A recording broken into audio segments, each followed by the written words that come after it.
Well, I hope you got your shitting pants on today.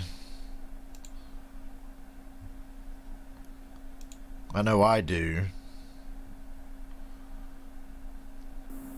For many different reasons. But, you know, it's exciting. It's a good thing. We're happy to be here. There you go. My stream's in my fucking watch history. I should be able to get it on my phone now, which is what I want.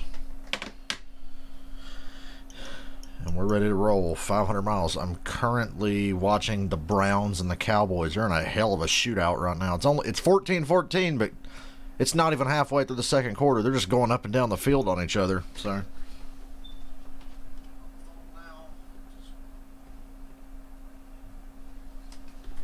it looks like it's going to be a crazy day for that. So we will have a couple things to keep track of here. Mostly the race, and the Browns and Cowboys are making it hard to ignore what they're doing.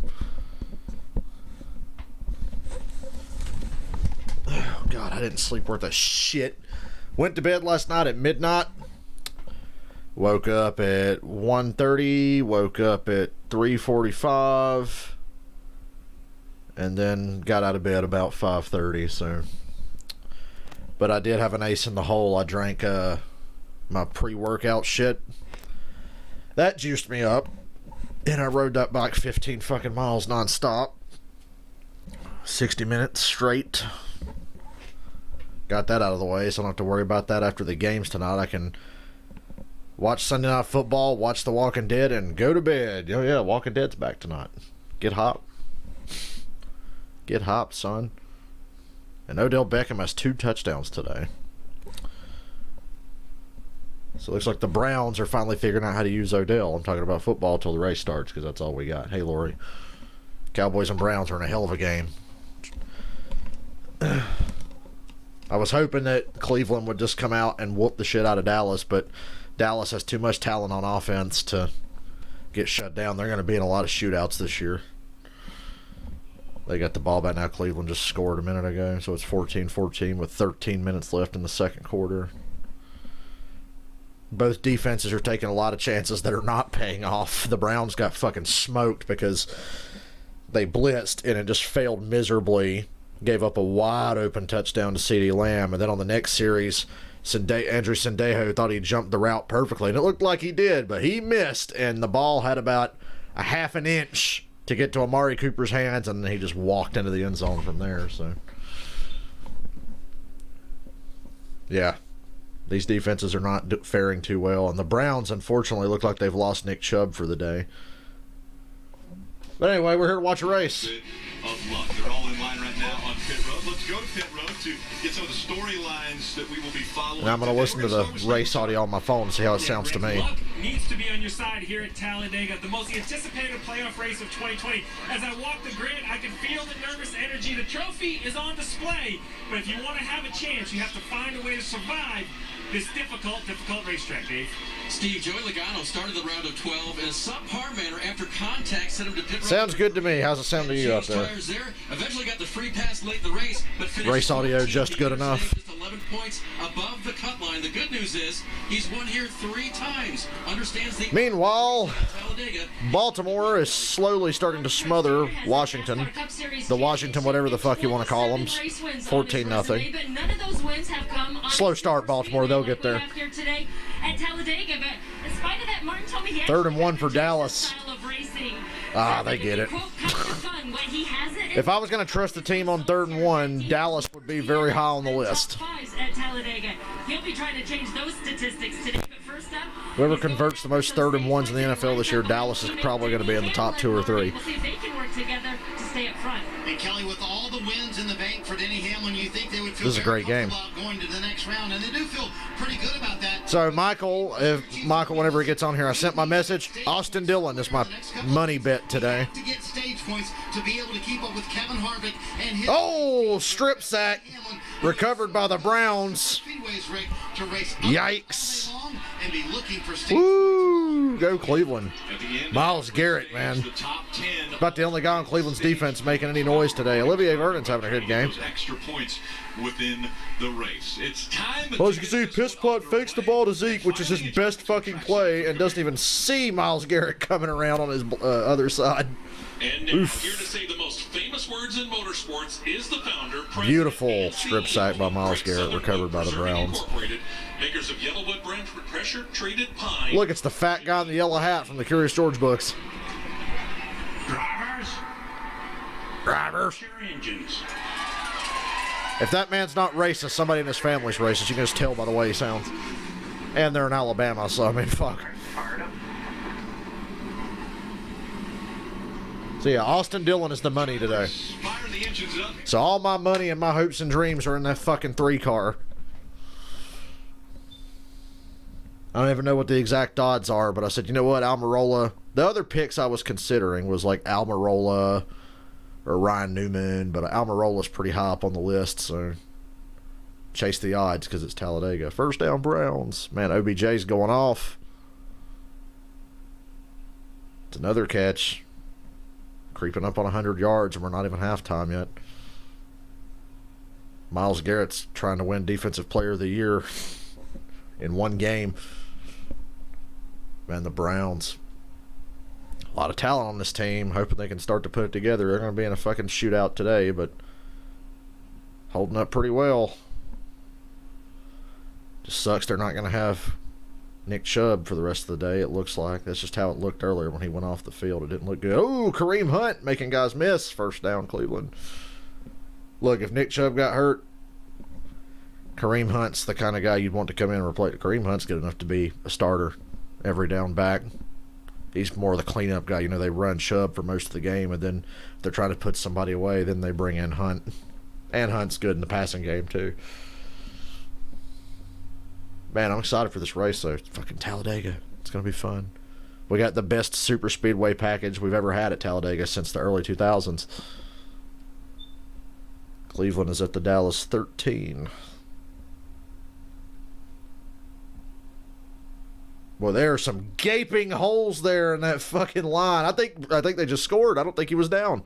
Oh, they're going to say he was down at the 1. It looked to me like Kareem Hunt rolled over a couple of Cowboys and got into the end zone. They're going to say down at the 1. Brown's offensive line is doing a fucking phenomenal job at blocking for the run.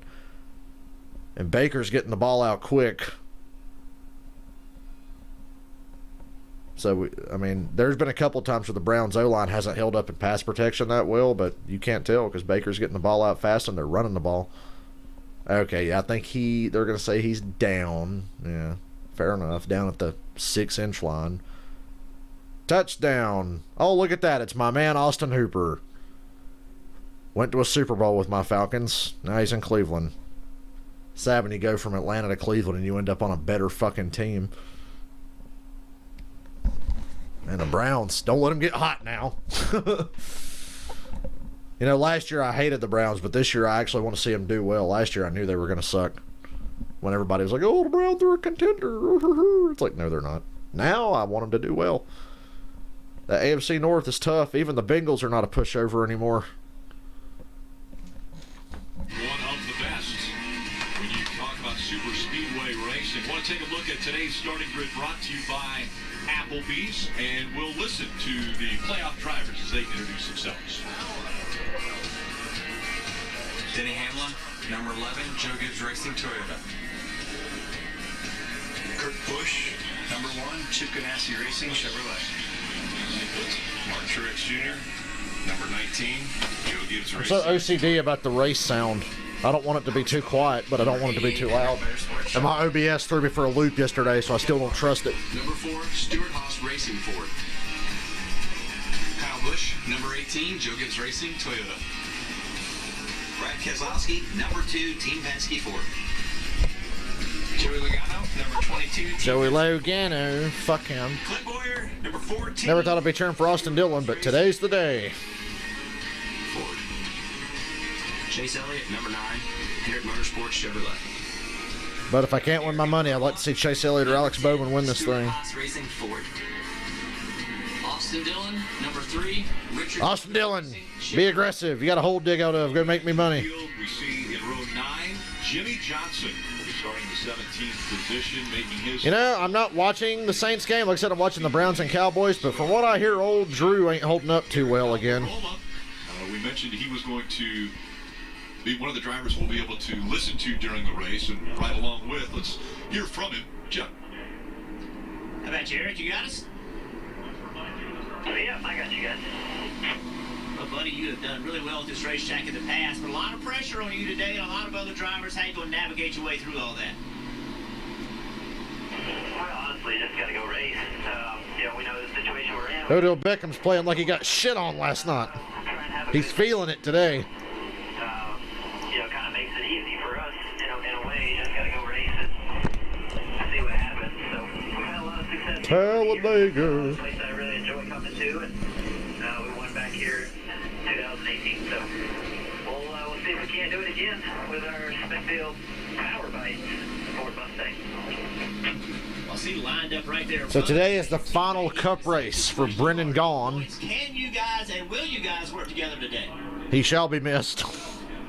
Yeah, we need to. One of the best interviews in NASCAR. There's strength in numbers. So, the Fords are always really fast at these places, and we've always done a really good job of working together. So, certainly need to work together. We got fans in the stands because it's Alabama, and people are fucking stupid. But you know what? At the end of the race, we'll all go and Give you an idea how stupid people are. There's about 20,000 people at the Dallas game right now. You and your team have a great day, man.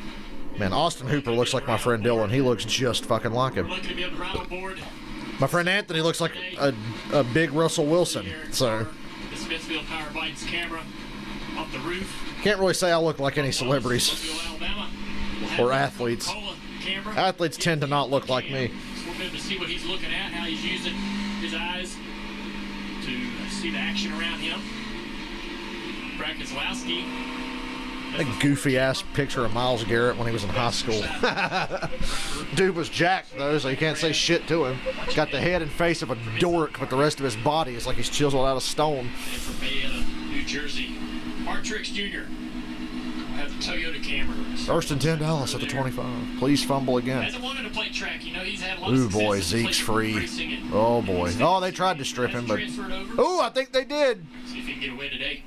It's going to be close whether he was down or whether he got A stripped. little bit of a tear and has won on short tracks and been so good. I wonder There's if a that will replay. I happen think he's at the down. Super Speedway. Speaking of this super speedway, let's get No, he's not. He's on top of a Browns player. He's not down. That's a fumble recovered by Cleveland.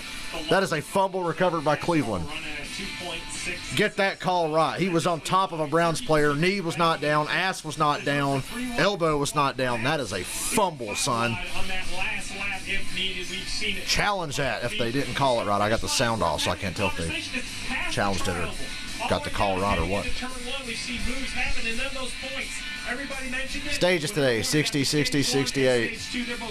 Yeah, they're saying Browns ball. Yes! My pick'ems is not happy because I picked the Cowboys, but anytime I see the Cowboys struggling, I'm happy. So today's off to a good start. The Saints are struggling, and the Cowboys are struggling, and the Buccaneers are struggling.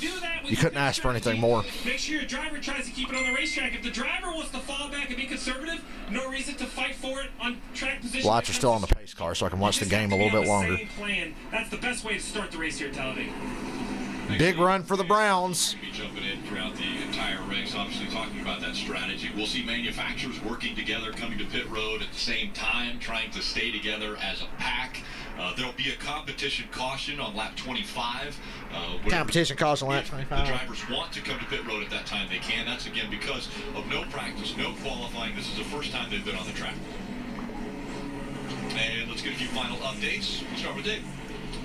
Rick Austin Dillon is digging out of a hole that was dug when a water pump belt got knocked off the motor at Las Vegas. He finished 32nd, 7 laps. Well, my off the Browns pace. Cowboys stream just 32 points below froze the for a cut minute. line. Hopefully it'll But he come calls back. Talladega a good track for him and an opportunity to win. He hasn't been dreading today at all. He is embracing it, Kelly, and that's a great attitude starting 12th.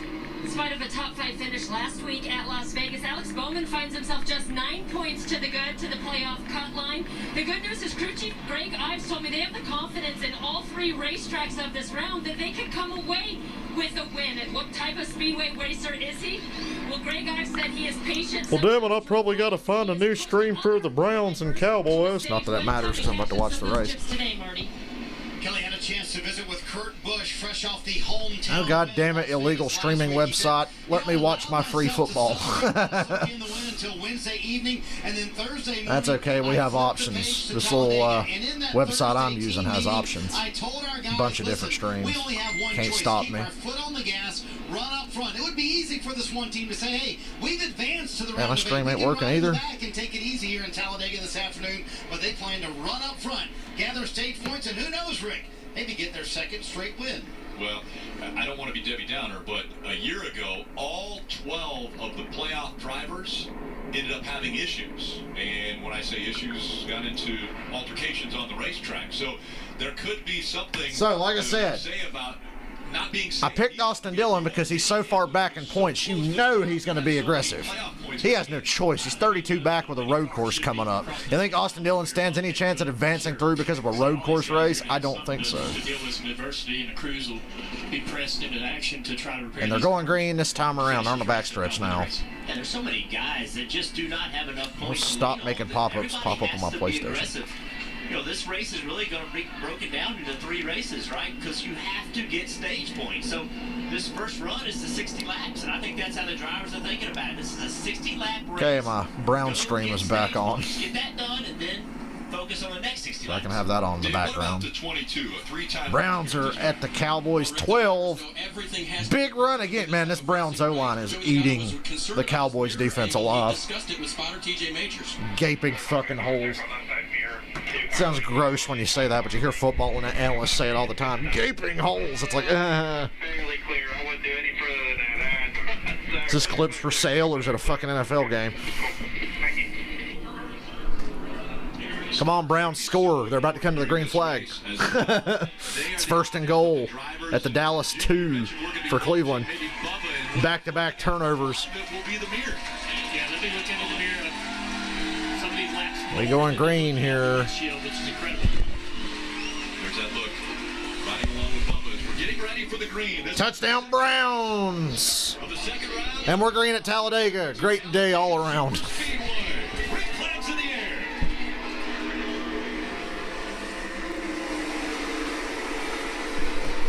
Competition caution at lap 25, so I would expect this first 25 laps to be very chill.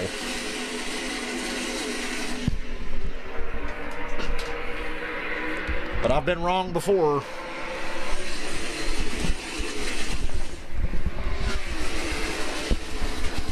A great start for Denny Hamlin. Now he will proceed. I love this package they have on these super speedways now. He thinks is going to move the fastest and try to stay up front and dictate what's going to happen with this race. You're also going to hear side. Oh, Christopher Bell just got turned in the back. Ooh, ooh, into the outside wall. Reddick spun. He didn't hit anything. I think Bell's the only car with damage. Doesn't look like much from here, but I'd like to get a closer look at that car. Wow, we made it one lap. So much for it being calm. Christopher might have had a left rear tire go down. Hey, how do you have a tire go down coming to the... Man. No implications. Rick Allen's got to hold on to that one. Actually, the left rear tire leaves one's flat. So, well, now the right rear looks flat too, but then again, he was spinning. He got a lot of dirt under that. Look how low to the ground these cars are. How much dirt is coming out from under Bell's car right now from where he went through the grass. His car is spitting out dirt like he's got a blown motor, but it's not smoke, it's dirt.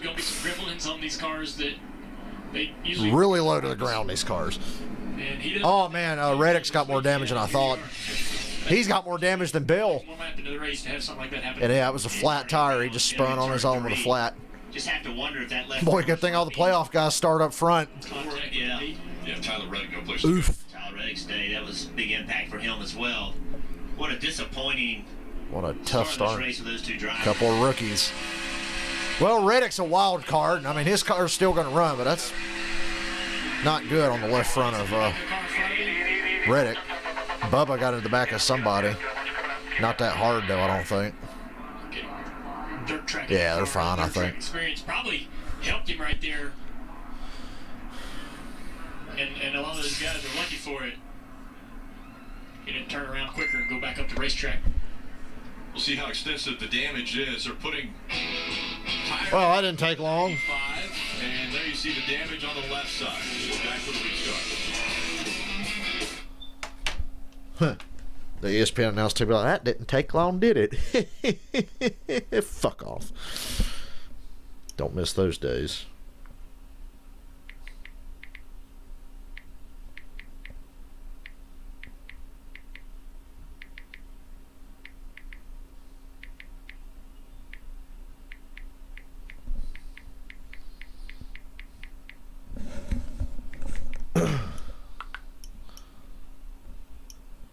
Yo, so today I'm struggling because for some reason I woke up this morning after not sleeping worth the fuck, and you know I'm on that sugar-free bullshit.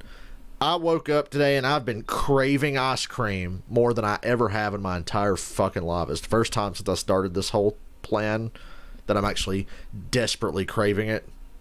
Oh god, it's horrible. And there's ice cream in the fridge in there because my nephew was here and they bought like a thing of vanilla ice cream. God, it's so hard. I want some fucking ice cream, y'all.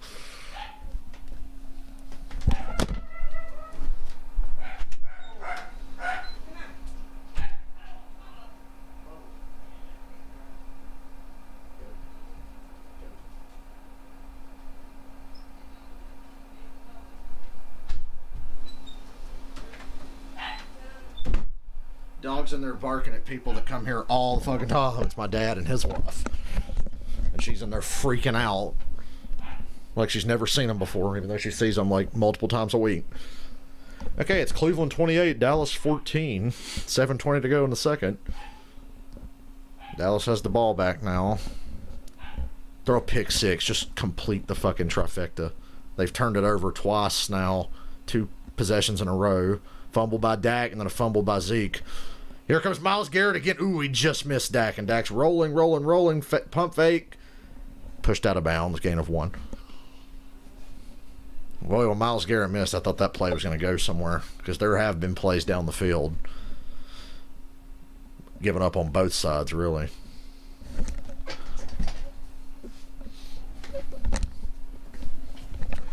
Boy, this 2 TV setup is nice. Chargers 21, Bucks 7. Ooh. Tom Brady threw another pick 6 today. Used to be the Schaub specialist, the Brady special now, because he fucking does it all the time. Although Drew Brees is trying to give him some competition for who's the most washed up noodle arm quarterback in the NFL. I actually like Brady better than Brees right now, but poor Brady is missing his top 2 receivers today because Godwin's out right now and Mike Evans limped off the field earlier. Meanwhile, back at Talladega, we're multitasking. We're streaming tomorrow night, by the way, if anybody's interested. We're going to do the Packers-Falcons game tomorrow. I need to vent, and you guys are going to listen if you want to. 3rd and 4 for Dallas. Pivotal down here.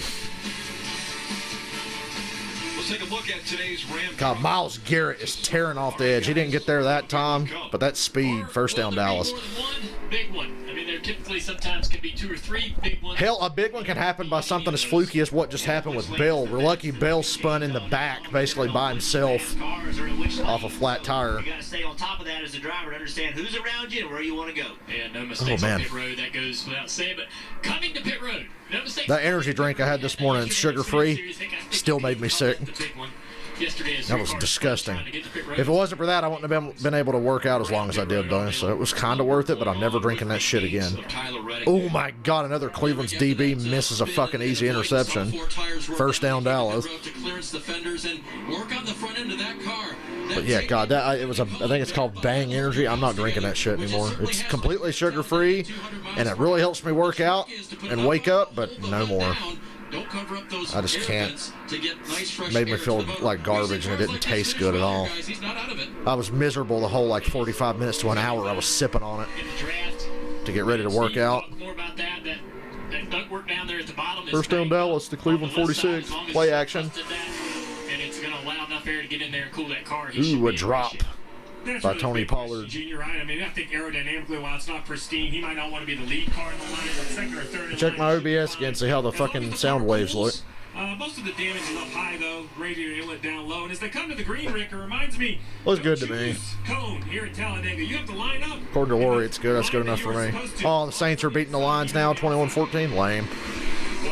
Detroit can't do anything right. That's why I picked the Saints to win that game anyway. All right, restart. Lap 5, Talladega. 21 laps till the competition caution. The bottom has been the better lane on restarts, but look who's behind him. Zeke got crushed. So he chose to stop at the top instead of picking the bottom. Somehow or another, the 88 gets stuck 3 wide here in the center. I don't know if that was by decision, but that inside line not quite organized. They're starting to get together now. It's going to lose us those few spots right there. You don't want to let a guy like Denny Hamlin get up front and control this race. And now he's got his fucking teammates behind him. He's got Truex and Kyle Busch. Eric Jones doesn't count. He's nowhere near the front anyway. Third and 10 Dallas. Big push from both lines, to be honest with you. You're the spotter. I love that you can't hold the lead worth the fuck here anymore in this aero package. You can, but it's way harder. The runs are so fast. The lead car is really feeding off the energy from that. False start Dallas, haha. Third and 15 now. Imagine a beach ball between that car. Look at the fucking roof flap on Hamlin's car. But he basically pushed him away, the energy off the nose of that 19 car. It's like stuck up in the air. He wants to try to get the energy off that car. It's not really good, I would think. Unless it's disrupting airflow over the top of his car and not letting the car behind him get a better run. I don't know. I'll think of anything to try to think they're cheating or attempting to cheat. But then again, they're all trying to cheat, so I don't know why I'd complain. Chevrolets that typically work together, so they're early in this race. They're hooked up together. They're going to work hard to stay there, Marty. Third and 15 Dallas. So well in the top lane, and I've heard Here comes Miles Garrett again. Dak launches deep. Ooh, incomplete. Fourth down. Dallas has to punt. Sorry, try again later. 3 Gibbs cars. Hamlin, Truex, Kyle Busch lined up at the front. Now they're all 3 clear and they can play both lanes if they're smart, which they are. Remember, Kyle Busch came into this race on the outside looking in. He's got to have a good day. He's 9 points out coming in. It's weird to say about Kyle Busch at this point in the year, but he's got to have a good day. To keep them from running hooked up together like that, and they will overheat. You see, right now the one of Kurt. Little lot tandem drafting wouldn't hurt though, NASCAR. I mean, come on. He got out of line from the inside, jumped to the outside. Better than that shit we had from 2013 to like 2018. As Joe Gibbs racing drivers now had a lot of good races here and there, but we had some fucking stinkers at Talladega and Daytona in that time. And that just should not happen. There's no race at Talladega or Daytona should be a stinker. Okay? They should all be exciting. But we had some pretty fucking lousy ones. 2018 was like the worst year for Talladega ever. Those were 2 of the worst goddamn races. But it might have been just the opportunity the 19 team needed to address an issue they were having with the radio. Have a listen.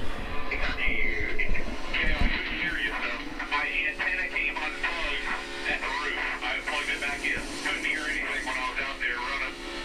As soon as I took the green, that cable fell down. Hey, Michael.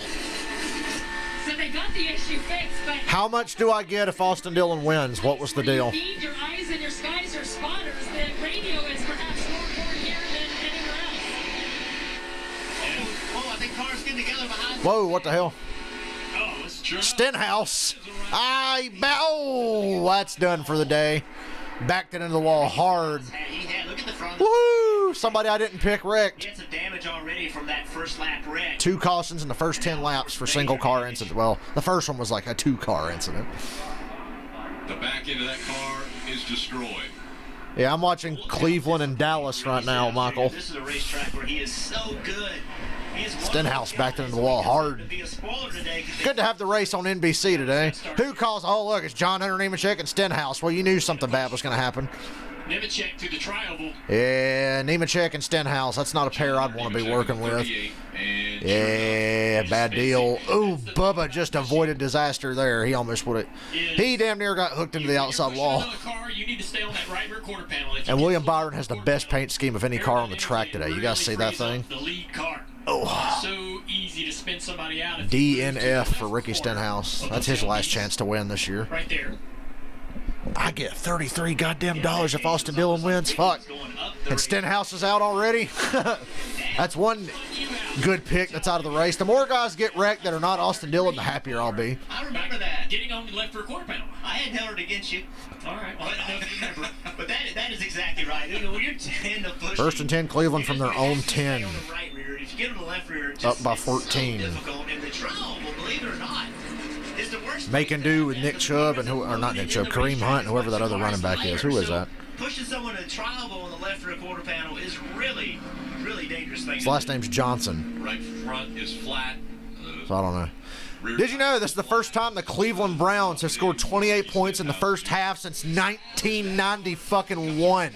I was not born the last time the Cleveland Browns scored this many points in a half. That's a hell of a stat. Another big run for Cleveland.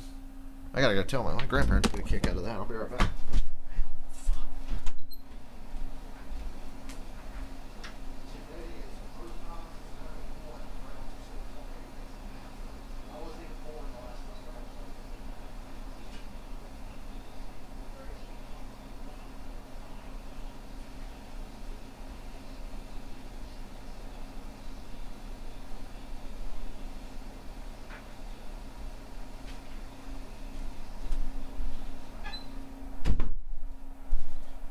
Yo, I hit my foot so hard when I was walking out of my room just now. My room's crowded today with this fucking extra TV in here, so. Well, my room's not crowded, but the little area I have to walk around my bed between my desk and everything, it's kind of cramped today. So I knocked the fuck out of my foot just now. Boy, Austin Dillon won me $33. That would cover the phone bill. That's the great thing, Michael. This stuff's kind of helping me save money on the phone bill. That's how I look at it. A couple dollars here and there. A couple of dollars every week. And I'm more inspired to stream when I know I'm going to get at least like $1 or $2 because that shit adds up. So thank you, Michael. 2-minute warning in the first half. Go Cleveland. I picked Dallas to win the game, but trust me, I'd rather have Cleveland win. I just don't trust the Browns yet. That's why I picked Dallas. Not that it matters if Dallas loses. They're going to be right in the hunt to win their shitty division anyway. Because the Eagles, Redskins, and, well, the Giants are the only team that literally have no chance at winning their division. If the Redskins make a quarterback change, they'll have a chance. The Eagles, they need an exorcist or an act of God or something to have a shot. So really, Dallas is in the driver's seat in that lousy-ass division. They're by far the most talented team.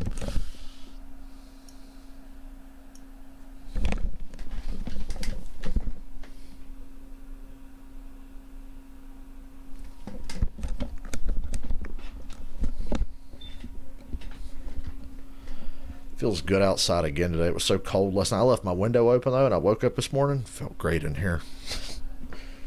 You hear me complain all summer about how hot it gets in my room? That's not a problem now. It's cooled off around here, and I can just open my fucking window. Nature's air conditioner.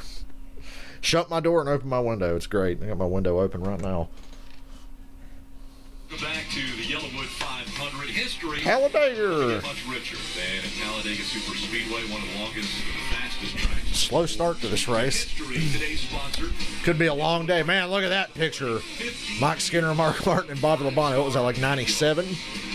Had to be 1997. Yellowwood. Steve, we have seen already 2 cautions early in this race, well before Stenhouse, heavy favorite, out of the race. Caution. Does this surprise you? I like that. Well, it doesn't surprise me, but it's not doing anything to help my nerves. If I'm one of these playoff drivers, crew chiefs, or one of the playoff drivers, you hope that this race starts off a little smoother than this. But I think it's worth discussing the repairs that these teams might have to make. I'm here in the 21's pit, and they're nice enough to let me show you their spare parts they have. At most racetracks, no parts are allowed to be added to the race car. But here at Talladega, to compete, you must have a rear tail, and you must also have this rear tail extension all the way at the bottom. For that reason, NASCAR will allow you to add a component back on. So if you spit off the banking or if you get run into and your rear bumper cover comes off, at most tracks you'd be out of luck. Here at Talladega, they will allow you to put an extra piece back on. But this is really the only piece you're allowed to add. Front fenders, sides, noses, anything like that, you have to make that repair with tape and tape only, as we see right here on the 43 car. Bubba's got some damage on the front end. It's in the grill area. Bubba involved in that first accident in turn 3 and 4. Can't tape that fucker off solid or blow up. I mean, it'd be great for you, but it's going to blow up. It would be great if it didn't blow up on you. Baker's got happy feet, throws it away. Excuse me. Suffering from any cooling. Cleveland gets the second half kickoff when they got the ball right now. less than 2 minutes to go in the half. So double up here, Cleveland. Let's go. Is between the spotter on the roof and the driver behind the wheel, but the radios. Cleveland's running the ball like fuck. They got 9.5 yards of carry today on run plays. I can't understand a fucking word on Kyle Busch's radio. It just sounds all staticky. Tony Hirschman, I'm sure that'll make Kyle very happy. The Xfinity Series race, those were fine. Adam Stevens just told Brown's going to be in a 3rd and 9 here from their own 32, 33 actually. We get a pretty good view of it here, but is that why we're seeing so many great... We still going to throw that stupid caution at lap 25, even though we've had 2 cautions here in the first 10. I already know the answer to that question. It's yes. So this will be the racetrack. Plus, you have everything else. There's radios everywhere. Out in the souvenirs, those guys are on radios. All of the industry's on radios. Everybody's conflicting with everybody. I tried to sign in on the Joe Gibbs Racing Wi-Fi at Charlotte a couple years ago. Obviously couldn't get on it. But I tried. 3rd and 8 for Cleveland. Race is restarting. First down, Browns. Nice. 3 Gibbs cars up front. Truex brake checks the inside line, and I imagine Hamlin's going to move right down in front of him. Ooh, Harvick put Kyle Busch in the middle. Ah, nice one, Harvick. So that took Kyle Busch out of the equation for now. He is in the sucker hole. He is going to the back unless somebody decides to move down and show mercy. Chase Elliott does, and here comes Austin Dillon with him. So, yeah, there's 3 lanes now. Actually, the lane that's fucked is Keselowski, Boyer, and Bowman on the far outside with no help behind them. We got another caution. What the fuck? Oh, Corey LaJoie's car broke, and it's just parked on the track, so we have another caution. What kind of fucking race is this? It's making it easy to watch football, though, so I thank it for that early. I'm invested in this Cleveland game. Corey LaJoie says he has no fuel pressure. We'll be looking for a different driver. 3 cautions, less than 15 laps. We're going to be here all day. We haven't had our first red flag yet either, so. And you know we're going to get one late in this race. It's going to be a long day. We're going to be here like 7:30, man. For the drivers that we've talked about that need points in the playoffs, they're only getting worse. Giving Corey a push. Hope he handles it better than Natalie Decker does. Any rhythm whatsoever. Once you get in a race car and you start racing, Baker over the middle. First down, OBJ with another great catch. And it's hard to focus. 50 seconds to go in the half. Clock's ticking. They got 2 timeouts. They're across midfield. They're at the Dallas 44. A little more urgency here, though. Cleveland got a chance to really take control of this game. They score here and they get the ball to start the second half. First down, Austin Hooper to the Dallas 30. I'd call a timeout now. Yeah, they called timeout. Yeah. Clock was still running. He got tackled in bounds. 30 seconds left in the half.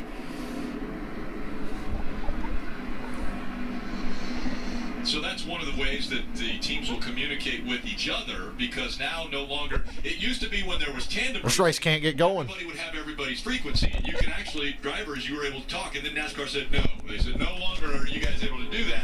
So now the spotter will have to go to the other spotter, and they will communicate between each other. I totally forgot about that. A track with no lights, and we got 3 cautions early, and the race started after 2. We had like 10 buttons across the dash. Yeah. I know it's not that bad. It's early in the day. It's not like it started at 3:30. It was an awful idea. It was an awful idea to let you drivers talk to other drivers. That's why we went away from it. For you and for the drivers, probably not a great idea. Great for broadcasters, great for fans, great for everybody listening. I picked Houston to beat Minnesota. So far, I'm wrong on that. It's not a good day for my picks so far.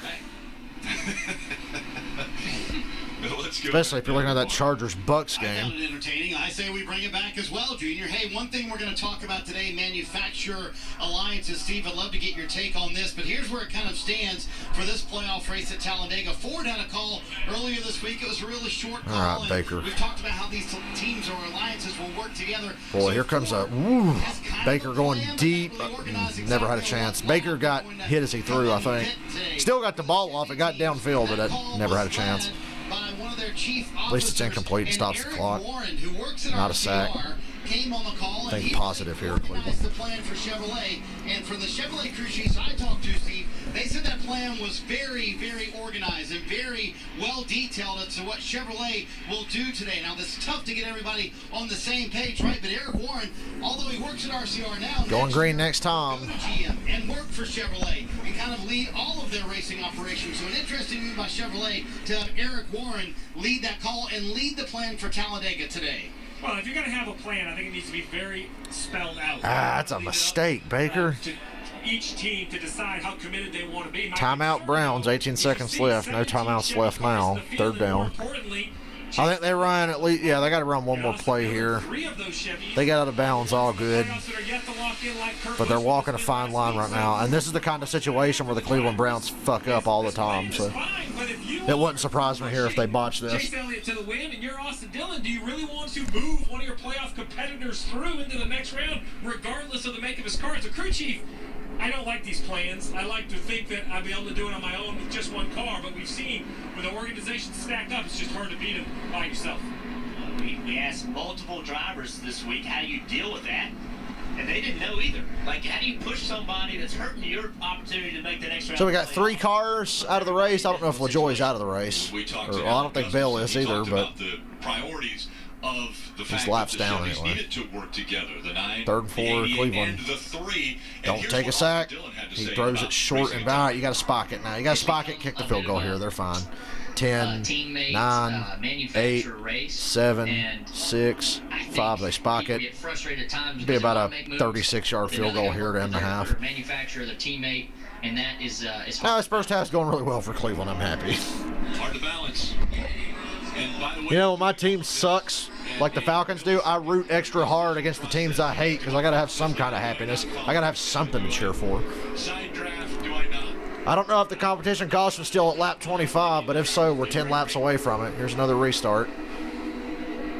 Green flag back out, and it's back up. Denny Hamlin's led every lap. Then again, nobody's really had a chance to do anything. Caution at or around lap 25.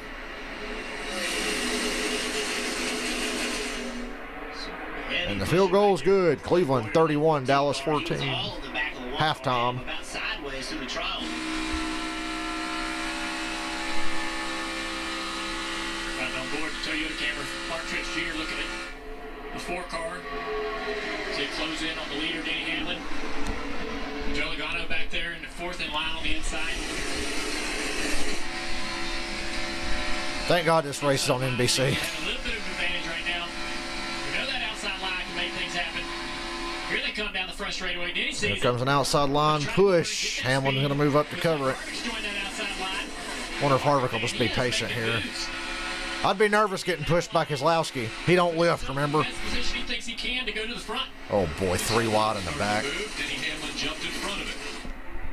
And now the outside line breaking. And my pick is right in the middle of 3 wide back there. Could lose my $33 early.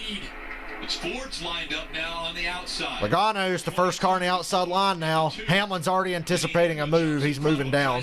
Actually, Hamlin, I think, played it smart. He moved over and let Logano have it, and Logano's going to take the lead here because Hamlin knew if he just started trying to cover Logano, he was probably going to get wrecked. So, smart move by Denny. You know you'll get it back. It's early.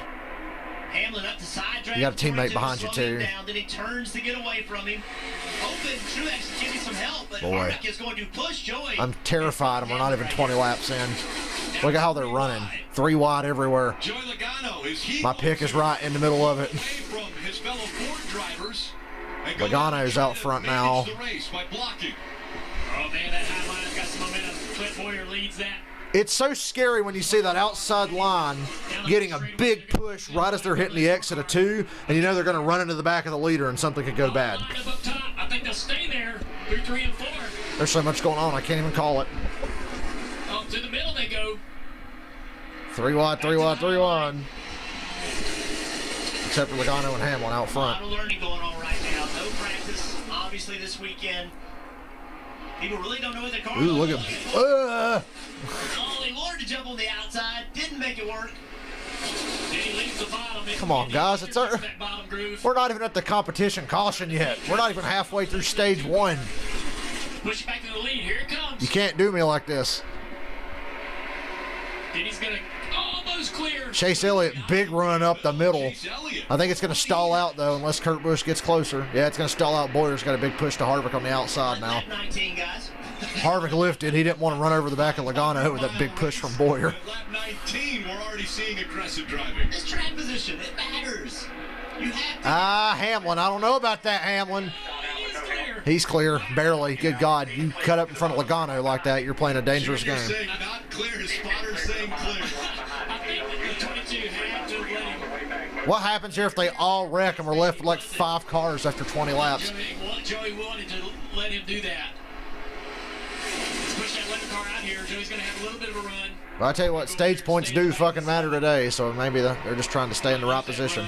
Stay on the high side here. I think Denny wants to keep this line up high. Especially for Keselowski, Bowman, Elliott, all the guys on the outside looking in. Down to the back of the 11. I think the 3 wide is helping this outside. Big advantage on the outside now. They're clear by about 5 or 6 cars out against the wall. That's probably about to change, though, when they get off 4 here. I bet Truex will be door-to-door with 2nd or 3rd. Just a bit as they take the shorter route around the track. And it's outside lap. We don't want to see it form this early. Somebody pull out. Go. There's a caution coming, Junior. It's fine. 21 car. Back to Benedetto. Yeah, he's going to get out of line here. There's my 8-wide racing. He's going to fade back to the 19 of Truex. Ooh, Kyle Busch, good God. Kyle got his left sides down on the yellow line in the middle of 2, and sparks flew, and I thought he was about to get spun. Just cannot get back. Blaney lifted off him. They're going to the back. Back for this 21. All these moves being made at nearly an hour and just mere inches apart. You know, this bottom lane, if you watch what happens, they're going to get a run in the corner because it's the shortest way around the racetrack. But then when they get on the straightaway, watch what happens, how the outside line. Now there's a big advantage so outside much line. more speed. 7 This cars, 2 single wide file. at the A bottom 9 is cars, just single creating file. more drag for that group All the way of back runners now. helping that outside line. The sooner they can get single file on the bottom, the better they're going to be. Man, I wish I'd slept good. Today's going to be a long day, even though I'm enjoying it. I want to go to bed, but I can't because I want to watch this. So we got a couple guys in that bottom line. I can count on one hand the number of free Sundays I have throughout the year. On the 10 car, the 18 car. I don't feel like that they're going to. And it's always when I'm at my most tired. Try to hope to work this bottom. I'm always up on the weekends. Leading it. Right now, they're not doing a great job of moving forward. They're kind of hanging in there. Kind of hoping that ridiculous amount of caffeine from that Bang energy drink this morning would carry me through the day. I think I drank it too early. Caution. We know it's going to come out around that 25. Who will jump out of this top line? Ain't nobody going to jump out right now. They're just trying to get to the competition caution. After that, though, when the stage points are coming up, it's going to be on. There's a little bit of contact deeper in the field here. Look at the 18 and the 12.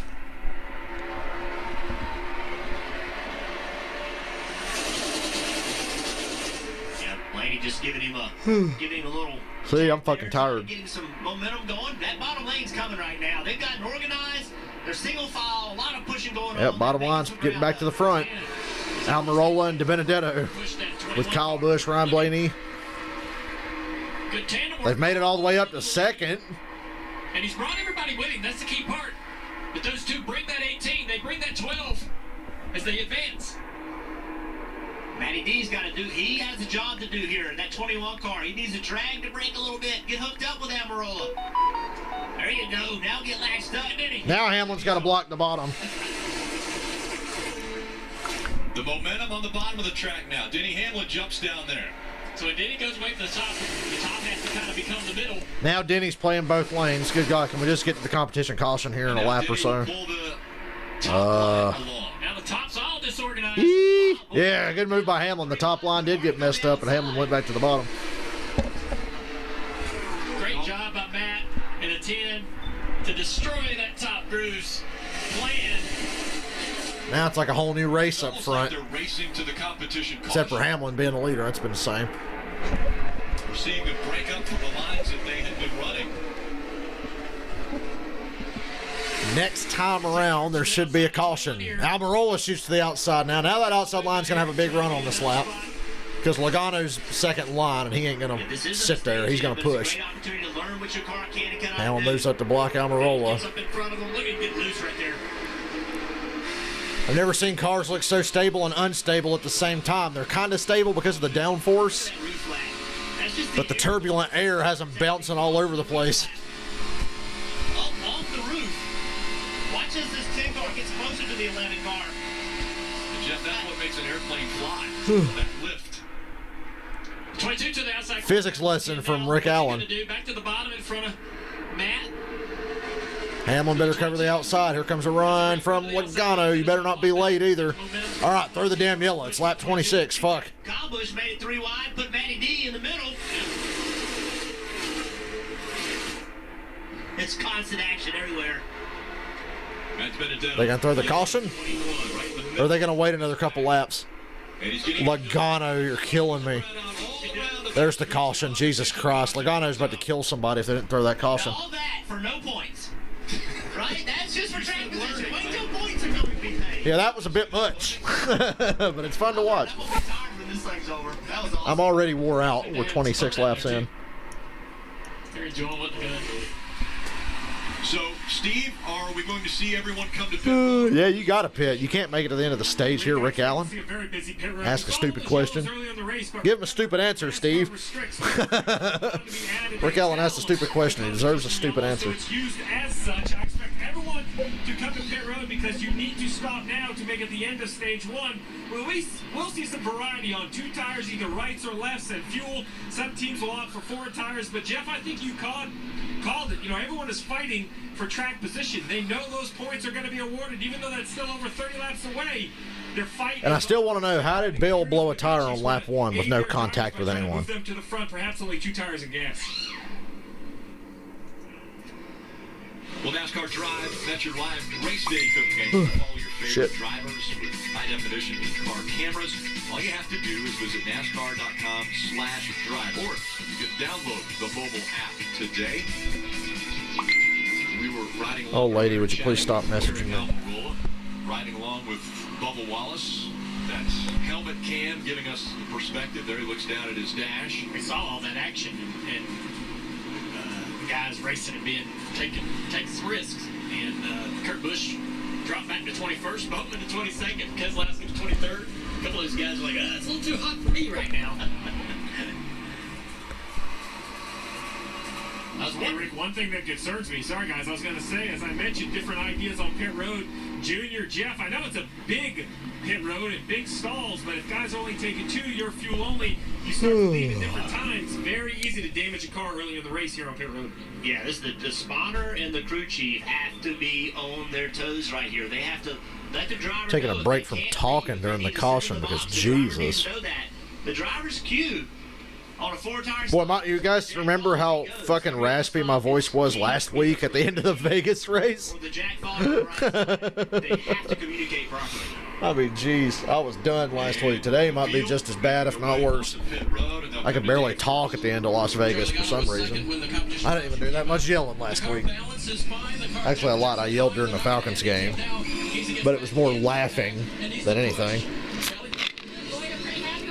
Well, you know, Hamlin and Logano. Oh, Matt Kenseth and Boyer about crashed on pit road. They made it out, though.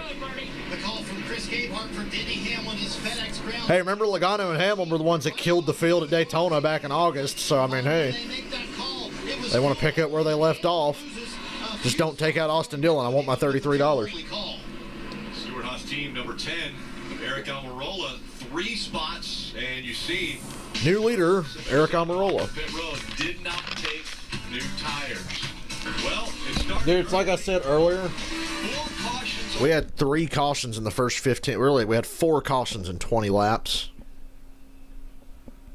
And we're not even at the end of stage 1, and we have not even had our first red flag of the day, which is inevitable because it's fucking Talladega. We're going to have a red flag at some point.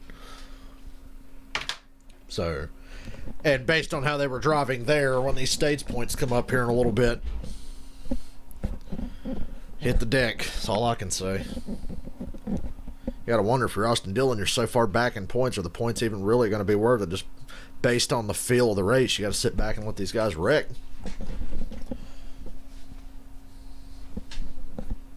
Did you guys see Michael Annett failed post-race yesterday? But I still would have won my money if he could have won. If he could have crossed the finish line first, I'd have still got my money.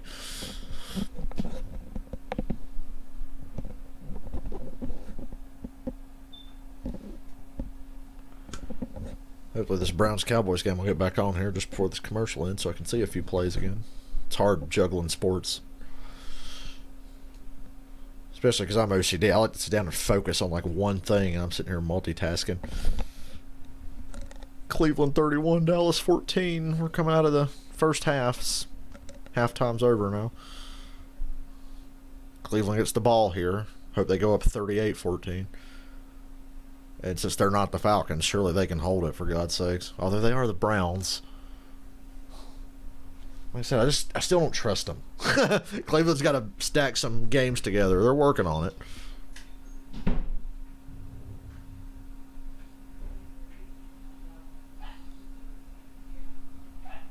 God, I still feel that energy drink from this morning, but not in a good way. It made me sick. Couldn't even eat my breakfast. I was going to have eggs and sausage. I ate some eggs, but I couldn't eat some sausage or anything else. I was like, fuck this. I'm just going to wait till supper tonight. Never drinking that shit again. I've come to the conclusion, every energy drink tastes like fucking piss. Tastes like sour piss. I don't know how people drink that shit. Maybe mine tasted like extra shit because it's sugar-free. The Yellowwood Ranch, celebrating 50 years of five-star backyards. Credit One Bank, the official credit card of NASCAR, perfect for race fans. And by Toyota. It's NASCAR Cup Series playoffs on NBC. The green this time. Applebee's. The start of the playoffs. Is there a bet on, is there going to be a last lap bullshit caution today to ruin the finish of the race? And in the Cup race, that would hurt extra because runs can come from nowhere with the Cup cars.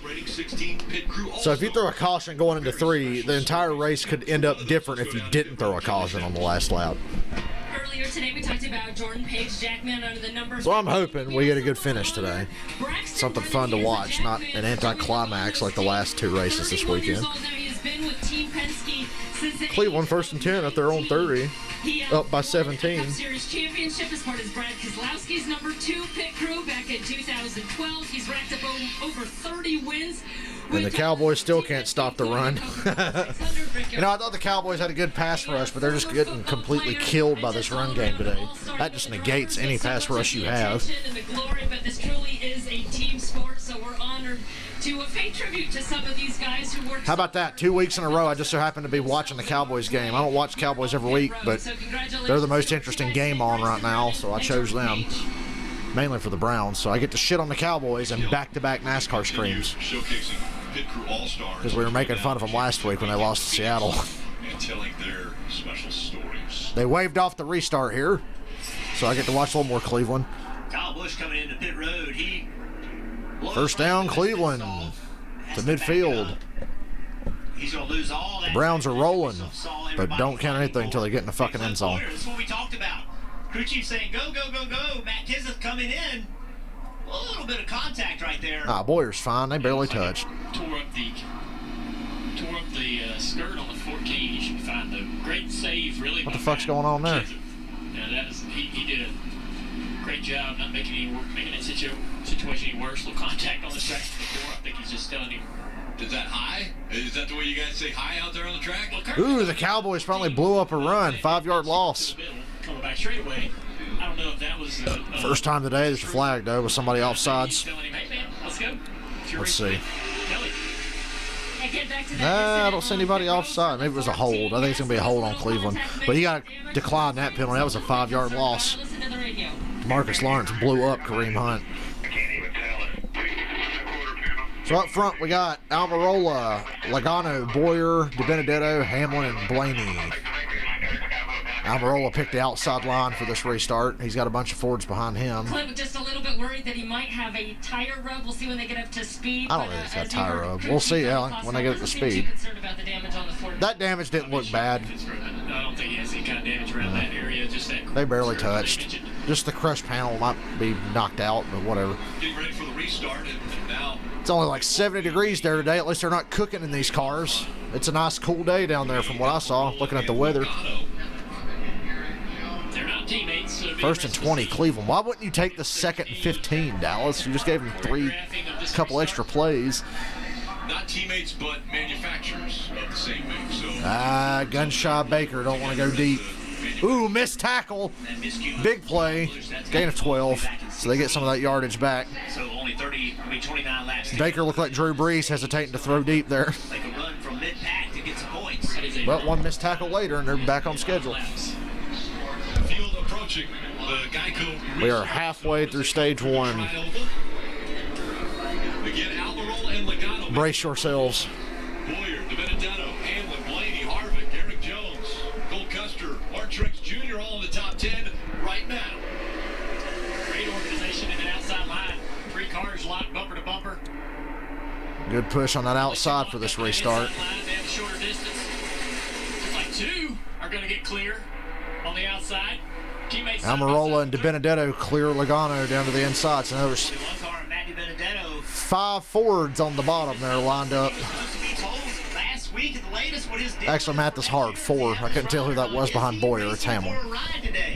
If he is, expect some serious aggressiveness coming from that car. And Matt has said every time out, he goes out to give. We are only halfway through this stage. Face mask on Dallas. Ooh. Hard everyone works. Cleveland still driving. And he knows how hard he had to work just to even get to this ride. As we see a pretty good push coming from There's Blaney on the outside. Gets eliminated, but he's had a good race last week, and he's running good today. No surprise that he's running good today. Imagine the pressure that Matt has on him. He is fighting for a ride for next year, but what if he's asked to do something for a teammate today, a fellow Ford out there? It's a real hard. Fuck that. Win the race.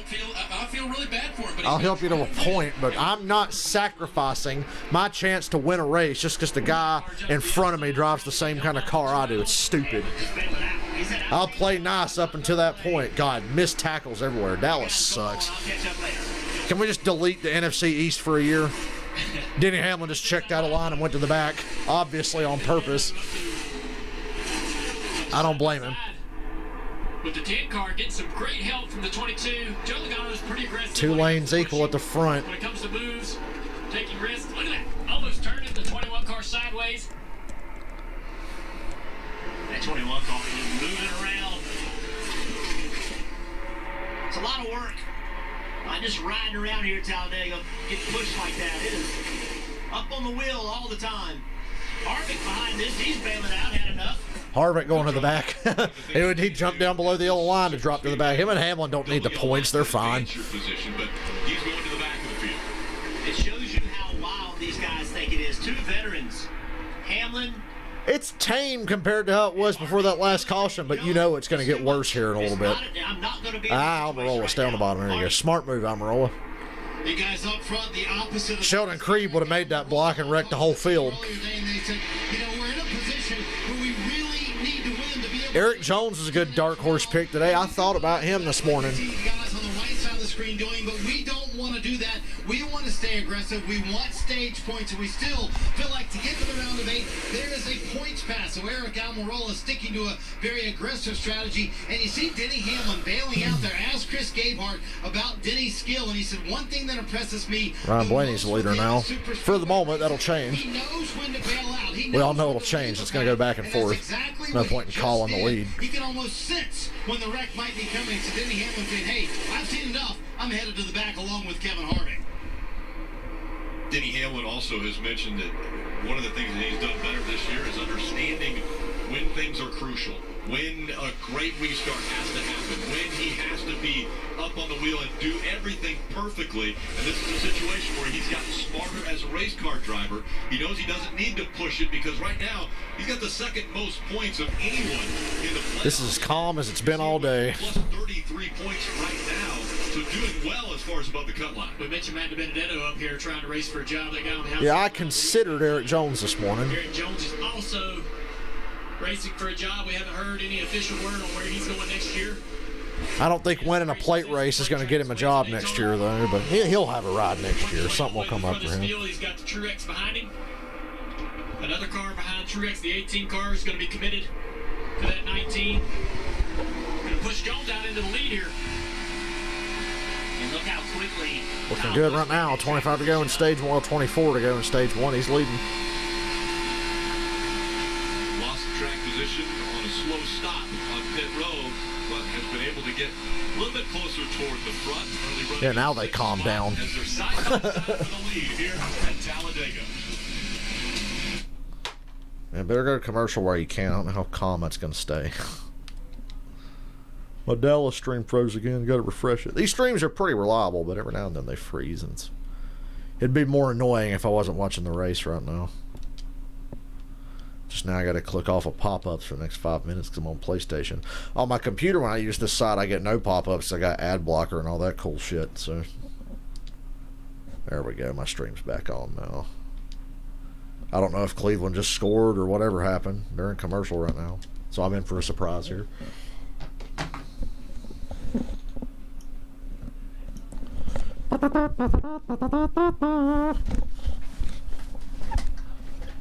Hey, they did score. Touchdown. Kareem Hunt. 38-14. Ooh. Ooh. Oh, Dallas. I don't think you're playing Atlanta anymore, so it's going to be hard. Like I said, it's Cleveland, though. Keep the faith.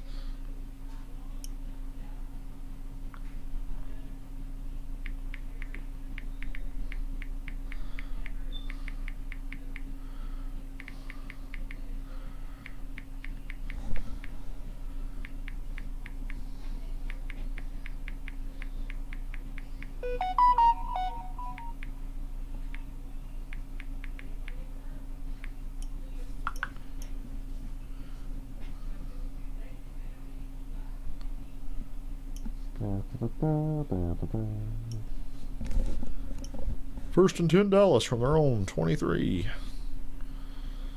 Down by 24. Still early in the third, though. Zeke for a gain of 1.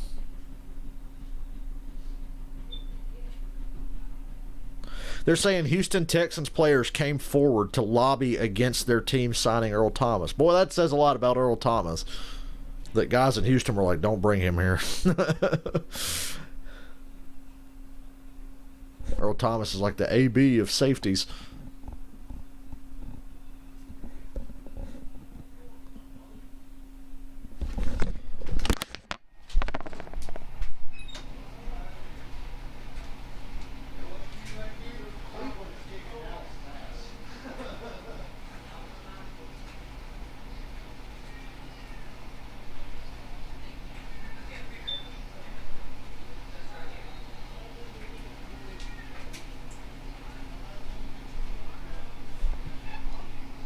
Back for a new season of The Voice. That's Monday, October 19th on NBC.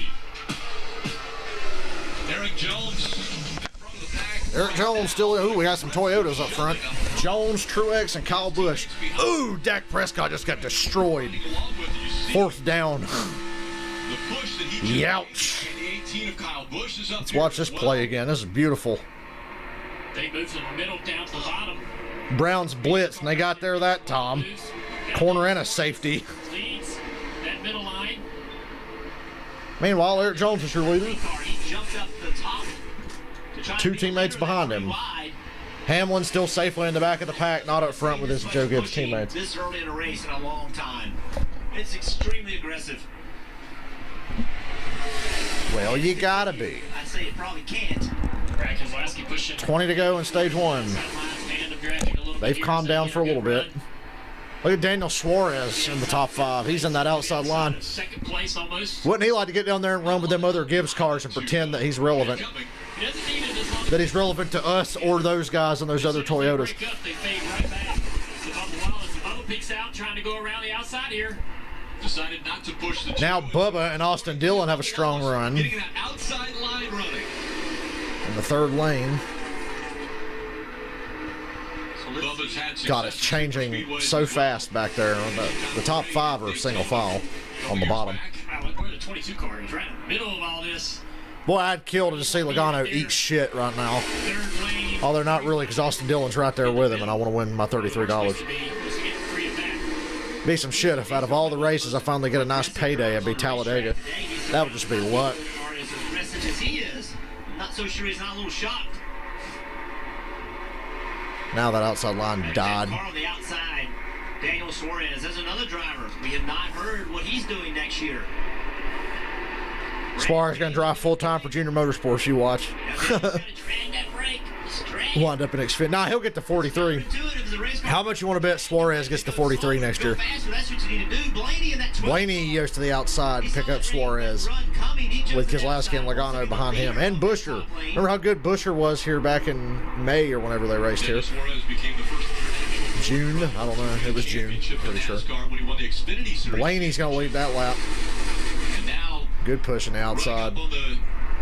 Are the Penske guys going to play nice with Suarez? Blaney's trying to take the lead away from the 20 of Eric Jones. Truex got a little tight there on the inside. Yeah, Truex, I noticed he was. Step up the racetrack. I couldn't tell if he was trying to side draft in the corner or not. His 20 car, and that's allowed that outside line to get the lead. All right, back to the back of this 20 car again. Hear the motor picking up speed down the back straightaway. Come on, NBC, get it together. Trying to watch a race. Where's the advantage here? The shortest way around the track obviously is along the double yellow line, but the momentum seems to be on the high line. You just got to go whichever line's coming. When the high line's at its best, it can't be beat. Period. When it's at its best, it's always going to be stronger than the inside. But thankfully, with this package, you can make runs way easier than you used to. He went to the bottom. Let's see if he stays on the bottom trying to be the leader of that. Boy, I picked this Browns-Cowboys game. It's turned into a blowout. Might have to find another game to watch. I'm going to wait till about the fourth quarter, though. I'm going to wait. I know, as a Falcons fan, I know. Don't tune out. It's never over. Now Suarez swapped to the inside line. Now Suarez, there's 4 Toyotas on the bottom, and Suarez is the first one. How about that? 3 Penske cars on the outside, followed by Buescher. Bottom line, trying to get the lead back from Ryan Blaney. He led a moment ago. You guys said correctly a moment ago. Eric Jones does not know what he's doing in 2021. His crew chief Chris Gale, though, does. The Browns have 209 rushing yards. Dallas has 57. In 2021 certainly gives him some comfort. But Ooh, Jones Alden has a Smith few blew that options play out up. There are some seats available, and he is still working on it. And Dave, nothing would do. Bubba shoots to the outside. Now the outside line is Bubba Wallace, Jimmy Johnson, John Nemechek. And Jimmy Johnson didn't seem too enthusiastic. He tried to make a move on Bubba, and he hurt himself. So now he's in that third line going to the back. And Bubba's leading the outside line. 6 cars back from the lead, though. Penske train up front. Stage 3 early on before we go for the win, Kelly. 7-time champion Jimmy Johnson. Look how unstable Brad's car looked coming through the tri-oval. And he's right. He's in second, for God's sake. Third down Cleveland. Come on, get this first. Keep the pressure on. Can't put your defense back on the field. I don't care how big the lead is. Trust me. Yeah. Fourth down Cleveland. Gain some stage points and help run up front, but he told me, make no mistake, if it comes down to the end of the race and Jimmy Johnson has a shot to win this race, he's going to go for it. That'd be a feel-good win. Totally irrelevant to the rest of the season, but a feel-good win if Jimmy Johnson was able to win this. I know better than to pick him. His luck is fucking shot even when they do run good. At the back of that outside line. The inside line with momentum now is Blaney is pulling away. He has Brad Keselowski, Joey Logano. So the 3 Penske drivers lined up nose to tail. Joey is pretty aggressive on pushing through the tri-oval. As everybody keeps pushing out of control around this racetrack. And his teammate Brad Keselowski here sideways through the tri-oval. Here he comes again, the back of that 2 car. Doesn't have anybody on his bumper just yet. Here's that 17 car coming up there. That's going to help him connect to Brad. Junior's like Nostradamus when it comes to this. 14 to go. The sport's done a great job working themselves to the front. See that little bit of separation there between all of these cars. And Junior, you mentioned a bubble. Chase Elliott hung out Suarez. Move out of line. Daniel Suarez is going to might have hurt himself, though. He can't get to the inside just yet. And there's no momentum behind him. We'll see now. Got about a 8-car breakaway at the front. Single file on the inside line. No organization right here. In the middle of the outside. Don't worry, it'll change. Each other with all these Penske cars up front, they're going to control really what's happening at the Look front. at them Chevrolets trying to shuffle out Custer in the back. Damn, Brendan Gaughan just got lapped. Not in his final race. So Penske is now up front, and they've got a lot You better go side by side or NASCAR nonstop or whatever you want to call it. Because that's about 12 to go on the stage, and we're talking about a commercial. We're not showing the race right now because we're showing pictures of Joey Logano. Can we see the race? Can I see the race, please? They're just showing pictures of the Penske guys, and we're at full screen commercial. Are you kidding me? Hey, Janet. They go to full screen commercial with like 11 to go on the stage because they're fucking retarded. You're going to come back and the whole field's going to be on fire, upside down in the catch fence or something.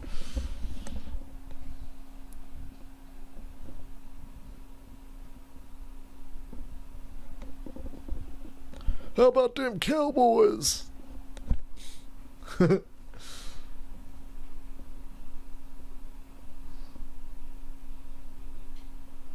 I can't decide if I'm hungry or not because, God, that shit I drank this morning just did not sit well with me.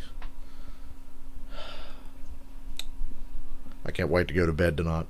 I need good sleep, and I think I'm going to get it because last Sunday was the Sunday night I went to bed at like 1 a.m. and didn't wake up till 4:30 the next day, so I'm hoping for more success tonight. Hopefully the Niners blow the Eagles out so bad I can watch The Walking Dead early and go to fucking bed. You know, the last episode of The Walking Dead aired the same Sunday as WrestleMania. I can barely remember what happened, but I'm sure it'll all come back to me when I watch the show tonight. I'm very excited. We got the return of Maggie on The Walking Dead. She's hot. Maggie's been gone for like a season and a half.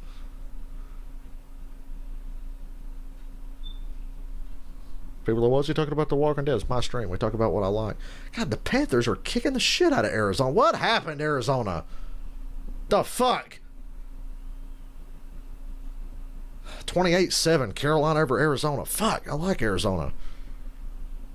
I had high expectations for Arizona coming into this season. Still do. That's why I'm so disappointed. Meanwhile, Dallas 3rd and 3 again. Hope Dak Prescott gets fucking blown up here like he did on their last third down.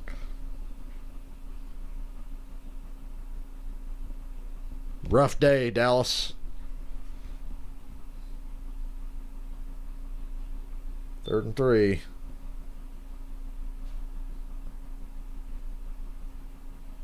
And he's... Wow. Tackled it and ran out of bounds. Didn't even make an effort to try to get upfield.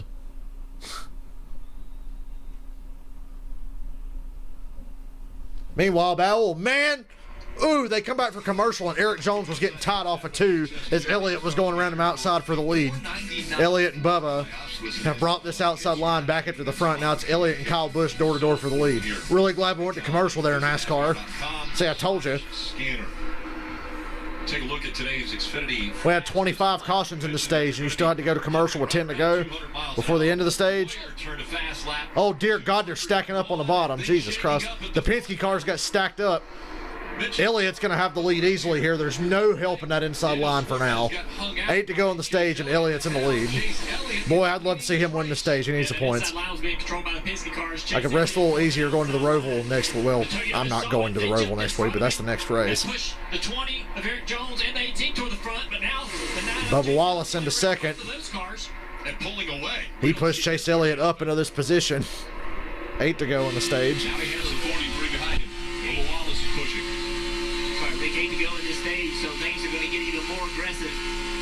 Cars, you know, aren't perfectly stuck to the racetrack. We just saw him turn 4, the 22 car, get out of shape. There he does it again. Logano's car on the exit of 4, 2 laps in a row has almost caused a big problem. Back to 3 wide, and Bubba Wallace 7 to go on the stage. Good for Chase Elliott getting up here. Bubba will probably stay in line. He don't need the stage points. What's he fucking care? Ooh, God. Dak should throw an interception there. Tell you what I find interesting at the back of this pack. He is dropping out of this pack. Uh-oh. Bubba's going to get shuffled. And they cut away from the front of the pack to show Clint Boyer in 30th when Bubba nearly got wrecked in front of the field. He got put in the sucker hole. Bubba's completely out of the picture now, but I'm really glad they cut away from it to watch Boyer running at 30th by himself. Jesus Christ. Got a lot of Chevys up at the front. 4 Chevrolets. Nice job. with a 5th on the way because Austin Dillon's coming. Here comes Almirola to the outside, making a run with Keselowski. They're going to get right up here to Elliott's door. No, they're not, because Kurt Busch throws a nasty block. Elliott didn't go with him, though, so Elliott's going to lose the lead here to Kurt Busch. Now the outside line's going to pull away. God, there's so much happening. You can't get settled in at all. And now the Fords are going to hang out Kurt Busch, and Almirola's going to retake the lead. He needs the points. As well as the 17 also coming down there, so 3 Fords working together. Dallas having to go for it on 4th down. The one is sinking like a rock now, 4 wide. Oh, and it's incomplete, and the Browns take over with a 24-point lead. Less than a lap later. Man, it sucks to be a Cowboys fan. How about Chris Buescher in the 17? If you are. 3rd right now. Dave. Chase Elliott's still 4th, though. I thought Elliott was going to go to the back, but he's hung on in 4th. He's got 3 Fords in front of him, though. It's important to note what cars they're driving, because that's who they're going to go with. More than ever. I'm talking about these last couple of years. It's been, oh, there's a bunch of Fords, there's a bunch of Chevy, you know, whatever car they're driving. Although Buescher don't seem to give a shit. He shot to the outside to try to make a run. Oh, God. Can we get to the end of the stage without dying? We got that 3rd groove up there. Kyle Busch. I got a bad feeling about this. Trying to recover after being shuffled to the back. Are we going to see 3 wide for the win of stage 1? You saw it earlier this year in both stages. That Talladega race earlier this year is one of the best ones I've ever seen. This one's well on its way. Sending these guys into the lead. Right now, Buescher, recipient of some great pushes from Ryan Blaney in this middle groove. Here they come on the outside of 2nd place. 3rd lane stalled out a bit. They're a little further back now. Trying to block this. Buescher just shoving Almirola. 2-car tandem. Ooh, what a move by Elliott to put Keselowski in the middle. Yeah, it was, God, them runs, they happen so suddenly. You can really surprise the fuck out of somebody. God damn, Chase doesn't have any help, though. Neither does Brad, but the outside line, there's going to be a big run coming at Almirola. Like Junior just pointed out, Almirola got a huge gap on the field, and they're all going to come right back to him. They did. Buescher played nice and stayed in line, though. Now Keselowski does the same move on Elliott that Elliott did to him. God damn it, Chase needs these points. Not getting a lot of help. Big run from the 22 coming. Something bad's going to happen. 3 to go on the stage. Ah, there they go. No, no. Austin Dillon made it through. Austin Dillon made it through. He's just got a bad tire rub. Who's in it? Almirola, Bowman, Blaney, Kyle Busch. Oh, implications. I think they can fix Kyle Busch, though. It's the 88. But the 88's probably fucked. Guys that are battling for the points. Ooh. What did we just talk about a minute ago that decided to go to the back? I told you something stupid was going to happen.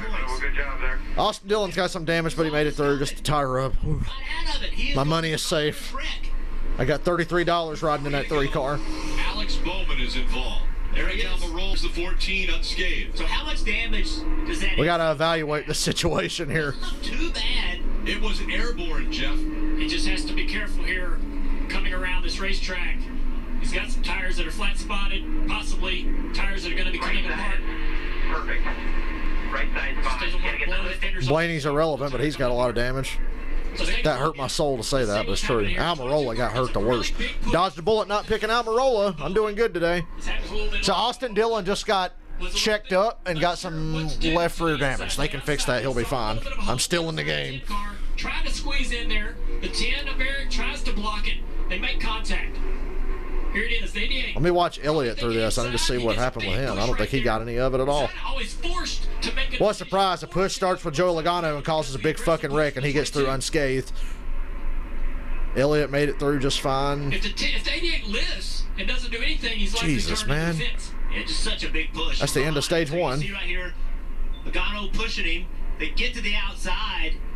I think they just made contact. I'm not even sure. Almirola was airborne. They pushed so hard. I don't think the 10 actually moved to block. I think he actually just had contact from the left. I hope Blaney broke Kyle Busch's front suspension with that hit.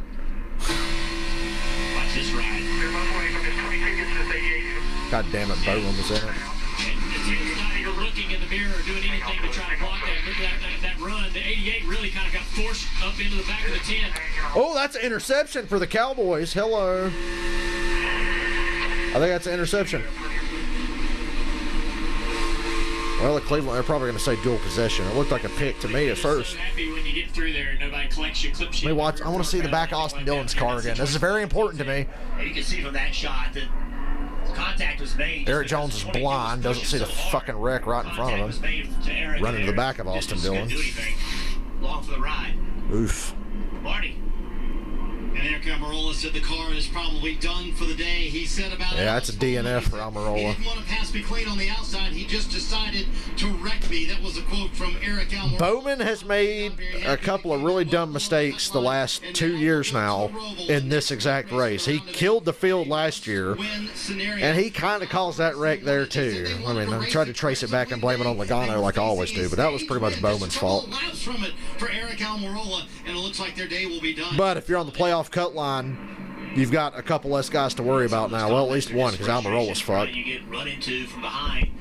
Clearly, he didn't mean to wreck him. He got in the wreck himself, right? Well, I hope Kyle Busch was right a couple weeks ago when he said he thinks he's getting eliminated this round, because he's well on his way. Dave. Surprised NASCAR didn't red flag it and try to finish the stage under green. They need points today. They didn't, though. It's going to end under caution here. This 18 M&M's Camry. According to the leaderboard, Buscher's going to win stage one. To make sure they don't go flat again. Now they'll come back and work harder on the car, Kelly. Good points for Logano, Dillon, and Elliott, and Keselowski to start today. That 88's still running, but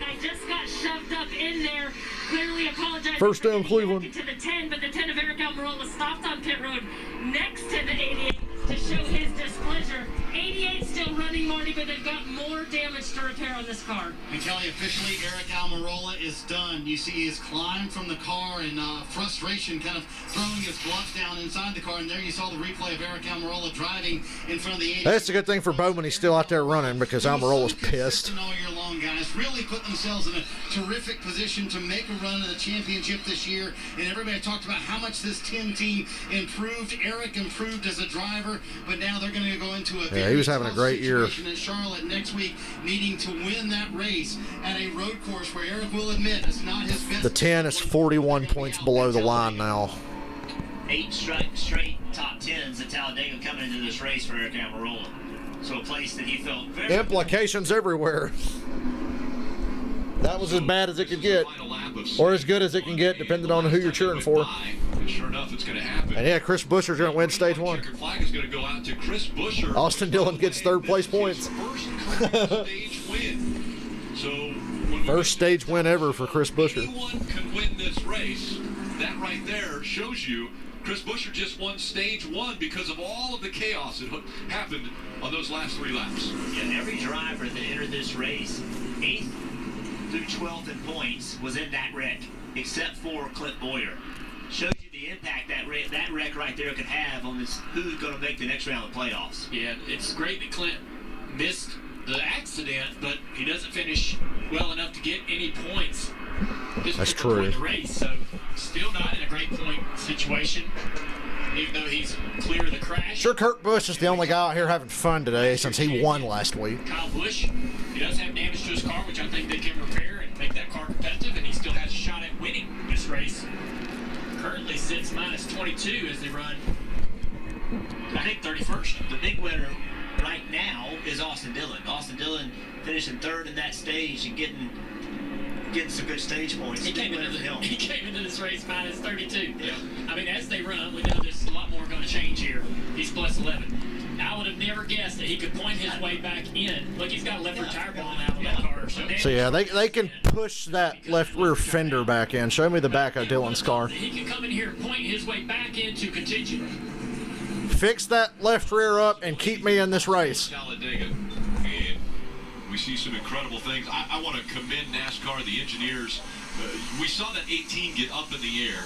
A commercial airliner leaves the ground at 170 miles an hour. These cars are going over 190 miles an hour, and that one stayed on the ground. It did get off the ground about a foot, but it didn't turn, it didn't roll over, it stayed back down on its tires. So congratulations. congratulations to NASCAR, the engineers, for making that happen.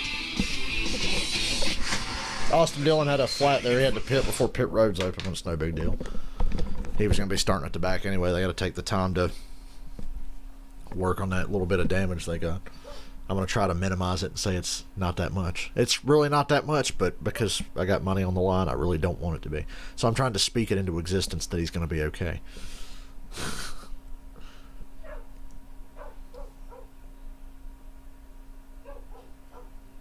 The Browns are about to kick a field goal to try to go up 41-14 with 45 seconds to go in the third. That game's going by quick. It's always quick when your Falcons are not playing. You know this team can probably hold a lead, and there you go. Cleveland 41, Dallas 14. Imagine getting beat by like 28 points by the Browns. Could you imagine? If you're Mike McCarthy, you can imagine it. They're showing a Baker Mayfield commercial. For once, it's not ironic. It's not like, oh man, the Browns suck. Oh, here goes another Baker commercial. Hardy har har. No, they're actually kicking ass right now.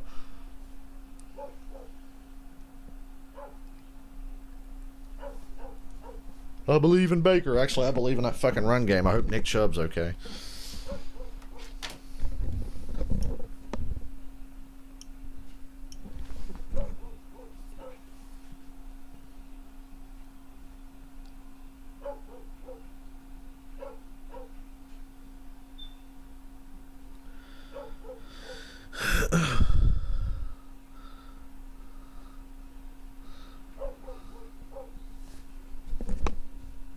Hear that stupid neighbor's dog barking outside my fucking window.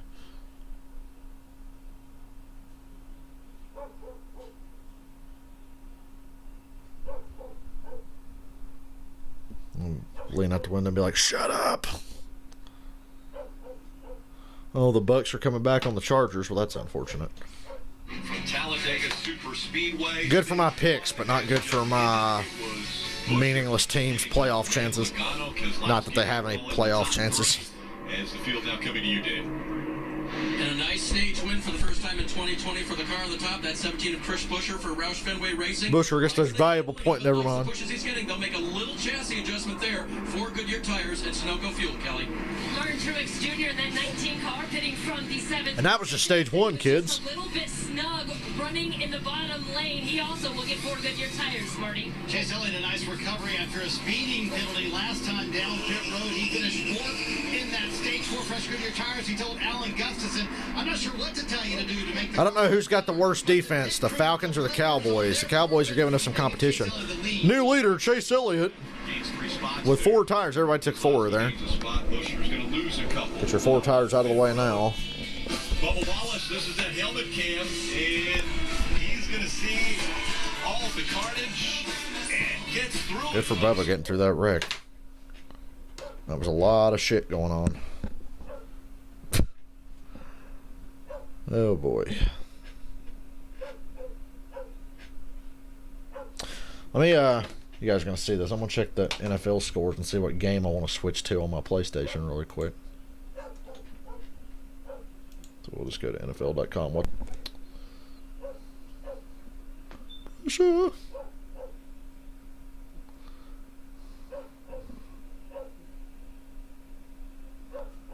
Okay, Baltimore's whooping Washington, no surprise. Tampa Bay just took the lead over the Chargers. That's a close game. God damn, the Seahawks at Miami are in a close game. Minnesota's killing Houston. Boy, I whiffed on that pick today. So the best option right now is Tampa Bay and the Chargers. I think I'm going to go ahead and switch to that. Cleveland Browns. I hope I'm not jinxing you by doing this, but I'm switching games.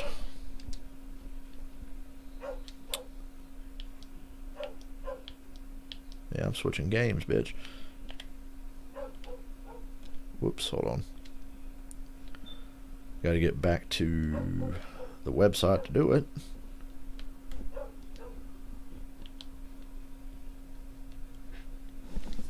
Oh my fucking god. Okay, Buccaneers, Chargers.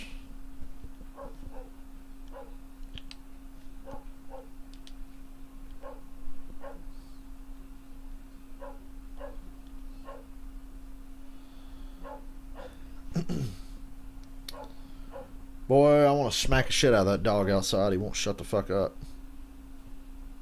Literally nothing to bark at out there that's not there every goddamn day, but actually I think it's a girl dog. I can't remember her name. I'm just going to sit out there and fucking yap my goddamn ear off all day.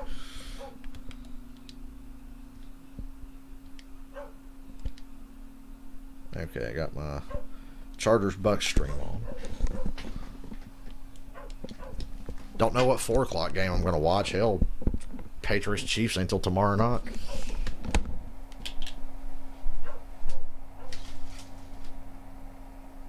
How about you shut the fuck up?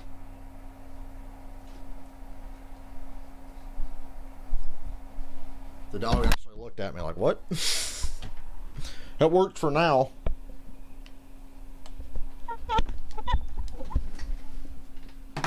You know, I'm not one of those guys. I never get annoyed and cats meowing and all that shit, but that shit was starting to get on my fucking nerves.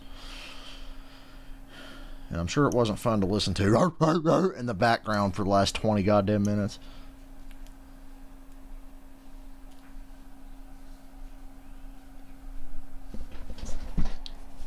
Ooh, there's an ad for the Eagles and the 49ers. The Injury Bowl tonight at 8:30 on NBC. Joe Logano's got some tape on the splitter now. They had some front end damage from that. I wish they'd have ripped the radiator out of his car. While drivers in jeopardy of getting cut, the ones who really needed those points, a lot of them involved in that big wreck that happened just towards the end of that stage, which really sort of mixed things up. Guys like Eric Almirola, Kyle Busch. Dale, who are you watching in this next stage? Yeah, well, he wasn't on that list right there. So, different game on my TV now. Tampa Bay and the Chargers. Tampa Bay's up 28-24. Chargers got the ball. Still got a whole quarter to go. It's just about the end of the third in Tampa. They got a lot of fans at the stadium today. That looks like a Bucks game anyway. That's about how many people would go to a Bucks game if they were allowed to have full capacity. And my stream freezes as soon as I get on this motherfucker. Nice. Comes back for commercial and immediately freezes. Trying to watch a fucking game here. Non-playoff guys who got stage points, so they're mixed amongst one another. You've got to run hard, you've got to run smart. And Chase Elliott stuck out to me. That car showed great speed, he showed great smarts. They might be dusting that bell off up in Dawsonville here later on this afternoon. It's not a bell, jackass, it's a siren. To say Chris Buescher, Bubba Wallace earning stage points. Eric Almirola was Chargers are getting the ball here, so they're still in the hunt. On the bad end of things, Dave Burns, do you have more? Outside the infield care center, Eric walked out on his own. You rode that Mustang to a stop. Are you okay? And what happened? Yeah, I'm okay. I honestly haven't seen the replay, so it's hard to say. But I know I got hit from behind. Here's a good angle for this replay. Who do I get mad at here? It's such a shame we had such a fast Smithfield power bites. Logano gave a good shot to Bowman, but Bowman tried to squeeze in a hole that was not there. He tried to go outside Almirola at the wall. Stage one, and looked like we were going to score a lot of points there, which is exactly. Yeah, Bowman made the move. That's Bowman's fault. Yeah, it looks like he got to my outside, and my car started to turn to the right. So Justin Herbert. Unfortunate. I don't know if he got in the back. Throws a check down to Keenan Allen. How that played out, but my car just made a hard right into the fence, and unfortunate. I had a lot of confidence going into today. I thought we were gonna have a good shot to win. Our car was so fast, but unfortunately, good Lord had different plans for us today. So don't invoke his name. And try one more. First of all, Eric, he's not real. Eric Almirola out today. Yeah, a must-win situation for Eric Almirola. All after some of the news we got this week, I'm starting to believe he is. Anyway, second down Chargers. The Bucks blitz. Ooh, that could have been intercepted. Into the round of 8. Going green. Getting ready for the restart to kick off stage 2. Chase Elliott and Brad Keselowski are making up row 1. Chase Elliott on the inside, Keselowski on the outside. Elliott, Keselowski, Buescher, Eric Jones, Truex, and Custer. Buescher right behind that 9. Field going through the Geico restart. Will they calm down for a little while? I doubt it. Eric Jones giving a good shove there to the 2 of Brad Keselowski. God, the Bucks blitz again. Wide open. Boom, touchdown Chargers. Oh, they got burned by blitzing there. They're going to be a little more calm this stage. I'm not so convinced there will be. Chargers retake the lead, 30-28. Extra point coming. The cars that were in that crash, how much speed was knocked out of those cars. And how does that impact I went down to the that other 18 players? bit. Well, Rick, I was going to add, I went down to answer Dale's question. I looked at the 12s repairs and the 18 repairs. I think all of those cars will be okay. They had damage kind of equal to the 43. Yeah, I see Blaney's still out there running. Kyle Busch is too. He's the car that I believe is definitely lost. Unfortunately, Kyle Busch is still running. And he's only 6 points below the cut line, so. Kyle Busch, his steering wheel's not straight, maybe the front end alignment is something's bent. Tie rod, lower control arm, ball joint, or something. His tie rod Taylor's bent. They bent some speed now, so if they get another caution and come back and work on that car a little bit more. But you can see he's not been able to keep up with this big pack. All of the cars have met the minimum speed that were. Maybe I should have picked Eric Jones instead of fucking Austin Dillon. Now that clock resets. They don't have to worry about that. The next I'd like time to see a look at the left rear of Austin Dillon's car to see how they got it patched up and if it's going to be worth the shit. The Ford had an uncontrolled tire when he was on pit road, but it doesn't matter. He's been running at the back. That's where he restarted. Yeah, the 4, the 18, 22, all those guys are way back there. You see them at the top of the screen, running together, staying out of this draft, either by choice or because their cars just lack speed after some of them are damaged. Here it is. Denny Hamlin's one of those. I think the 4 and the 11 are back there by decision, by choice. I don't know about the 22 and 18. Yeah, they're just chilling. Is in need of points right now. 13 points behind. Tyler Reddick barely dodged that wreck a little while ago. He was in the first wreck of the day and he dodged that big one a little bit ago. Ooh, Kyle Busch just blew a left front. Oh, it's tore the left front of that car up. That might bring out a caution because there's a whole chunk of the left front of Kyle Busch's car missing. So that's somewhere out on the racetrack. That probably should be a caution, right? Yeah, that's somewhere on the racetrack. Caution's out. There you go. Yeah, it's everywhere. You got to throw caution for that. Be careful coming through there. Got to get to him real quick. Tell him where all that is. Tell them to go as high as you can through 2 and down the back because there's debris everywhere on the bottom. The car looked fine. You guys mentioned the steering wheel was off, and maybe it was a brace. Kyle Busch's playoff chances just took a significant hit. Explodes on the car, and there's all that debris causing the yellow. Yeah, he had contact on that left front during that wreck. So he talked about, see, the right front looks good. The left front's where the contact was. Lap 69. Misaligned, It's our favorite lap of the day. You just don't know. There's still a chance. Oh yeah, don't give up. Don't give up. Still, talk to Kyle. Say, hey man, I know this doesn't look real good right now, but a lot can happen.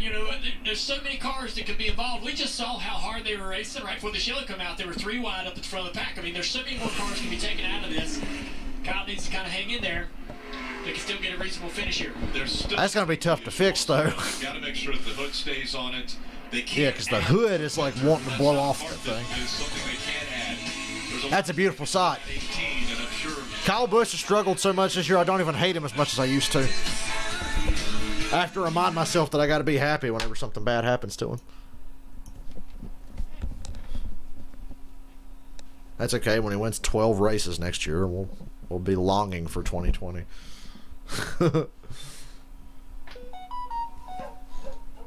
Look, NFL, you don't need to send me notifications. I'm watching the Bucks and Chargers, for fuck's sake. Justin Herbert looks like he's 15 years old. He's even got like the puberty acne going on. Poor Tyrod Taylor. He's never going to get his job back. Wasn't even his fault what happened.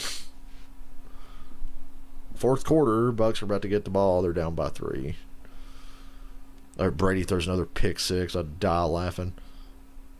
I'm not a Brady hater. I'm just a Bucks hater. So it just so happens that Brady plays for a team I can't stand.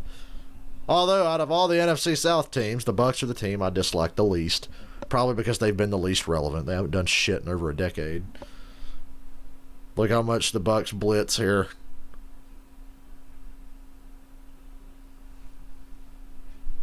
Wide open. Good throw by Herbert, too. He knew the blitz was coming. He just hung in there and lobbed it up in the air.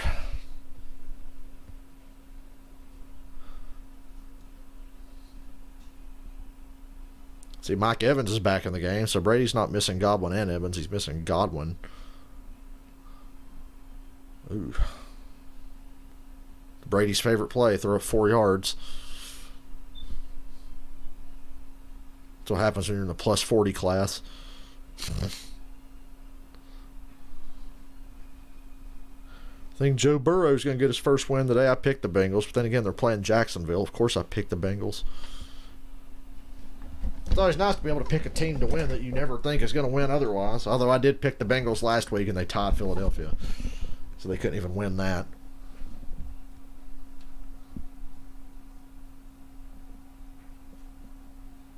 Another quick short throw by Brady. That's his specialty. First down now. Scotty Miller made like 4 guys miss to get a first down. What a play by Brady.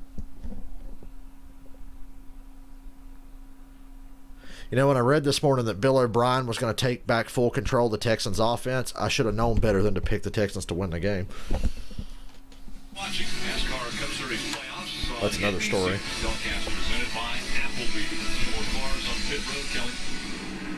Including the 19 of Martin Truex Jr., who was 4th. He had a vibration in the car. It didn't get any worse.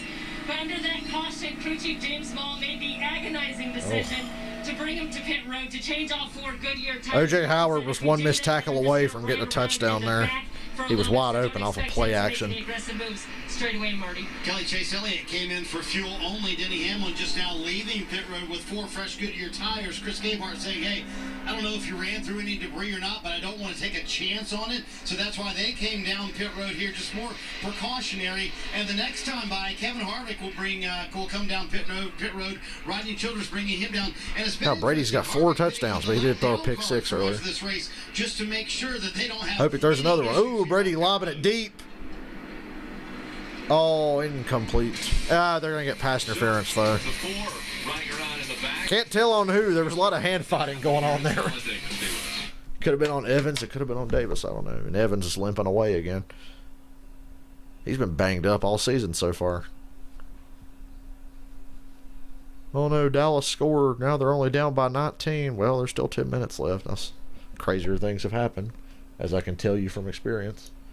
Pass interference. Oh, they called pass interference on Mike Evans. Damn, son. Like I said, that looked like it could have gone either way, but yeah, Evans pushed here right there. Just enough for a flag. Although he didn't even push that hard, but they saw the arm extend. Bruce Arians doesn't know how to wear a fucking mask. It's not covering his nose. Wear your goddamn mask. Brady overthrows a wide open Gronk. He wasn't wide open, but he had a step on the guy, which is pretty sad for whoever was covering him. And Brady just missed him. 2nd and 20 now.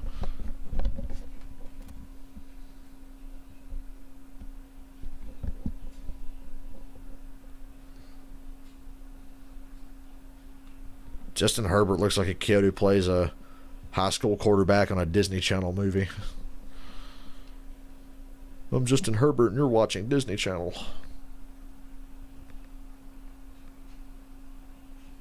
God damn it, it's fucking stream froze again. I'm trying to watch this. Now that I actually have a minute to see a couple fucking plays. Oh, it unfroze.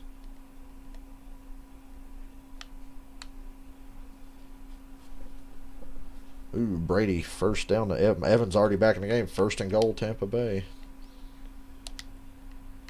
I just want to go back to full screen, please. No, you're not going to give me the option. There you go. Thank you. Fuck you very much.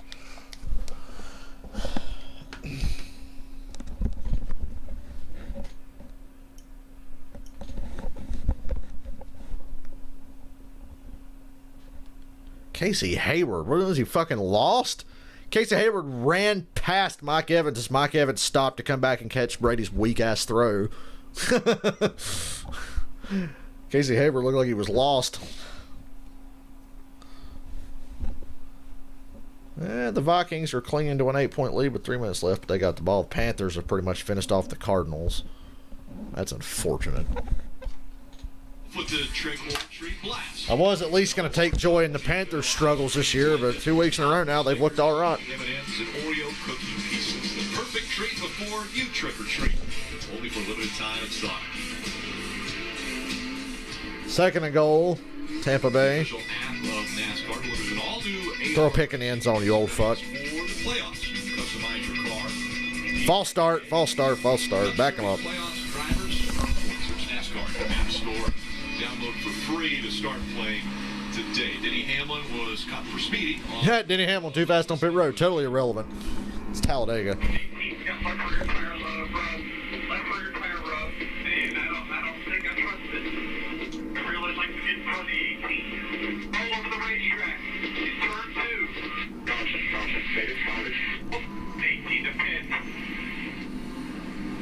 Maybe it's getting testy between the 11 and the 18 bunch. We heard him. He was seeing the problem.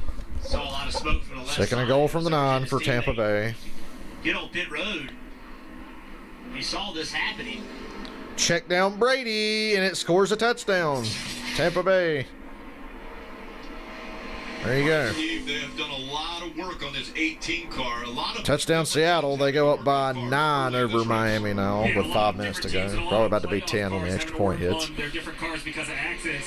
This unfortunate situation, this flat tire for the 18, while they're going to continue to work on their car. A good break for the 88 if Alex. That Chargers-Bucks game turned into a shootout. Others that had heavy damage, they were able to hit minimum speed. So as you mentioned, I knew I should have watched this game instead of Dallas and Cleveland. And Alex Bowman's team, I think, is going for the Guinness World Record for the most amount of tape used on one car. The left front fender. Alex Bowman's still out there chugging along. It's basically a So Almirola's really the only one that's definitely So screwed. these are the types of things, though, guys, that create more yellows. Now that we have all of these repairs. Well, it wouldn't create more yellows if we didn't have, hey, you got to repair your car in 5 minutes. Good luck, guys.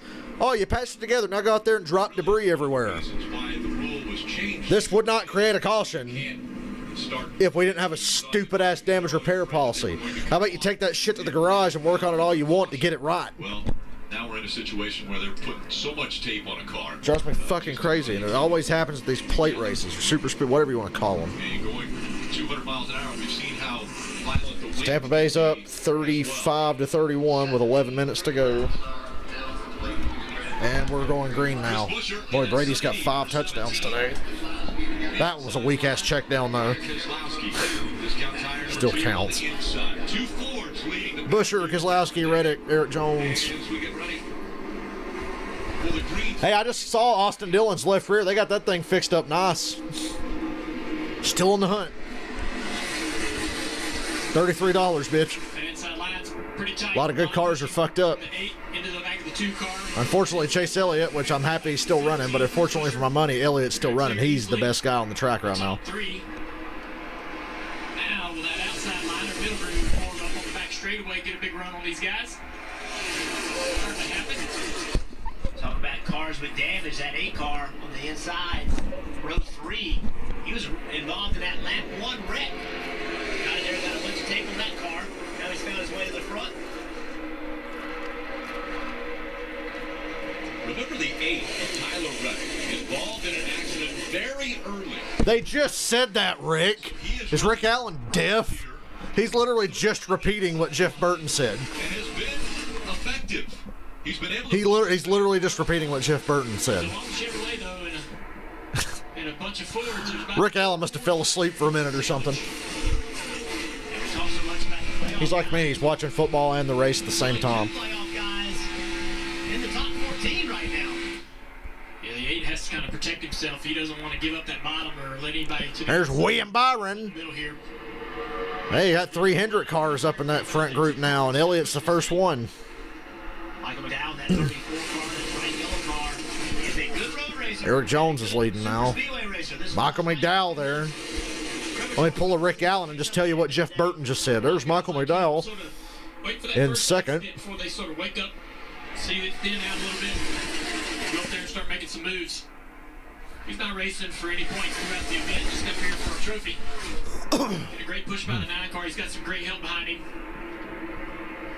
Ford's on the inside, tandemed up. Don't want to jinx it, but so far, a good points day for Chase Elliott. Out here today. That 12 car. If anybody was going to ruin it, it'd be an idiot like Michael McDowell, He was though. in that red earlier. They came in and got it repaired. He's found his way back to the front as well.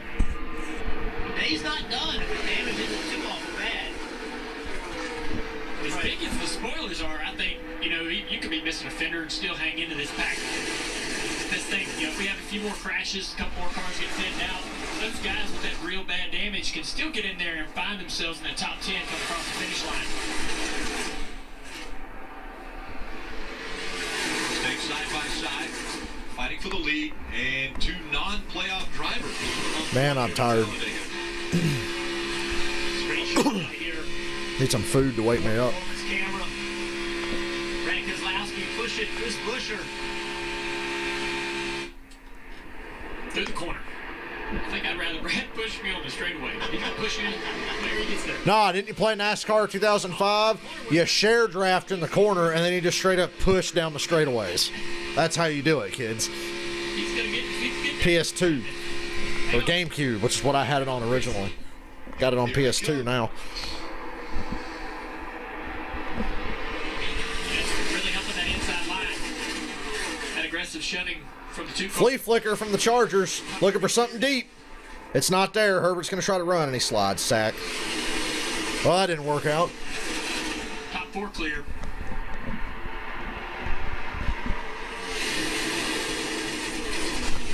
The outside line's fading a little bit. What will the guys do? They start abandoning. Good for Chris Buescher. Chris Buescher is also another guy I thought about picking. This guy, remember how good he was back here in the first race. Dave, what do you got on the 2 car?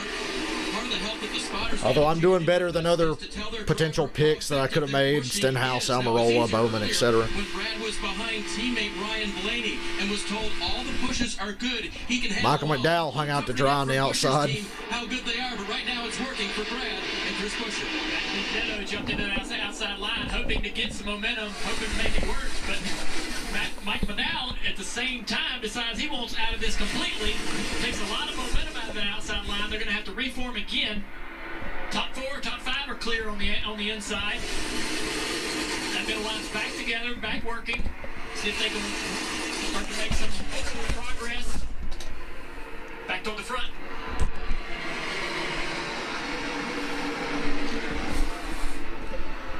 If one car pulls out of that middle line like McDowell did, it takes all the energy out of it. Herbert. You sort of have to take about a half a lap to get a yard short. What a tackle by Levante David. My God. I've always said if I could steal one player from the Bucks, it'd be Levante David. And he just made a hell of a tackle. Joey Logano, Dave.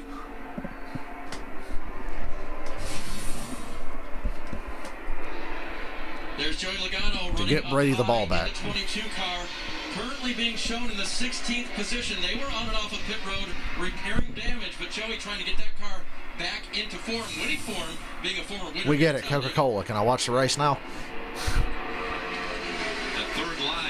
All this mess today, and Jimmy Johnson ain't been caught up in it yet. Just not enough cars up there. I was going to bail on that, go back to the middle. Oh, come on, Chargers. Should have run a fake punt. It was 4th and 1. Together to just create this middle line, try to help this middle Uh-oh. keep going. Oh, man, that could have been bad. Oh, Brad gets a pretty aggressive push from the 8 car. Yeah, Junior, I saw that first. Eric Jones seems pretty confident being able to push the... De Benedetto about got hooked in the outside. Not worried about pushing, no. He's going to shove him up. Please don't. That's right in front of Chase Elliott. 42, Matt Kenseth. See, there's 3 wide behind that. That hurts the energy of that top lane, but you can get tandem up. It doesn't matter. Tandem is just fine without other. You can tandem for half a lap or more. Outside line, that's why it's working. A lot of pushing right here. You could do that in the Xfinity Series. You'd have seen a better race yesterday. I might have won $20 if you could have tandem yesterday. Eric Jones doing a great job pushing up here on the back of this 21 car. He's going to push him out to the lead here as they're going to get tandem again. Brad Keselowski's going to have to be effective on the back of the 17 car to combat this. Both lanes in tandem right now, down into turn 1.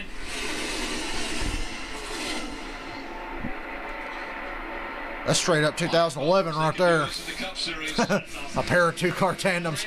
Junior, that's not awesome. You hated 2-car tandems. 21 with a lot of... Nah, it's good in short spurts. Down in front of this forward line. Gotta be careful because there's such a push right here. Where is 17? What's he going to be able to do? He's going to have to... I'm scared. This camera angle makes me nervous so I can't see what's in front of the car in front of Brad right now. That's how that happened. Big push from behind. So them onboard cameras scare me during these races. I'd like to see the whole field and see shit develop. Otherwise, it's like a horror movie. I'm waiting to get jump scared by something bad happening. Question is Buscher willing to be as aggressive as he needs to be on the back bumper of the 21 car to keep them in the lead? Looks like he is. Eric Jones led that lap prior to Why don't we have a night race at Talladega? Put lots up. The most he's ever led a race. 15 laps already. Ah! Dude, Brad's car looked like it was about to float away off of 2. He was like drifting. He was about to go into a full-blown drift. So Penske cars get a little loose on corner exits sometimes. More than anybody I've noticed otherwise today. Because I saw Logano do it a few times earlier.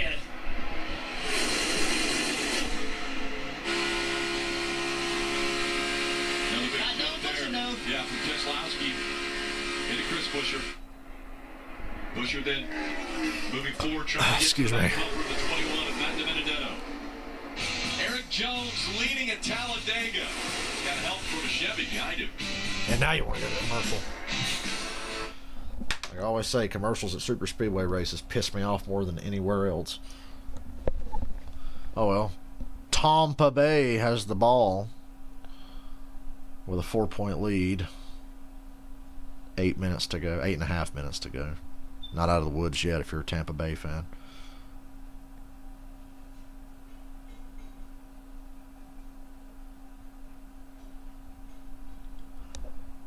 God, I think I'm hungry. I wish I'd have slept more than 3 hours. I tried, I really did. My body just wouldn't let me. Body's like, no, we're not supposed to go to bed till 7 a.m. and then wake up at 6 in the evening. What's the shit? You're trying to go to bed at midnight like a normal person? Fuck you. Have fun laying here and staring at the ceiling. Or waking up constantly. Oh, look, check down Brady. He looks like Alex Smith.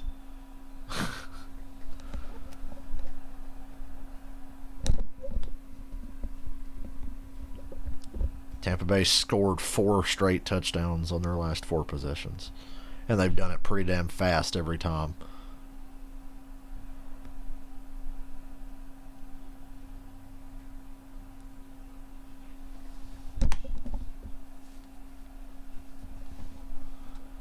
Jay Howard's getting driven to the locker room.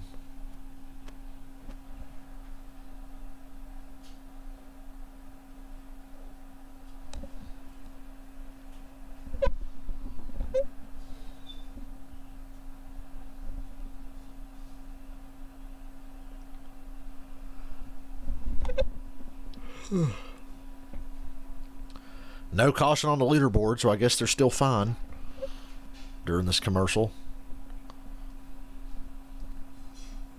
Oh my God, the Bengals are trying to choke to the Jaguars. Come on. You can't put the Jaguars away.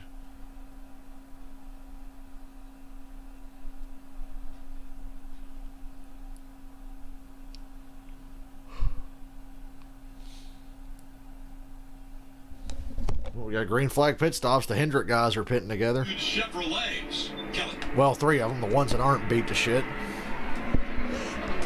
Jimmy Johnson, they made some pretty significant chassis changes. This will get you to the end of the stage. That's the idea. Pretty happy with the race car since fuel only, Marty. Matter of fact, it's the Hendrick guys plus Priest, Ty Dillon, and Bubba, and Kurt Busch. So a lot of Chevrolets pitted together.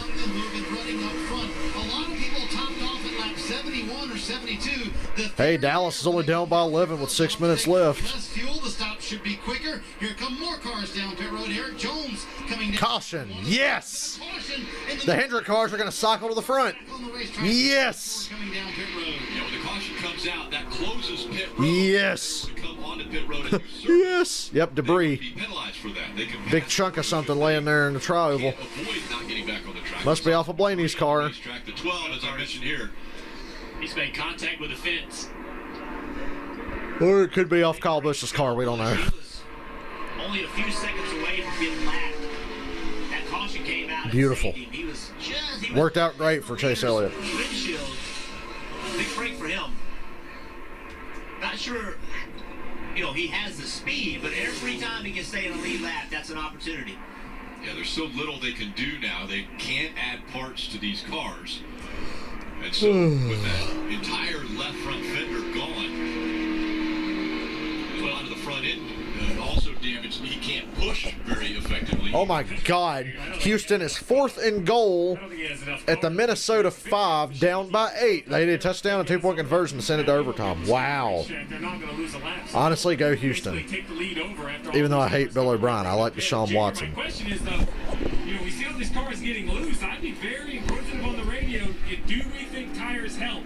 When the runs get bigger and the energy gets bigger towards the end of these stages, do fresher tires allow you as a driver to be more defensive? More aggressive with the steer wheel. If you're loose, you cannot turn the wheel to the left. Yeah. Spin the car out. So coming through the trial, and seeing turn 2, where we're seeing cars getting loose. You want to be able to turn the steer wheel and block or get in front of guys and make lane changes. And if you can't do that because you're afraid to turn the steer wheel. First down, Tampa Bay, big catch by Gronk. Looks like the Gronk's playing his way into shape. Maybe a little concerned. He was good against Denver last week. Made a good play there. Tampa Bay's about to close this thing out, I think. Let's go back and see. The Tampa Bay Gronkaneers. Came on pit road. Here he is, entering the corner. Right front. Oh yeah, Blaney had a flat right front and hit the wall. And therefore we have a caution. That also was a break for those cars you saw behind him. They had lost the Boy, track. Gronk saved the interception there. They had gotten so far behind they couldn't catch back up. And they were that if they would have stayed green for a long time, they potentially could have gotten lapped as well. Let's listen in to Denny Hamlin's radio again. Pretty good as far as points go. He's plus 54 over the cut line right now. Here's his radio. I'm thinking we'll pick forward here and just keep being conservative. Honestly, I don't see any reason not to be. Yeah, 100%. Get these tires off. It's unnerving for me. Denny Hamlin is unnerved. I don't think that he's as concerned about the balance of his car, but more so maybe the debris and such on the racetrack. Anytime there's a yellow for debris, or he's seeing a lot of debris out on the racetrack, that's for sure. You're worried about your tires. And he hasn't been up at the pack to get loose and feel all that. So, but still, 4 tires. New tires are better. He's been complaining about a vibration as well. So, between the vibration and the debris, Dave. Watching leader Matt Benedetto in the Diglow yellow number 21. He says tires sure make it feel better, but I'll take your call on it, Greg Irwin. They'll change right side, see if they go to left as well. Last time they were on pit road, lap 62, Kelly. There was a change of plans for the 14 at Clint Boyer. The initial call was fuel only for that team. Clint said those last tires were worn out. They ultimately gave up 4 good years, Marty. Nice reflexes by Eric. I'm hungry. Came out, they darted back onto the racetrack. It was left side tires for him. You see Harvick though coming down pit road, fuel only for that bunch, and they gained A lot of no tires on those stops, of course. So 12 spots for Kevin Harvick. He's not going to be up front. Work out great for the Chevrolets. I think Chase Elliott will wind up being the leader here. But they don't have as fresh a tire. Depending on what Cody Ware, Tim Hill, and Brennan Gaul want to do. There's NBC trying to get me copyright claimed with your fucking Leonard Skinner.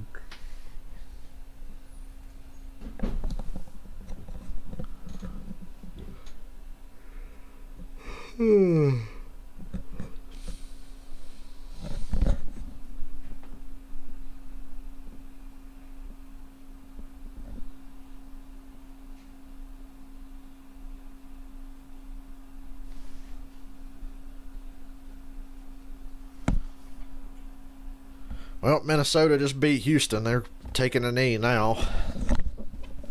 Houston's 0-4. Look, honestly, it's well deserved.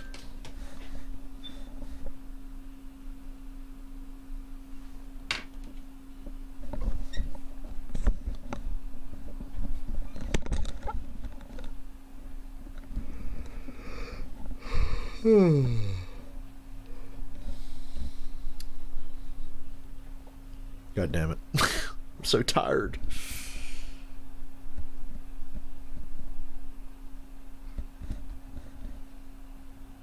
I had to work out this morning. That's not helping either. I also rode that bike an excessive amount this morning. Because I thought I was so tired last night. I'm like, I'll do it in the morning. Then didn't sleep worth the shit and had to get up and do it anyway.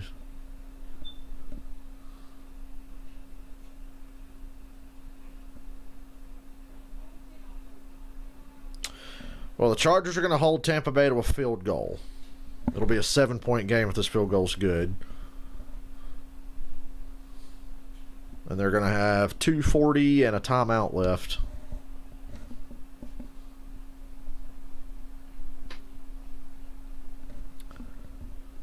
I cheer for chaos, so go Chargers.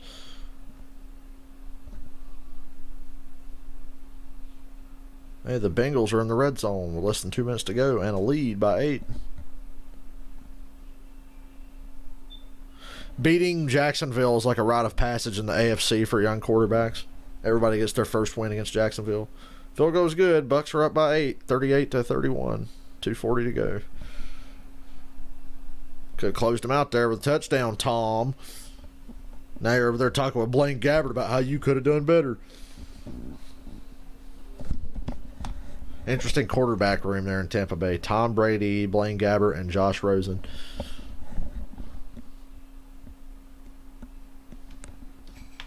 Cathedrals of the past, and we find their stories and we tell some great stories about what they meant to these communities where they are. All episodes streaming now for free. At least Tampa Bay's in first place and not Carolina. And Peacock is now available on Roku. That's how much I still hate the Panthers. You got a Roku TV, I believe. Yes, I do. Yeah. It's very nice. Good for you. Big news. And Dallas is about to score again. Still 3.5 minutes left, too. Uh-oh, Cleveland. You're pulling in Atlanta. From Germain Racing, the 13. I'm going to stay with the Chargers and Bucks, though. Jordan, Denny Hamlin. The Chargers have a chance to tie this. A new potential super team, and their driver that they. Let's say you go for 2 in the win. So the driver of the 43 now. Baltimore beats Washington to the surprise of no one. What the number or the name of the team will be in 2021, but they have both committed, I'm saying that with Michael Jordan and Denny Hamlin, that it will be a competitive team. Both of them have said we want to make sure that Bubba Wallace is in equipment that can win races. Marty. And Rick, you see some of the cars coming down pit road talking about this Michael Jordan, Denny Hamlin story. You know, Michael Jordan grew up in Wilmington, North Carolina, and actually his dad would take him to races all around the Southeast. So now he and Denny Hamlin will team up. And I asked Denny last week, how quickly did this come together with Michael? He said, actually, very quickly. I've been asking him for a long time if he wanted to get involved, and I kept getting no's, and finally I got a yes, and we pounced on it. Yes, Justin Herbert. Uh-oh, touchdown Dallas. Uh-oh. 3:42. Okay, you know what? I got to switch to that game. I got to see this shit. Back in the day, Dale Earnhardt Sr. did that with. God damn it, Cleveland. Now Denny Hamlin will be doing that in 2021. Moving God damn you, Cleveland, names in the world for making me have to do this. Jordan along his side. Yeah, Denny actually joked a little bit about the fact that the communication was. I had a feeling I gave up on that game too early. Michael and said, "Hey, did you see the rumors that we're now team owners?" And Michael responded back, "Well, what do you think? Should we make it true?" And the next thing you know, the conversations continued, and they are now team owners. And so the two very competitive athletes are going to make like I said, hopefully a super. Dallas just scored. My God. And of course, with Bubba Wallace being announced as the driver. This is disaster written all over it, Cleveland. Somebody please save the Falcons, because last week Buffalo blew a 25-point lead and got bailed out by the refs, because we have to maintain our narratives that the Falcons are the only team that'll blow leads and lose games. Maybe the Browns can do us a favor and take the heat off of us for a week. It was pretty cool that both he got a nod from the Mercedes. So I got the Browns and Cowboys back on now. Pretty cool to be recognized on an international level. Ooh. Big play coming here, I think, for Cleveland. Yep, big play. Touchdown, Cleveland. Odell Beckham.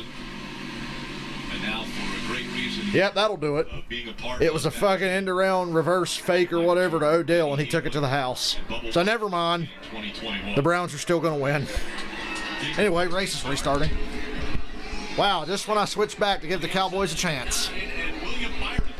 They've given up 48 points to the Browns. Chase Elliott's the leader. Everything worked out beautifully here.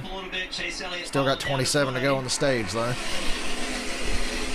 going to have to work hard to stay up front and utilize. A lot of Chevrolets there lined up on the bottom all the way back to 6th.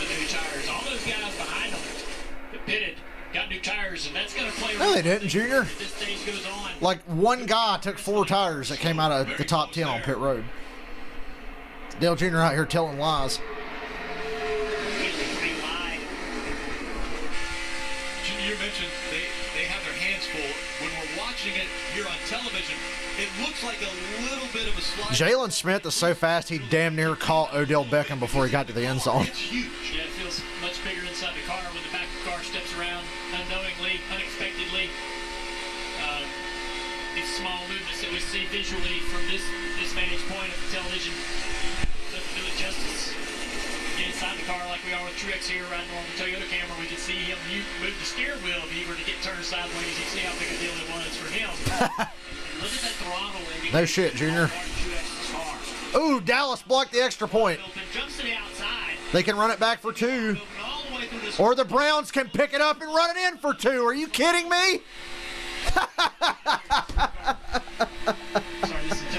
Dallas blocked the extra point, and the Browns picked it up and ran it in for 2. I was thinking about Austin Dillon, though.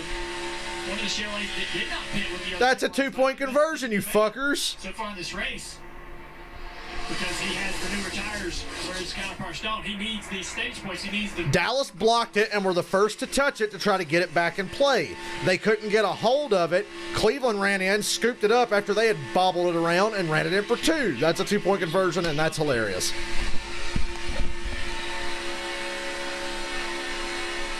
You can hear the engine. It's blocked by Dallas, and instead of letting it die, the Cowboys rightfully tried to pick it up and run it back for 2 points of their own. However, they dropped it. Yeah, Jalen Smith tried to scoop it up. Nothing going on in the race at the moment, which is hard to believe, but it's true. Give the Browns their fucking 2 points. They scored. He's not going to push. He's going to go right by that 19. Chevrolet has this race firmly in control at the front now. That's why there's nothing going on up front. There's 6 of them in a line. We were watching his throttle trace, and Martin Truex Jr. earlier in this race making some observations about the Ford and how they There's a flag down for something. Okay, they gave the Browns 2 points. Nice, they're up by 11 with 3:25 to go. Sweet. Ha Dallas. You've given up 49 points to the Browns, not 48. That is hilarious.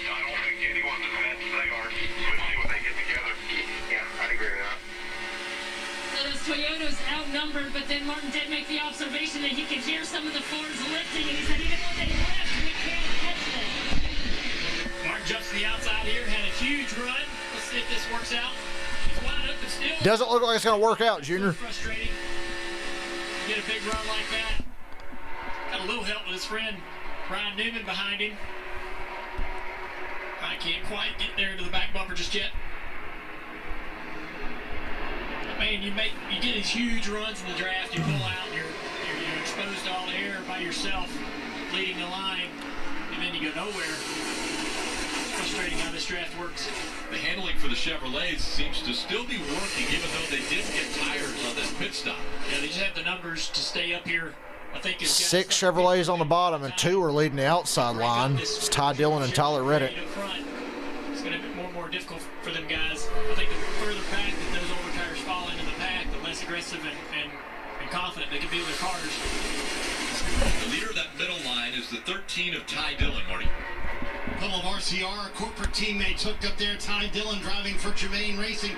Right behind him, Tyler Reddick, the RCR house car, and they are trying to make their way to the front. And we've talked about a lot of drivers trying to add a win to... Well, I'd say, Michael, you got your bet covered on the Browns and Cowboys by a long shot. But a win would certainly help him. Ty has worked so hard on his fitness this year and has shown it off at a couple of races, and this gives his team a chance to run up front, and he's doing a terrific job with it right now. Ty Dillon. So Michael Jordan and Denny Hamlin bought the charter from the 13 team, if I remember correctly, for next year. Again, that's Germain Racing. That's Love it. Chevrolet. All 5 of them I'm big fans of. Hell, all 6. Matt Kenseth's in 6th. There they go, trying to get me fucking... I was trying to jam on the music, then I quickly remember we're on YouTube. YouTube doesn't like you to have good music. They want you to play GTA Vice City and suffer in silence like we did earlier this year when I streamed that. Had to turn the fucking music off. because the first 2 videos got flat out blocked. Thanks a lot. First time playing Vice City in years, and nobody can see the first 2 parts except for me. Yeah, Seattle should be 4-0. I mean, fuck, they play. I thought Miami would be an easy bye week for them this week, but that game was a little closer than it needed to be. But yeah, shout out to the Cowboys for blocking that extra point and pulling a Romo and giving it to the other team. Let me check NFL.com, see if the Chargers did anything after I switched off of that game. I'm bad luck wherever I go. I jinx the Cowboys by coming back to their game. What's the score, fuckers? Single file up front in the race. Long train on the inside line.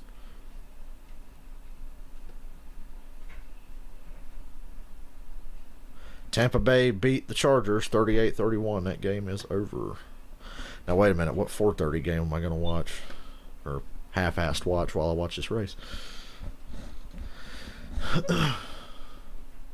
Take this moment, 20 to go in stage 2 while they're single file with them Chevrolets up front. 4:30 game. Ooh, Buffalo and the Raiders. Yeah, give me some of that. I think that's the game I want to watch. Yeah, that's what I'm going to watch. Buffalo and the Raiders.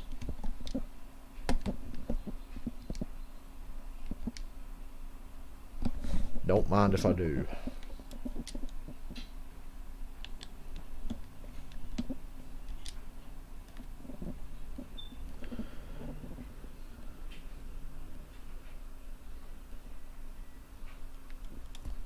I swear I better sleep good tonight. This is miserable. I'm so tired. I knew when I woke up this morning, I'm like, shit, I'm in for a long day. I knew it. Me and my sports addiction. Because I could just go to bed after the race, but I don't want to.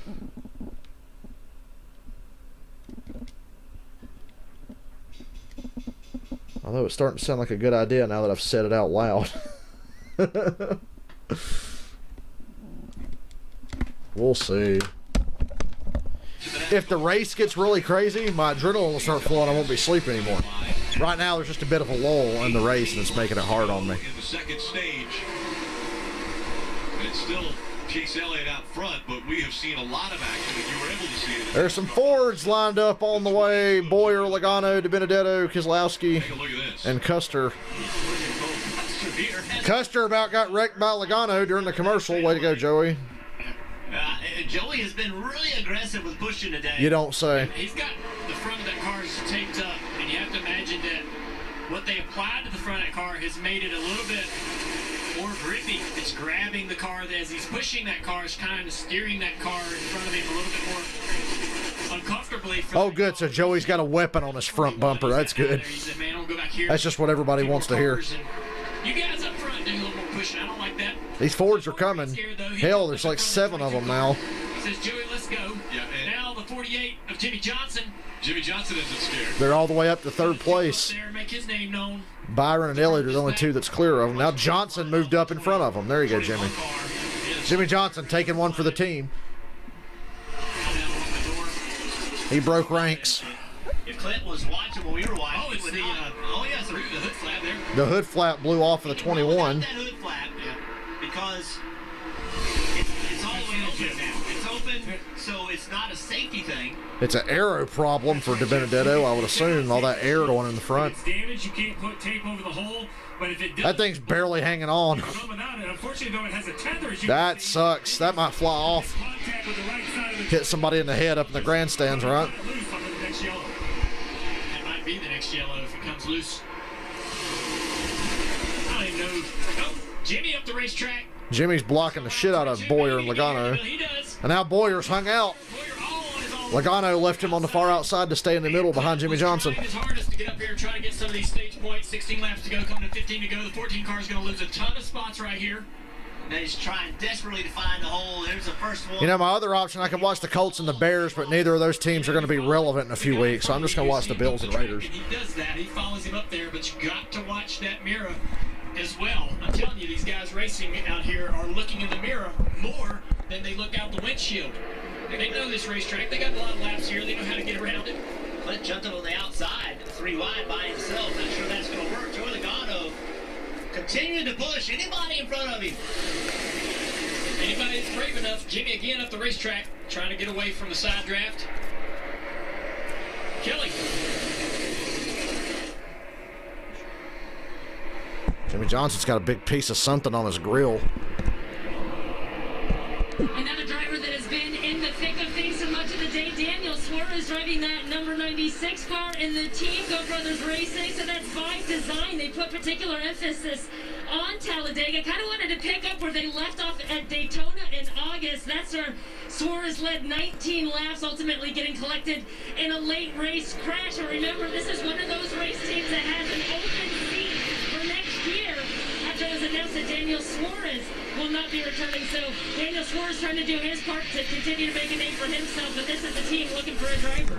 And Jimmy Johnson. Hey, the Bengals won. To the front. 1, 2, and 1. Out here on the outside of his teammate. He's getting a lot of help from Joey Logano. But he's on the front of that 48. There's some debris there. Yeah, that's not good. That's a lot of trash. That's a big chunk of something. Goddamn Joey Logano about spun Jimmy Johnson out. That is a problem. Joey Logano is going to cause a wreck with how that car is. So Jimmy's picked that tape on the front and everything, that's what's causing that. Everybody he pushes now gets really unstable. More than usual. That's a problem. I don't want to be in front of him. I don't want him pushing me. You got to hang him out somehow. Well, Jimmy Johnson's got a big chunk of shit on the grill, but he just led that lap, I'm pretty sure. Oh, it's getting hotter. That's not good. Hey guys, this car's really fast. Wait, my temperatures are 380 degrees. They're almost an air traffic controller. Let's listen to Eddie DeHaan, the spotter for Chase Elliott, as he tries to keep the 9 car up front and his teammates behind him. Joe Logano's got his nose out front now. At least for this corner. Jimmy Johnson did the smart thing and got behind Logano. Get the trash off the grill and don't let him be the one pushing you.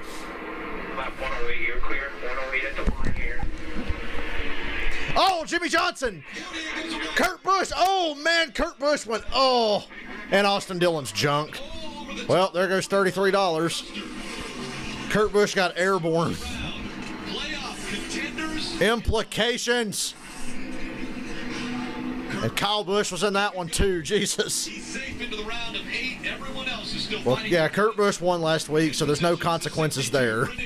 But Boyer and Kyle Busch, and unfortunately for me, Austin Dillon, severe damage to that car. well, you know, it was never going to work out for me today. You see the one, Kurt Busch got up and on top of the 41 of Cole Custer. I thought Kurt was going to go upside down into the fence. Kurt Busch said, let me guess, the 22 had something to do with that. No, I don't think he did, but I don't blame him for wondering. He immediately wants to blame Logano. He's just like me. See, I'm not the only one that knows Logano's a moron. 2 car looks unscathed here as he was spinning around. And Brad spun through it and didn't hit anything. Lucky him. Good change. Daniel Suarez with heavy right front damage here. We were just talking about Daniel. Poor Suarez having a good day. And Brendan Gaughan's out of the race now. Brendan Gaughan, that Beard Motorsports, a team that has 1 employee. Clint Boyer's out of the race. Their only employee is Darren Shaw, the crew chief. Take another look at what happened. Jimmy got a bad push from Clint Boyer coming through the tri-oval. Yeah, that was Boyer's fault. And gets into God damn, Boyer. And you guys just had to take out Austin Dillon too, didn't you? Austin Dillon drove away from it, but I think he got some big front end damage. Gets him turned around. Now, God, Kurt Busch was on top of somebody. fortunately came down on his tires. There it starts, right there.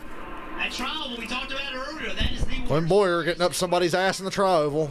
Has the least amount of grip around this racetrack. Now remember, these race cars are 3,400 pounds flying through the air like toy cars.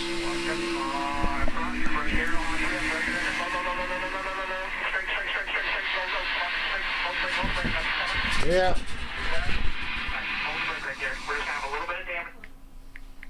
So right there, it starts. It seems like it gets calmed down, but another bit of contact. Now the 48's around into the side. Clint Boyer's the new Stenhouse. Till further notice. Until somebody else pisses me off more. I'll be right back. Frightening view out the front of that car. As you know, that impact's coming. Anywhere from 30 to 40 G's head on into the fence. Clint Boyer in stage 1 decided to back out of it. This stage, he decided to go try to get some points. And look at there on the right side of the screen, 18 car, Kyle Bliss trying to avoid the wreck.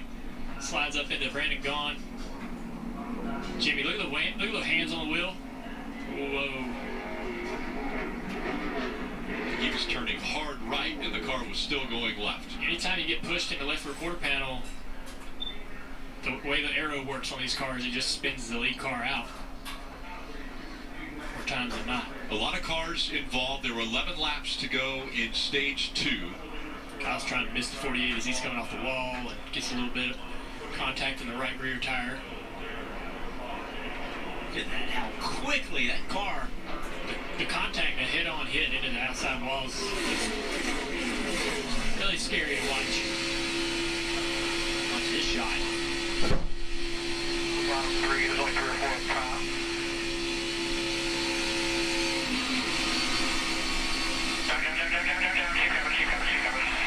Down, keep coming down. All right, here, I'll get all good yellow down. That's the best thing ever. Kurt Busch immediately assumed it was Logano's fault. Just before all of this happened. I have food now. Thank God, because I was starting to get really weak. I'm hungry. We've seen a bunch of replays. I happened to be listening to the 48 when the accident happened because of that debris. I wanted to hear if they were overheating. He was very frustrated with Clint Boyer, and this is what he had to say. I'm destroyed, and I just got drove through like 6 times on the 14. Thank you. Obviously frustrated. You guys pointed it out. We all know the tri-oval is a very difficult place for car handling anyway. I think more of the frustration when I look at it again, drivers like he hit it once, but then either continued with the momentum or didn't realize Jimmy was that far out of shape or thought he had to push anyway. But in the end, turned the 48 in a huge accident. Another car gets airborne but comes down on all 4 tires with the one of Kurt Busch. I guess you could call another big one here at Talladega. It'd be interesting to see the telemetry on the 14 car if he's in the throttle, because sometimes it sure looked like he was. Be shoved along by the car. You got energy from the car behind you. He doesn't have to be touching your car, and he could still be red flag. Yay! In front of you. 14 could be coming out of the throttle like, look, I'm trying to stay off this 48 car. I told you we'd get one. Just, have to hear his side of the story. Red flag has been displayed as they clean up this tri-oval. Well, I'm going to eat and watch Buffalo and the Raiders for a little bit.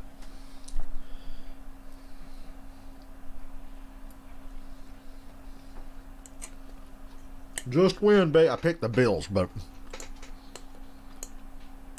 I still feel like this is a winnable game for the Raiders.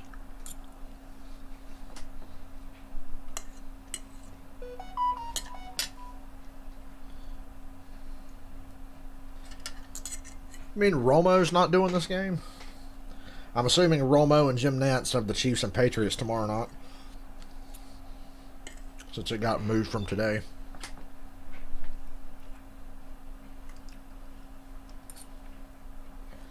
Well, now I don't feel bad about keeping the game muted at all times. I would feel bad if I was missing out on Romo.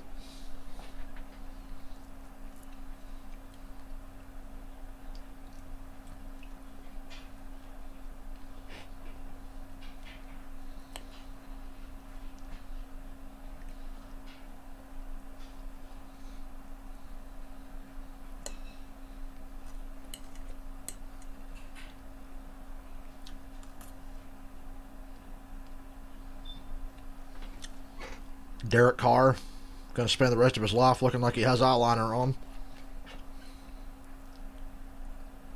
Why is that? It's so weird. John Gruden's starting to look a little pudgy. You know, John Gruden was once voted one of the 50 sexiest people in America. Did you know that? I am not bullshitting you.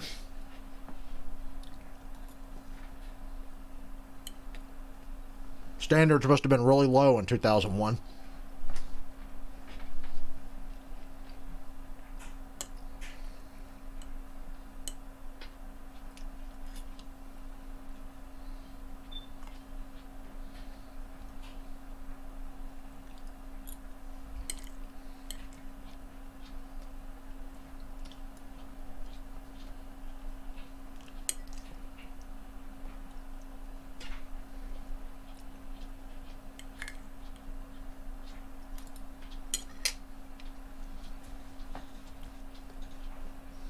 If Newman, Chase, or Jones wins, you give me 2 extra. Oh, thank you.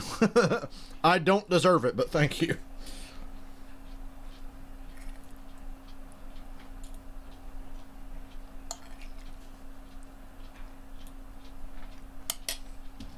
From Talladega. Yay, red flag coverage.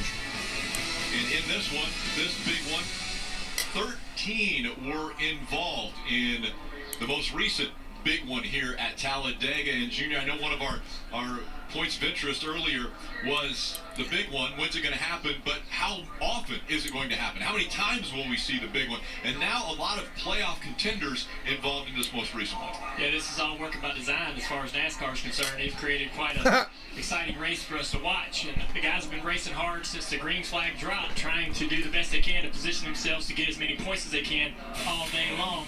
We've seen a lot of crashes caused by some of that aggressive racing. 18 car slides through his. That's rare. Raiders defender making a tackle in the open field. Has to overcome that problem. And the 10 car gets turned in the outside wall by the 18 car. A lot of momentum from behind and spins out a few of our guys that are racing. You mean the 88 car, Junior? 10 car of Eric Almirola. The 88 car as well has damage from this, but he's trying to overcome still. Here they are repairing that damage. 10 car Eric Almirola pulls up on pit road, very unhappy. 22 car had damage as well. They're repairing that. He's back up to speed. 18 car of Kyle Busch. He worked on that car as well. He had more problems later. The 3 car has a flat tire. He's overcome that. There's Eric getting pushed behind the wall. Kyle Busch, after the damage that he had earlier, blows the left front tire, takes the left front fender completely out. Now he's out there trying to figure out how to make lap time through this, working very hard to try to get that hood secured back down on the race car so he can make reasonable time. And then this most recent wreck, Clint Boyne to the back of Jimmy Johnson, pushing really hard. Kurt Busch way up in there on top. It's hard to talk because I'm stuffing my face. Clint Boyer, his playoff hopes just became way more difficult. Clearly upset. Offsides on the Raiders on a 3rd and 11. Way to go. See right here, as this wreck continues, Kyle Busch trying to get through it. Pulls up in front of Brendan Gaughan. Brendan nowhere to go. Contact in the door. Not sure if it hit the right rear tire or not. Here they are on pit road again. This time Kyle Busch's right side got finished off along with the left side. So no work can be done under red, but they're ready. You see the drivers involved. The playoff contenders were in yellow. We saw those on the first page. First down Bills at midfield. Are in a very tough situation. The 18 of Kyle Busch, the 3 of Austin Dillon, the 14 of Clint Boyer, and the 10 of Eric Almirola, losing a lot of points in this race, going to the final race of this round, which will be the Charlotte Roval next week, and almost all 4 are in a must-win situation. Dave. Cole Custer not in the playoffs, but he certainly wanted a shot at victory today at Talladega. Cole, what did you see? Oh, our HossTooling.com Mustang was fast, and they just all started pushing real hard on the bottom or the middle, and they started spinning. I was like, hopefully I can make it past it, but we didn't. So it sucks. I thought we had a really fast car. All the guys at SHR, they built some fast cars coming here, but we'll move on to the next one. But it was Jonathan Abram and Stephon Diggs are talking a lot of shit to each other. 2 plays in a row. It looks playful though. It doesn't look like they're actually getting salty. You're the car underneath there. Yeah, I didn't know he was flipping at first, because you're just kind of, looking at what's in front of you, and he was above me. But I saw his tire mark on my roof as I got out, so that was pretty crazy. But on his roof. He's okay. Obviously, they have a lot of safety. Dr. Jerry Punch will be proud. Can't thank NASCAR enough for that. Glad you're okay. Sorry you're out. Rick? Yeah, what a wild view that had to be for Cole Custer as... Ooh, Stephon Diggs is tearing up the Raiders already. Kurt Busch was above his car. So a red flag condition here at Talladega. Red flag. Told you we're going to be here till 7:30 watching this race. It's just the way it goes. Excuse me.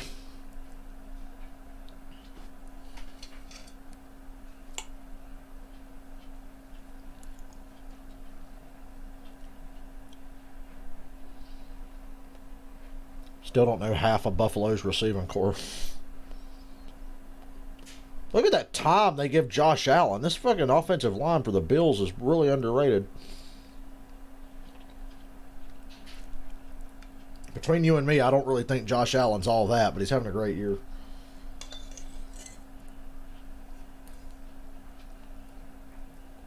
No doubt about it. I like him, but I don't think he's that great. He got to do a lot to win me back after his performance in the playoffs last year. Letting a Bill O'Brien team come through in the clutch. EDP just posted a video, let's go Browns.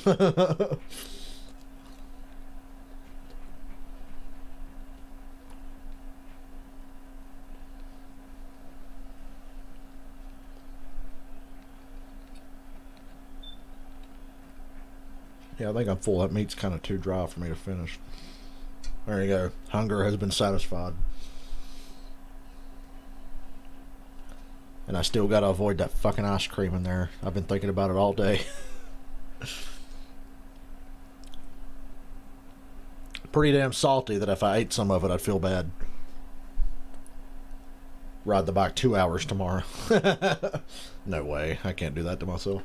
Even if I do eat the ice cream.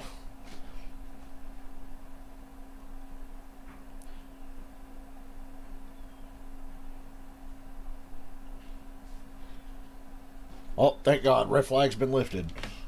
Score on NBC is brought to you by Guaranteed Rate. This race will end one day. Historically low. Save money at rate.com today. Ford. Built Ford proud. Liberty Mutual Insurance. Only pay for what you need. And by Applebee's. Dozen double crunch shrimp deal. So it's a yellow flag condition now. The red flag has been lifted, and they can go to work on the cars on pit road. And we're seeing how many are going to make their way onto pit road now that it is open. Quite a few. Woo.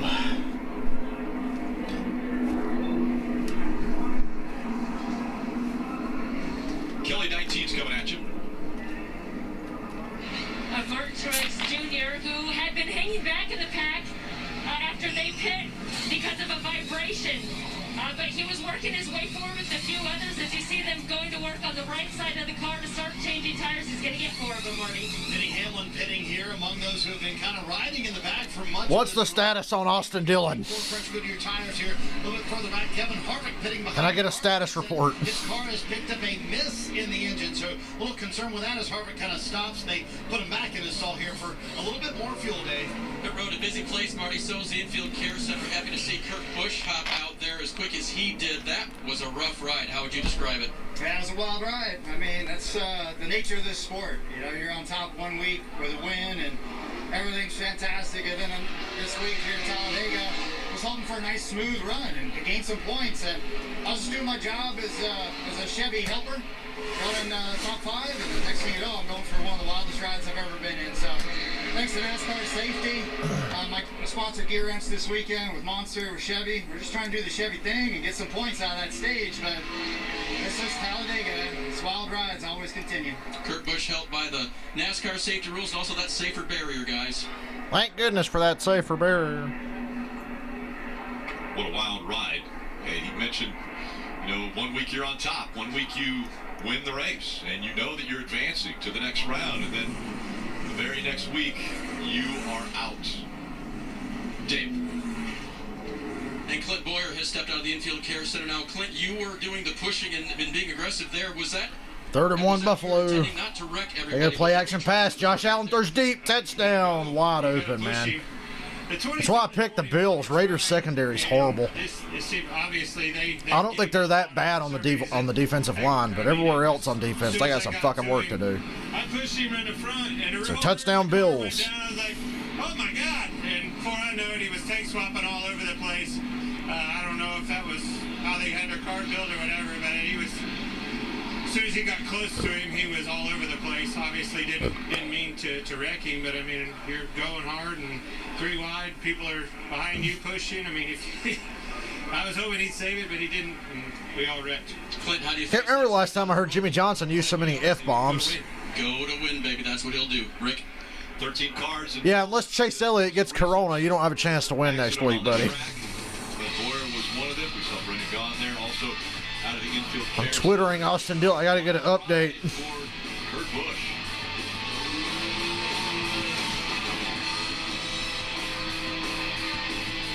FanDuel's simple, intuitive app makes it easy to get closer to the... Shut up. Kyle Busch has gone from being champion to fighting Austin Dillon for a spot in the round of 8.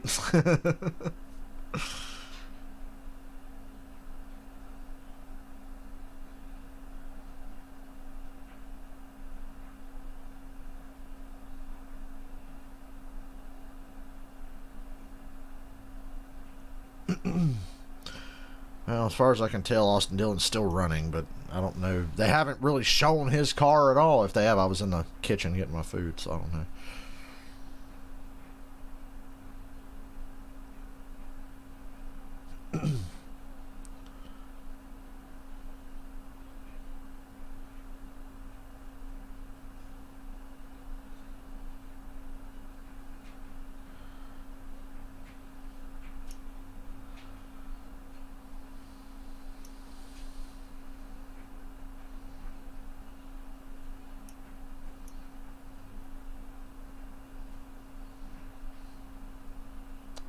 Here comes the Raiders offense.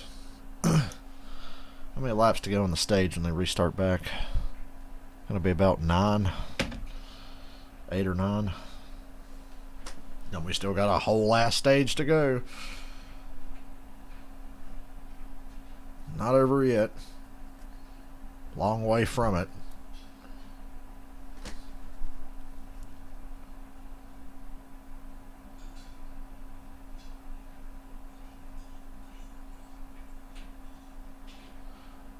I like that Raiders offense a lot better than their fucking defense. And they got a banged up offensive line, and they still run the ball like maniacs and don't give up pressure at all.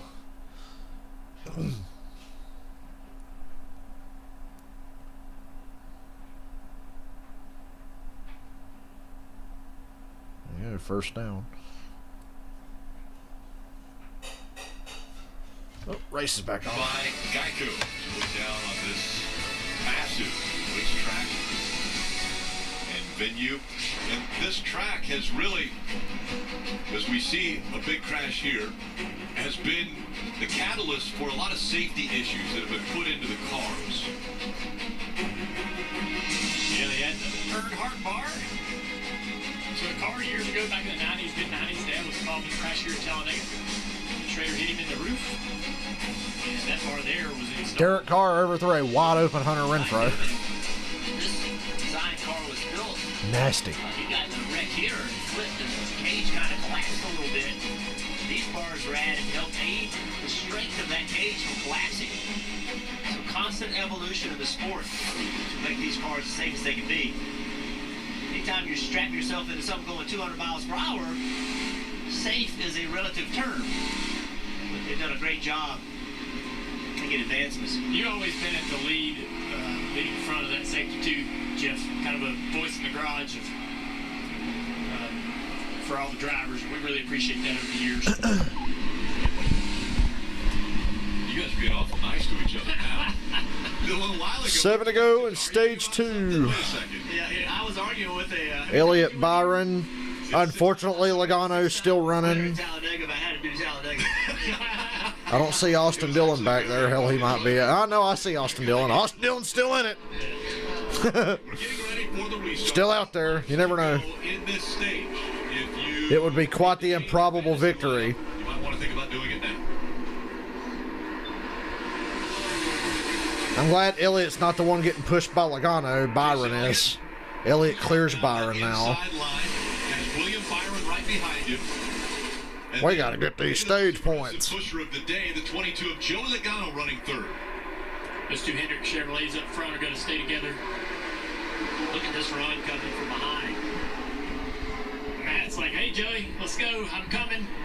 He's on out here. I'll push you by these guys. That's exactly Byron, why didn't you move up? Now Logano and DiBenedetto are going to blow by both of them. And now the 22 and 21 working together. You know what? Logano leading the race might be the best thing for everybody, because if he's leading the race, he can't push anybody. So, yeah, good. Logano's leading. Kind of blending real easily to the outside of the middle groove.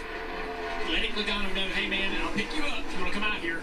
And Busher in that 17. Austin Dillon's in the lead pack. Clearing Chase Elliott, but he didn't clear him, and now he's on the outside line. Big push now from Truex, though. And Matt dives down into the inside line, again alerting Logano to what he would rather do as the pusher. Hey, I'm going to go down here and let's defend down here. Look at all the Austin Dillon with all that damage on his car, and then that outside line, Alex Bowman. If the splitter and everything's okay on Dillon's car, he can still make it happen. And the draft is a wonderful. I'm clinging to every bit of hope I have. All the cars that were on the damaged vehicle. I am not an Austin Dillon fan, but I have my reasons today. So that clock has been reset once again. Truex is pushing that 17 car, but they blocked that up front. The Fords have jumped in front of this Chris Buescher. 5 to go in the stage. 3 Fords and a Toyota on the middle line. Benedetto and Buescher are not going to be that aggressive to get around Logano. They don't need the points. Now he has to Elliott, Truex, though, they're probably going to fight. going to the bottom of that line in front They of need him. points.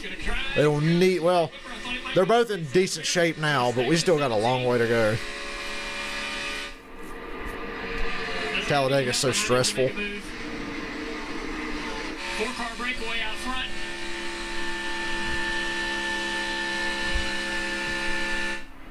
A lot less energy in this pack now, but of course we did lose about 10 cars.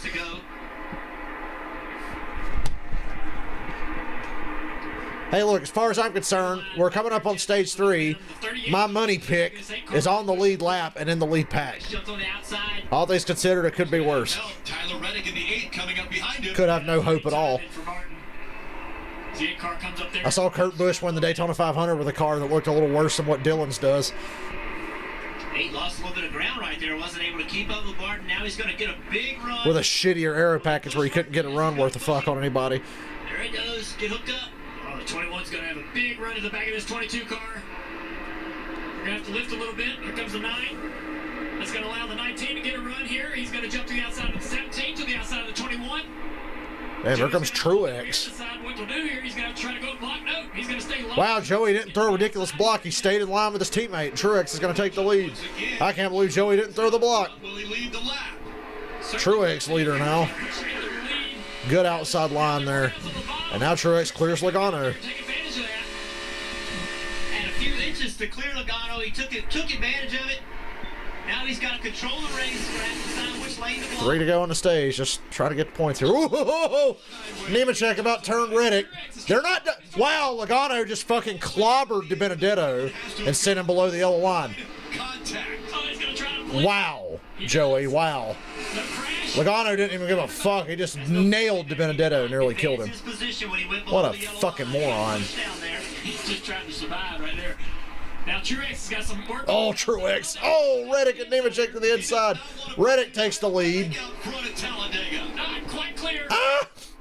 Man, I told you Reddick's a wild card. Remember Daytona in August? Under 2 laps to go. Oh, Elliott, you should have went with Byron. I don't like Logano being on your back bumper, bro. Because Logano doesn't care if he wrecks anybody, much less Elliott. To try to take this lead. I'm so fucking terrified. This is just the end of stage 2. This ain't even the race. The nose of the 22. The 22 is behind the 9 car. We know the 22. Elliott, if Logano makes the move, don't block, because that's just going to cause problems. And they're all standing in line here. Pretty interesting. Logano's got 2 Fords behind him. He's golden. Oh, the 2 just barely cleared the 43 car there. Oh, the 22 jumped out of line. Whoa, what the hell? He's got misuse. Please tell me Logano's blowing up or something. He's slowing down. He jumped out of line, and he's going all the way to the back. Please tell me he's got a problem. Keselowski to the inside. 1 lap to go. Something's happened to the 22. Bubba just passed below the yellow, but I think they'll say that Chase forced him down there, so I don't think they're going to black flag him. But Bubba passed below the yellow. That's how it looked to me. They were told over the radio to the 21 car as they get more action that the 22 is under penalty for forcing someone below the... They penalized Logano for body slamming De Benedetto below the yellow. Great information. Hell, they might penalize Elliott. He forced Bubba below the yellow, it looked like to me. Look at how big this is. Come on. Big lead for Martin Truex. Truex probably going to win the stage from the looks of it. Brad Keselowski. Come on. Byron, give Chase a push. Need the points. 38 and the 17. They're going to get this 2 car, I believe. John Hunter Nemechek in that 38. A good push. Truex wins the stage. Truex Jr. who wins stage 2. Elliott 4th. I'll take it. That's points. And with that comes a playoff point. Logano got white flag for shoving the Benedetto below the yellow. No points for you, dickhead. So the 22 was penalized and was told by NASCAR that he had the double yellow line. Take a look at how it happens. He goes up to try to get to the outside of this 19 car. Look at him. Come down, try to go Bonk. To the outside, but the 21's there. I don't think he even was watching his inside. Even if he knew, he doesn't care. Unintentionally forced the 21 below the line. Yeah, the rule says if you go below the yellow line to advance your position, you will be penalized. And if you force someone below the yellow line, you may be penalized. So that's what got loose and forced down there. What do you want me to do?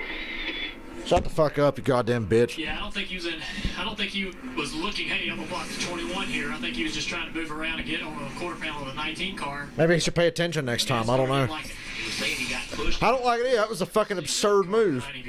And went and got down there because of that, but I'm not so sure that evidence agrees with Joey Logano. Well, a driver is always going to have his own perspective, right? I don't agree with it.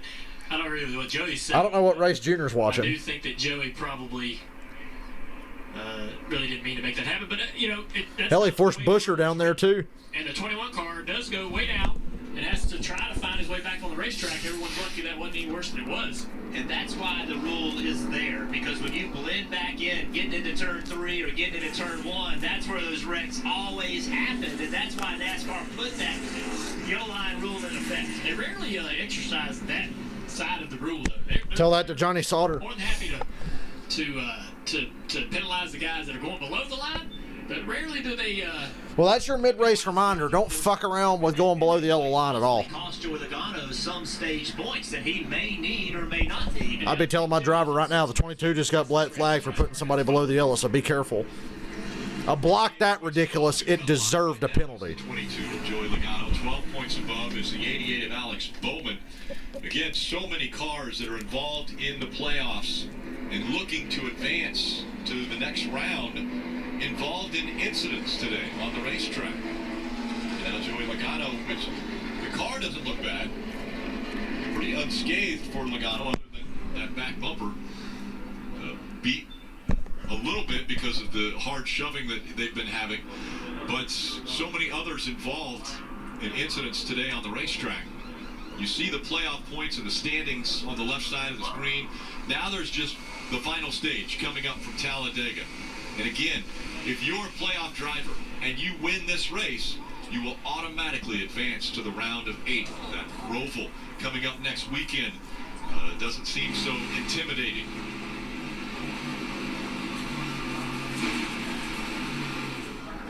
Pit road's open. Let's go back to pit road and Dave. Rick, the 2 car of Brad Keselowski comes down pit road. 9 stage points on that run there, finishing second. Not unscathed today, but his scathe is less than some. Fuel only on the 2, Kelly. Martin Truex Jr. picked up his. I'd probably take tires here and then fuel only later. Wouldn't you? Yeah, Elliott's taking tires here. I like that call. Points in the account for Chase Elliott on the afternoon. You see all those fuel onlys, but Chase Elliott and Alan Gustafson deciding to go with 4 fresh Goodyear tires here. Truex, Keselowski, Jones, Reddick. With the handling of the car, No tires for them. guys gaining some track position, Rick. Quinn Half, Alex Bowman, no tires. Chase Elliott, the first car on 4.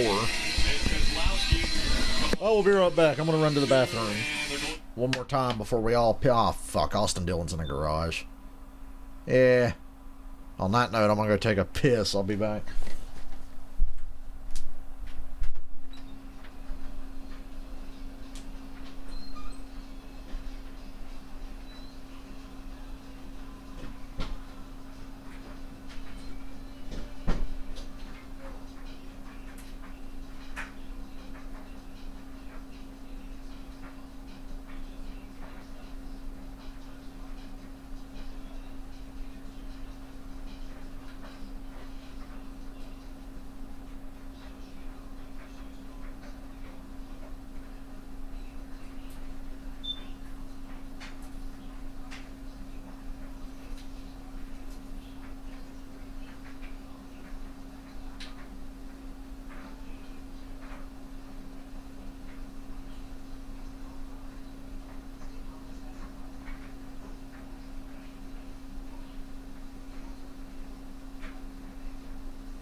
points earned today.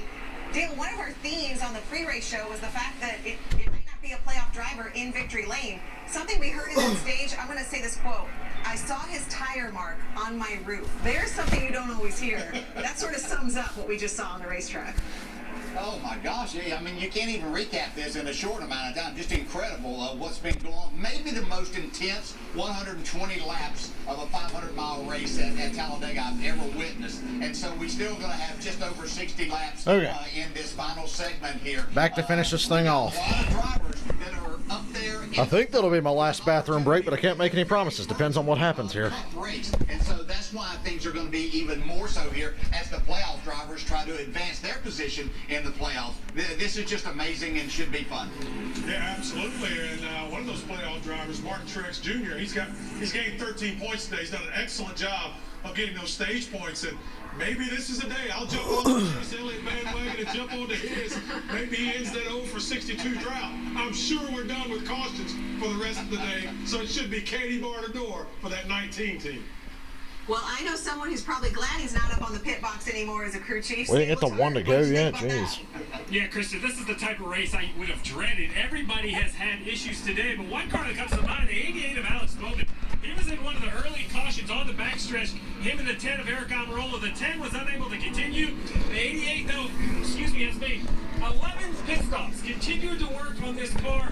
The guys in the booth says Dale Jr. pitted 17 times in 03 and still won the race. Currently 26 points above the cut. Those were the days. Because of the repair work.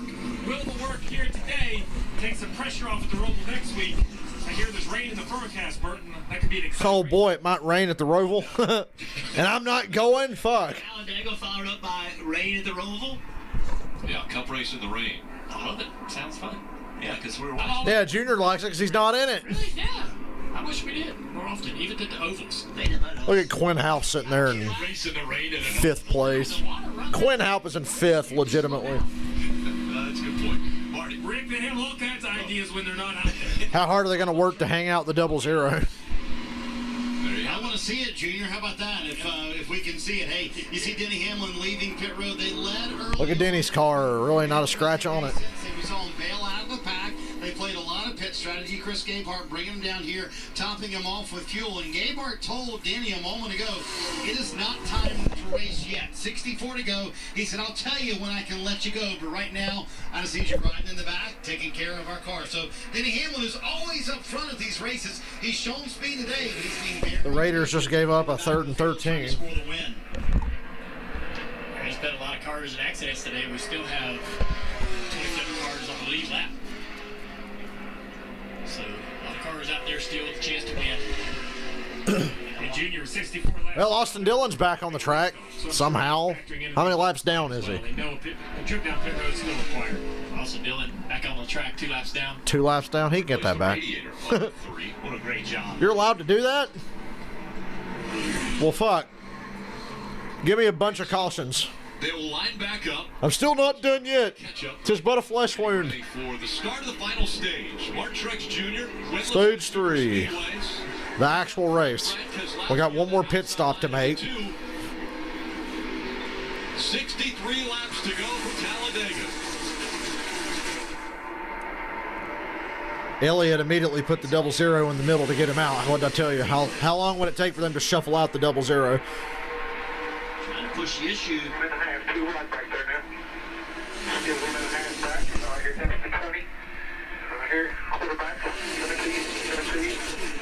Big push to Keselowski from Reddick.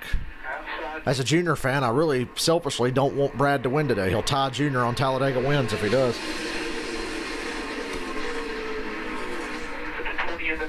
Coming right here behind you now. Here he comes, quarterback to you. Outside with 8.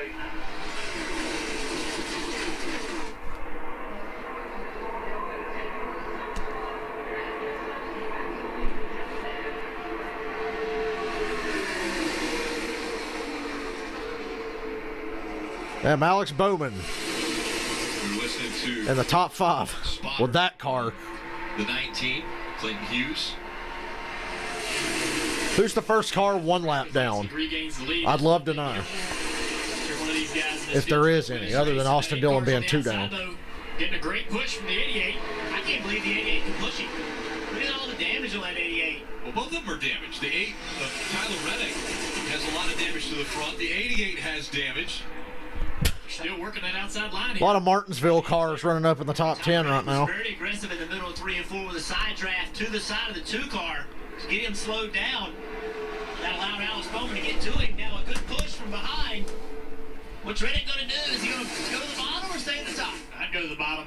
Tyler Reddick was involved in the wreck on the first lap of this race, and right now Tyler Reddick leading at Talladega. All right, that outside line, they're a little disorganized. The inside's coming. I ain't freaking out too much yet. They still got to pit one more time.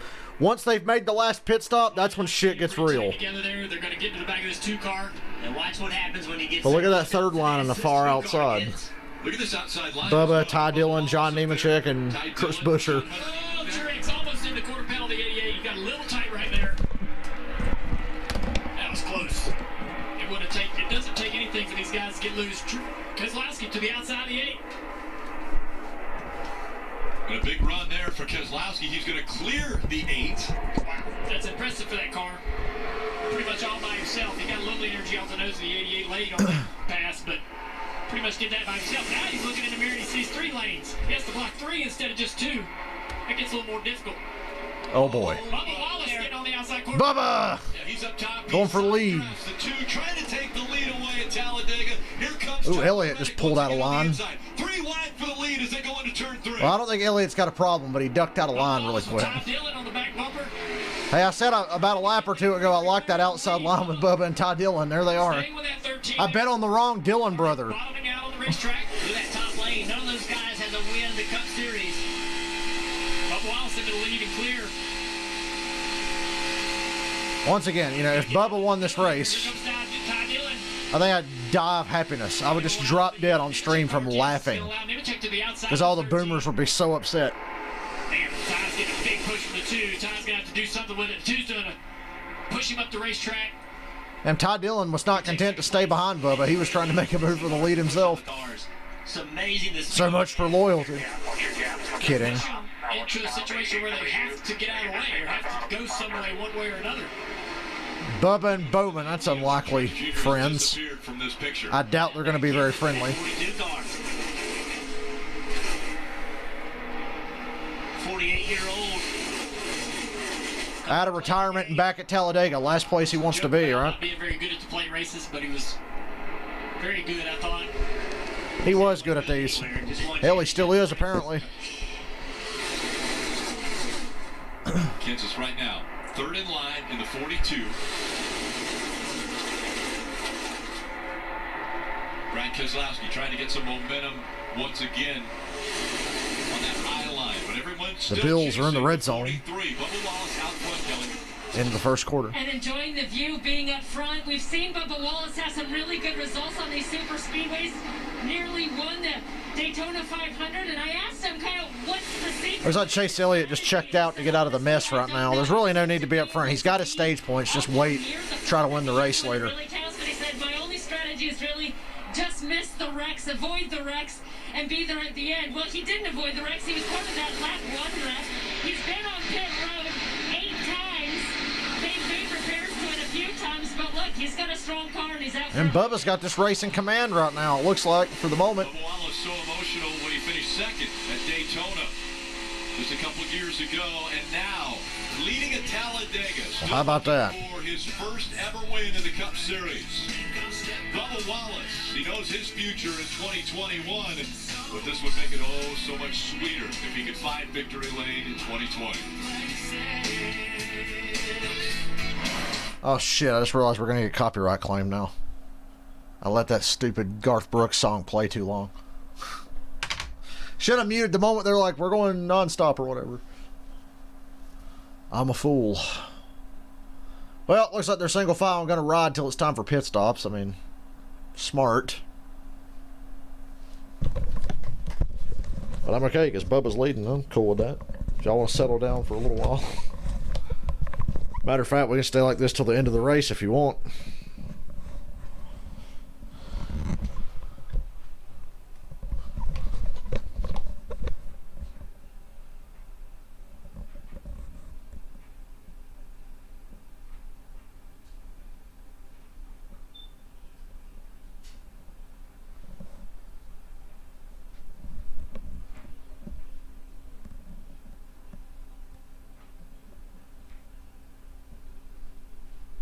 Rigged. Bubba's out front. I ain't watching NASCAR no more.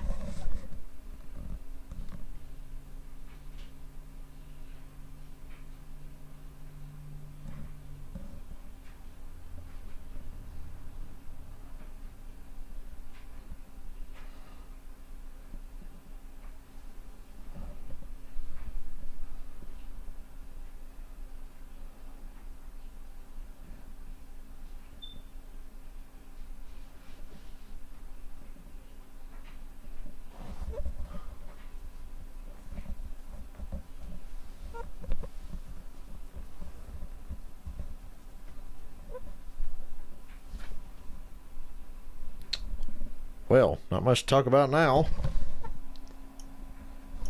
It's the only negative part of this. Yeah, there's an outside line coming there. Busher's dragging a bunch of guys to the front. Yeah, we got a race again now. And for the first time today, I got to turn my fan on because it's kind of hot in here. Chris Busher takes the lead. Try not to let my fan blow in the mic if I can help it. It's hot. It's just mildly uncomfortable in here now.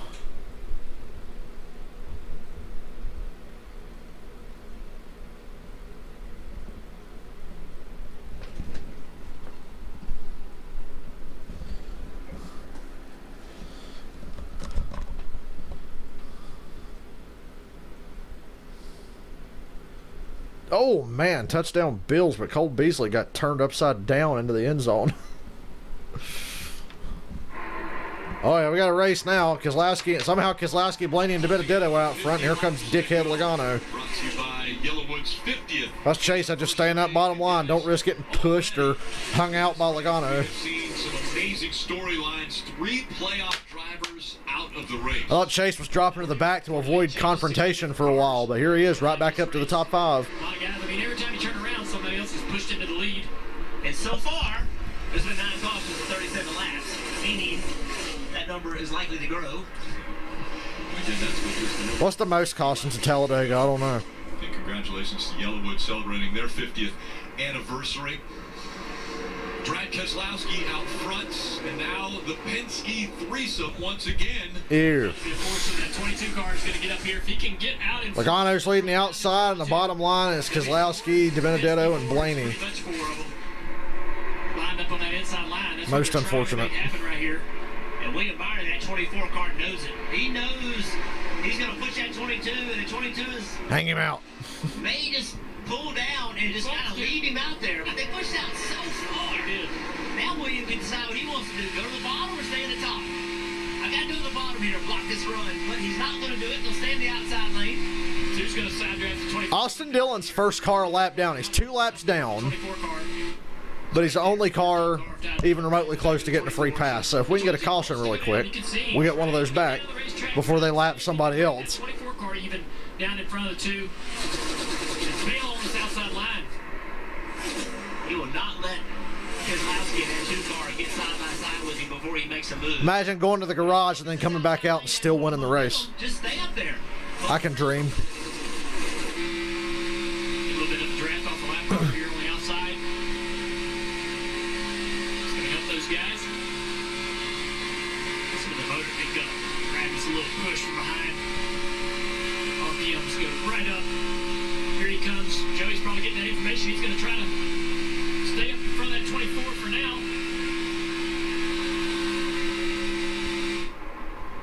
Inside line lost a little of the momentum. Brad's trying to stay up high here, to basically becoming the one line, becoming the middle line, side drafting as much as he can. He starts to see what's happening. Yeah, the outside line starting to form up here. 50 to go. Time where drivers have a decision to make. Do I stay in this bottom or jump to the top? It's been a wild race. It's safer to just get single file in the top. Let's see what they do. You know, it might be good to get Logano as far away from his Ford buddies as you can, so when pit stops happen, he might have trouble pitting with them. I don't know. Down to that bottom group, the 9 bails out. Now, just like that, only a few guys left. Oh, 17 says, I'll come down here and help you guys. Let's get all the 4s down here. I was going to jump in, juniors. You guys talked about the upper lane. The spotters must have all been listening. Oh, God, I'm fucking tired, dude. I want to go to bed so bad. turn my fan off now. There normally isn't space for everybody. For now. Blaney, he shoved his way in. Kozlowski shoved his way in. Kenseth got in there. Matty D in the 21 did not. Busher in the 17 did not. Reddick in the 8. There's the train against the outside wall. That quickly it happens. Chris Busher's like, man. I won't last long.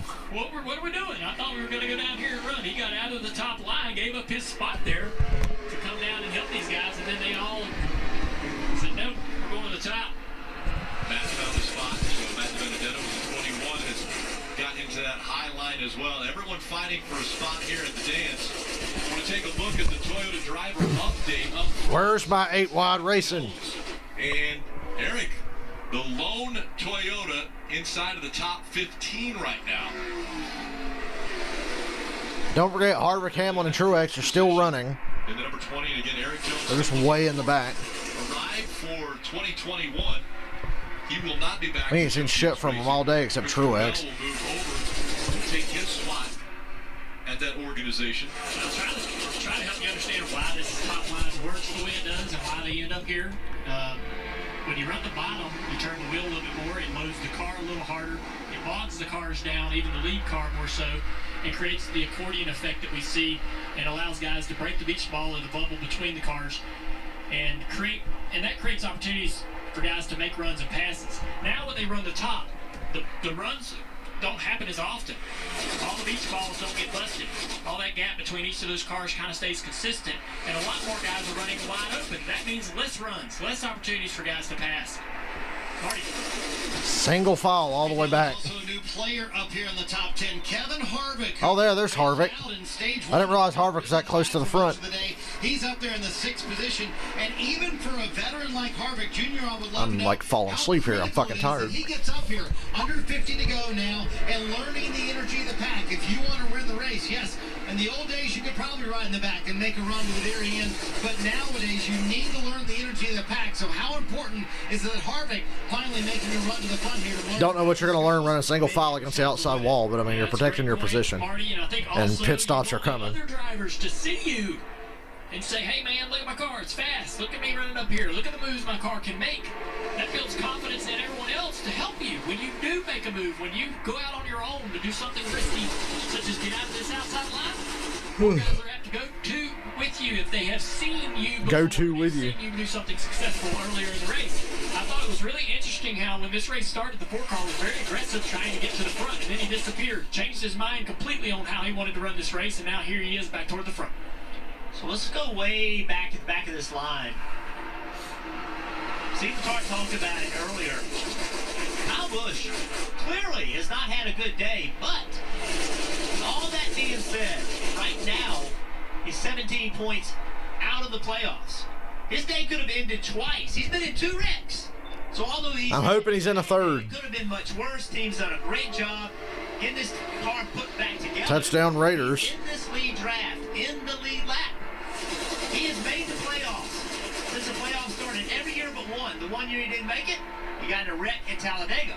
That's why he wasn't in it. 2 wrecks today. But unless they call it back. Guys like him are hoping that there's more wrecks. He's hoping more guys will be eliminated before this race is over. Oh, they called the Raiders for an illegal formation. Oh, that sucks. That was like a 45-yard touchdown. Points behind into the 21st position. Gruden salty, as expected. Hell, there's nothing to miss right now. They're single file against the outside wall. Dickheads leading the race. I really want to go to bed. I'm tired. I don't want to miss the injury bowl tonight, but I got to consider it. Hopefully the 49ers just blow them out in the first half so I can just go to bed. It's taking everything in me to stay up right now.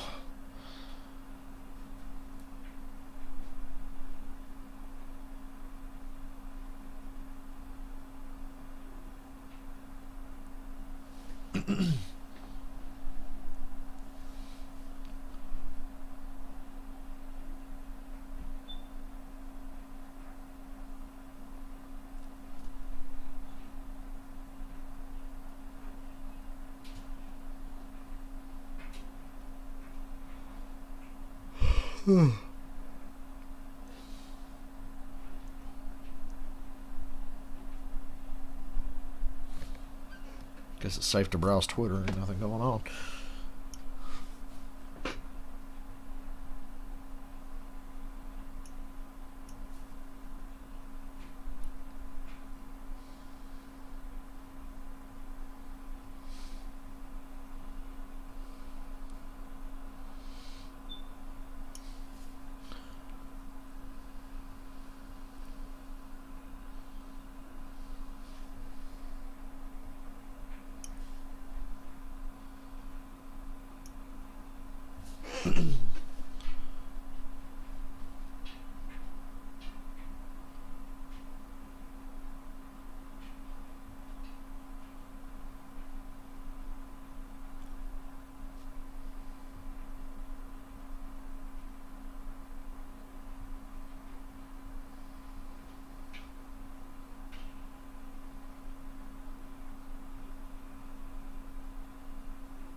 And now I can't scroll Twitter because my phone's seized up for no fucking reason. I'm bored.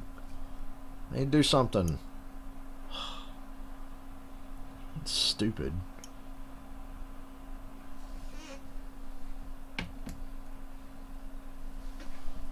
Oh well. I gotta watch the train for the next however many laps. 8 to 10 laps before they decide to all pit.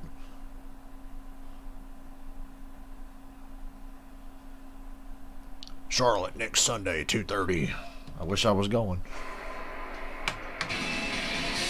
You're watching the NASCAR Cup Series playoffs on NBC. Telecast presented by Applebee's. There are Oh, look at Jimmy Johnson tucking right in there to that lead pack.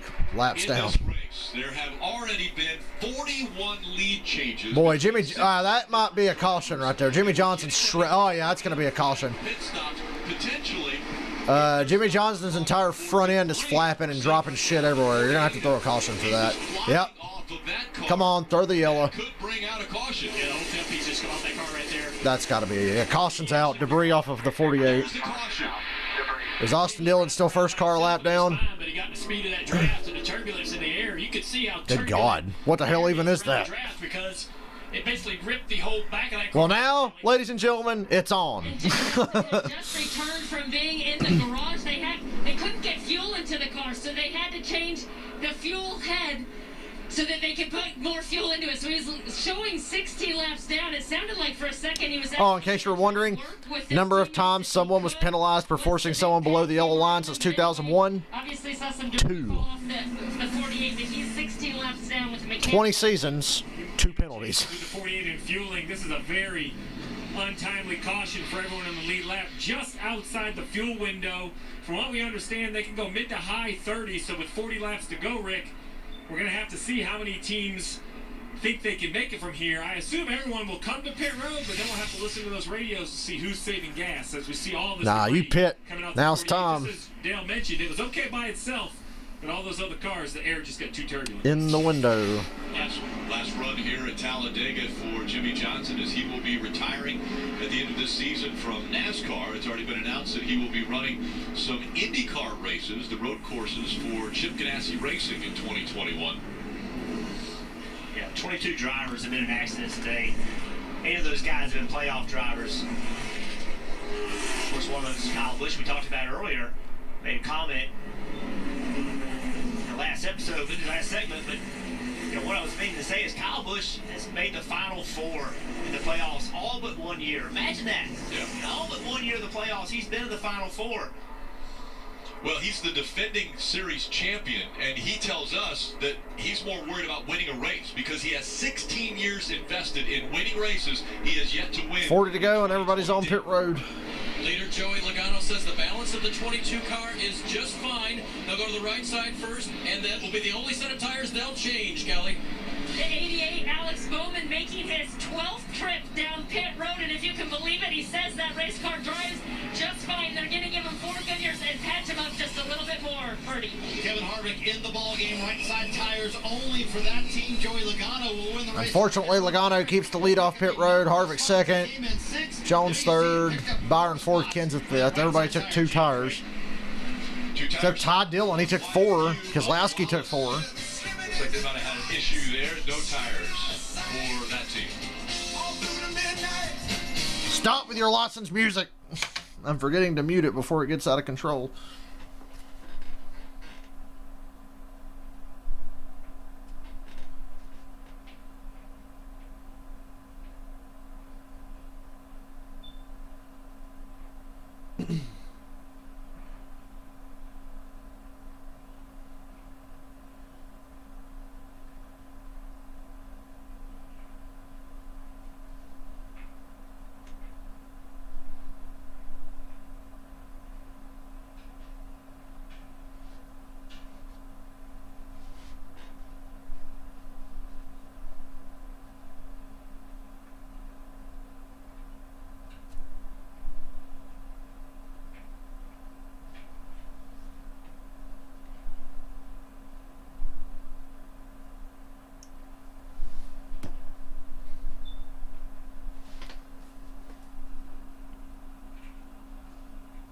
But, yeah, credit to Jimmy Johnson for bringing out that caution there and killing the train.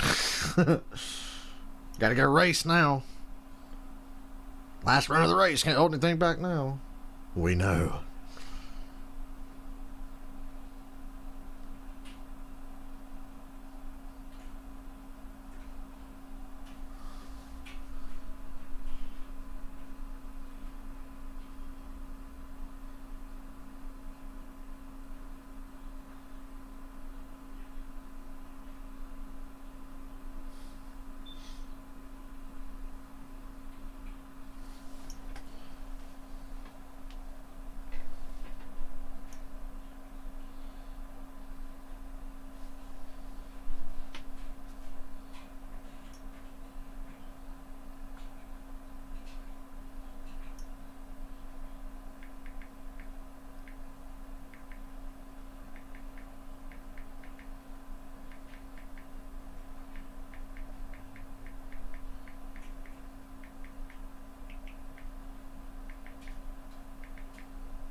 Anybody got any predictions from here on out?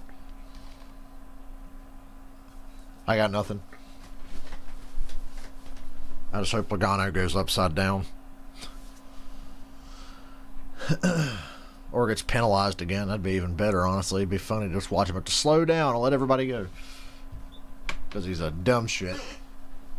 Now to October 8th. Oh, jeez. On your side, there's so many different things going on. One little mistake, your day's done. I see people get wrecked in the front, get wrecked in the back, get wrecked in the middle. It's just one of those things. You gotta have a little bit of luck. Take a look at the rest of the playoff schedule. And only 5 races. Boy, Kansas and Texas are going to be tough to sit through at this point in the year, especially Texas. Kansas, Texas, Martinsville will make up that third round, and then it's the championship for fighting it out. Not fun, Bruno, not fun. November 8th to determine. Welcome home. You're just in time for the real shit show to begin. A week ago, it was Kurt Busch who was able to win the race, and he has locked himself into that round of 8, which See Chase Elliott and some guys in the back coming down pit road to top off here with 38 to go. Same thing, locked themselves into 38 laps. Going to restart with about 36, though. To the end on fuel here, Denny Hamlin and Chase Elliott coming down pit road. The 11 thought they were good, just to be sure they're going to come down and top off. The 9 was too close to make a call, so they came down, top off with fuel as well. So they're right on their window, and this puts the crew chief in a tough position to make sure they can make it to the end. Kevin Harvick was told by Rodney Childers, you should be able to make it to the end from here. And that's with you using the switch. A lap or two. Fuel pickup, Dave. So, Marty, what about the leader, Joey Logano, in that yellow 22? Listen. Take care of your fuel here. Good, maybe Dickhead will run out. Worst case, you're maybe 1 short if you led the whole thing. Okay? And Joey's main question was, yeah, what if I'm the leader? Because when you're up front, you're burning more fuel, so they've got to be a little bit cautious there, and that 22 should be able to make it. The guys who just pitted should make it. I noticed he said should. And most everybody really should make it. Well, Well, what's important is they gave him that information. So if he is leading, he can come off that throttle a little bit and keep the lead as long as there's not runs coming from behind. And so if for some reason it were to get drug up to the... I got a feeling there's about to be a lot of runs coming from behind. Look at the guys up in this front group. You think William Byron and Ryan Preece are going to sit still? 37 laps to go is so important for Joey Logano to understand. You think Brennan Poole's going to chill out? Incredible aggression to start this race. And at the beginning of the second stage, and fighting for positions, fighting for points, and created a couple big ones already. Now with 36 laps to go in this race, how aggressive will these drivers get to the front? The aggression that we've seen so far is nothing like what we're about to see with 36 laps to go. These guys, there's a lot of guys in this field, don't care about the playoffs. They want to win a race at Talladega. They're going to do whatever they need to try to make that happen. Logano and Harvick up front. We'll see who helps out. Oh boy. 36 laps to go. Photo finish? Well, I hope so. I just hope it doesn't involve Logano winning. If not, then it'll have been a great day. Harvick's going to be a bitch here for 30 laps and do nothing. You watch. Good push from the 2 car in the back of that 37. Trying to watch here to see which line gets organized. Harvick's going to clinch the next round today. He's going to make it to the next round, obviously. Down the back straightaway. There's Denny Hamlin going even further back than he was on purpose. Advancing his position, looks like he's just going to drop back. Big push from the 4 car. Down into turn 3, clears Logano back into the front. I think I said it earlier, Logano leading is the best thing for everybody for now because I don't want him pushing me.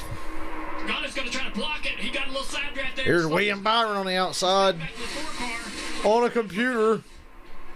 24 is out front. William Byron to the lead. You think Logano's going to drop a little bit here, save some gas? Because they told him if he led the rest of the race, he might be half a lap short at least. It was announced earlier. So Logano's in third now. I think he's just going to chill out for a little bit. It's possible. In line there. But then he couldn't. He just made an aggressive move. 35 to go. Tried really hard. Oh, Jesus. God damn it. Finish the job next time, Harvick. He almost wrecked Logano. Yeah, Ryan Preece, we see it. Sparks coming out from him. He's hitting the ground. He may have a right front tire issue or something. Logano back to the outside of Byron. Going to take the lead here. Harvick can't go with him, though. Hang him out. Oh, you can't hang him. If Preece pulled out of line, Brad would stay right in line and keep Logano at the front. So you're kind of stuck here. You got to push Logano back out front. You better hope he doesn't because Brad's pushing him so hard there's nothing he can do about it at this point. He bottomed out on the splitter and the car just went straight. Brennan Poole in that 15 car, 4th place right there. Brennan Poole, top 5. DraftKings, there you go. Ooh, Brennan Poole making a move for the lead, but nobody goes with him. But he gets down in front of the look. As soon as Brennan Poole pulled to the inside line, I saw 3 cars jump up from the bottom to the outside. You see what's happening to him. They don't see him up there very much, so they're not working with him. They're trying to just move him out of the way. Yeah, you see that a lot with cars like that. And the train is forming up again on the outside. Stay the inside here and let these guys go. And there's more Fords there than anything else, so yeah, probably fucked now. 33 laps to go. Brennan Poole's in the back now. It was a fun thought that he was trying to make a move. Of course, nobody was going to go with him. So Joe Logano talked about, his crew gave him that information. You need to save a little fuel. Well, right now he needs to determine if this top lane is going to stay here. The train is back. It's got to run wide open for a little bit, but once boring. It stands and everybody wants to ride and save a little time, this is when he can save some fuel. Start coming off that throttle. He can't do it until he's assured that they're going to stay in line with him, though. We didn't take care of fuel when we could. I mean, just going to give us that through the bank whenever we can. There it is. Right now is the time. I'd wait one more corner to make sure no run comes from behind. And got 1 Chevrolet, but 3 Fords after that. He's safe. Ryan Preece has a career best finish. Ryan Preece in the 37 right now, running second. Up third. Big fucking train. Last year. So Ryan Preece showing right now that he's a super speedway racer. He has the second best average finish. This is the best Ryan Preece has run all year. So he knows how to get this done. No wins yet, but always finds himself up toward the front end of these races. Except when he wrecks, which is a lot. Co-owner of JTG Doherty Racing mentioned how impressive he thought Ryan Preece was as a driver. He knows he has the talent to compete at this level. And right now, Ryan Preece running in that second spot behind Joey Logano. Logano out front at Talladega, only 31 laps to go. Please tell me this is our last full screen commercial. Better be.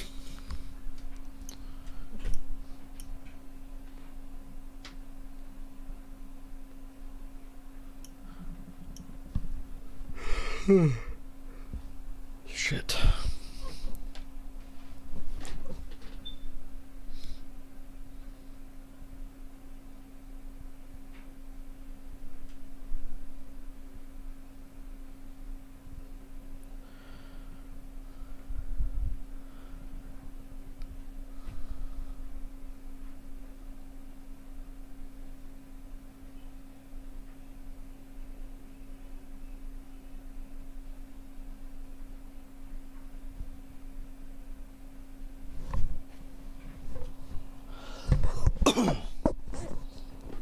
Is that an Applebee's commercial? Yeah, it sure is during the Talladega race. That's funny. Doctor, doctor, give me the news.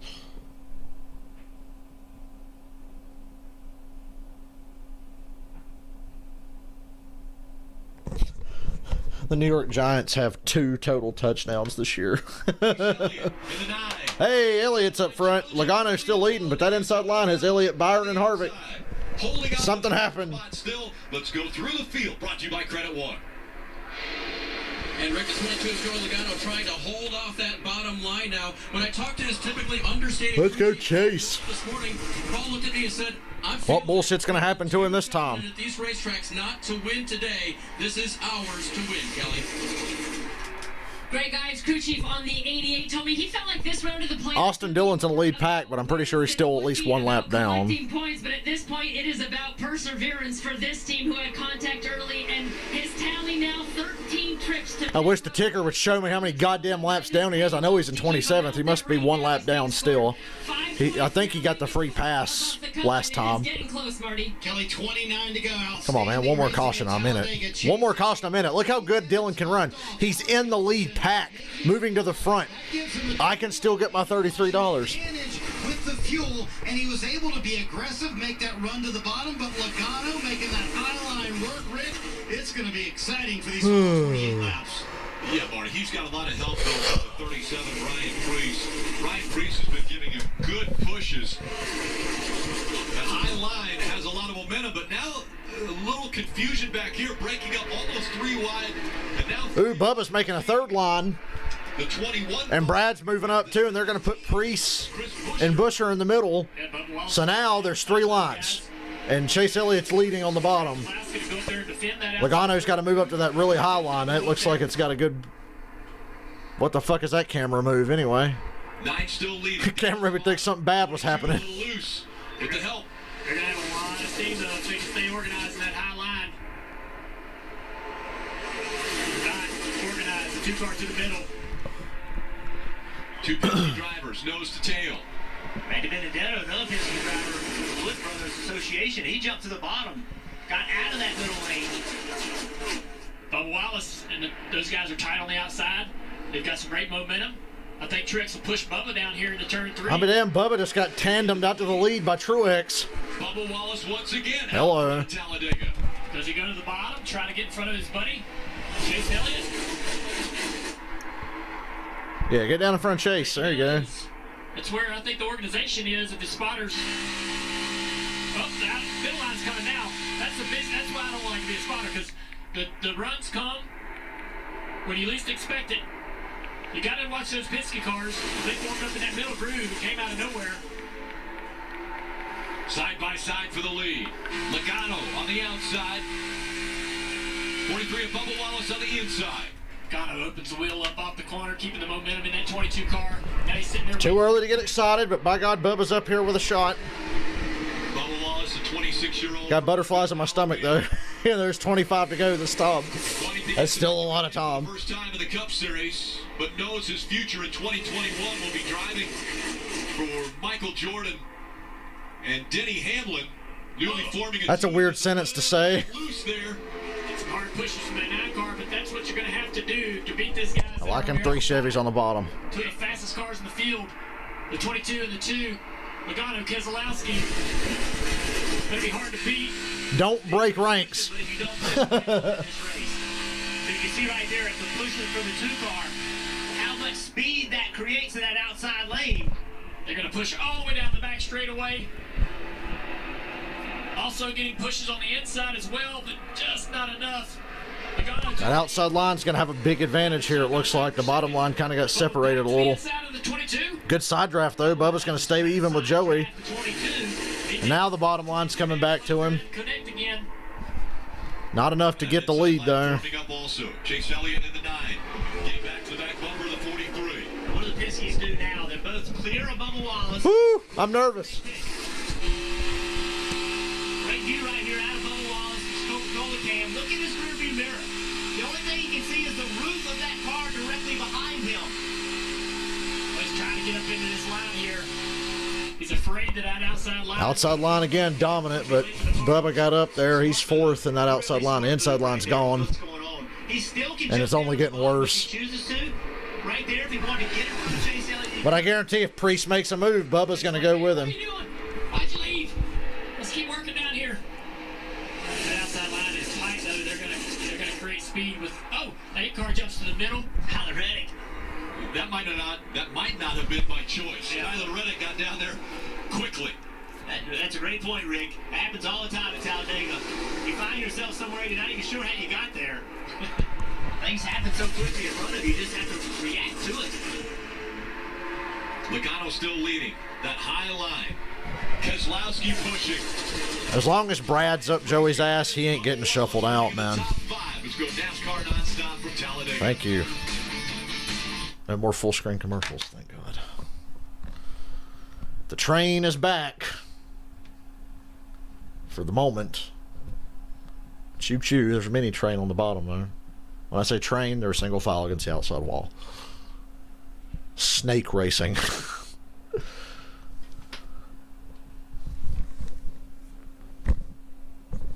Austin Dillon's about to get lapped again. My dream is definitely over now. Unless the caution were to come out like right now.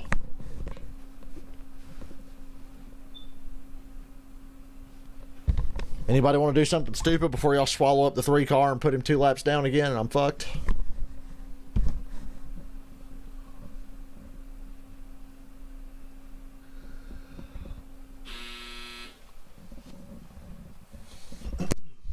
At least he got out of the way. Elliott's back for the lead. With a push from Byron. Fuck me, I want to go to bed. I did not want to do this to myself today, but my body will not let me sleep like a normal person. No matter how hard I try, no matter how tired I am. If I went to bed after this race, I'd wake up at 11 tonight and be wide awake. So I really can't go to bed after the race. I gotta wait as late as possible. So I'm gonna try to soldier on and watch the game later. Even though I don't think it's gonna be a good one.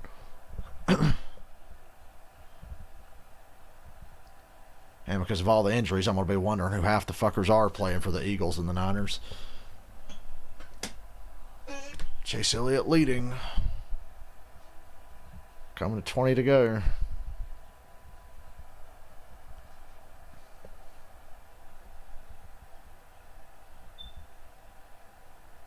Best thing to do is just stay in that inside line. You start trying to block Logano, you're either going to get wrecked or shuffled out. I'd wait until as late as possible to start worrying about keeping him behind you. Still got 20 laps.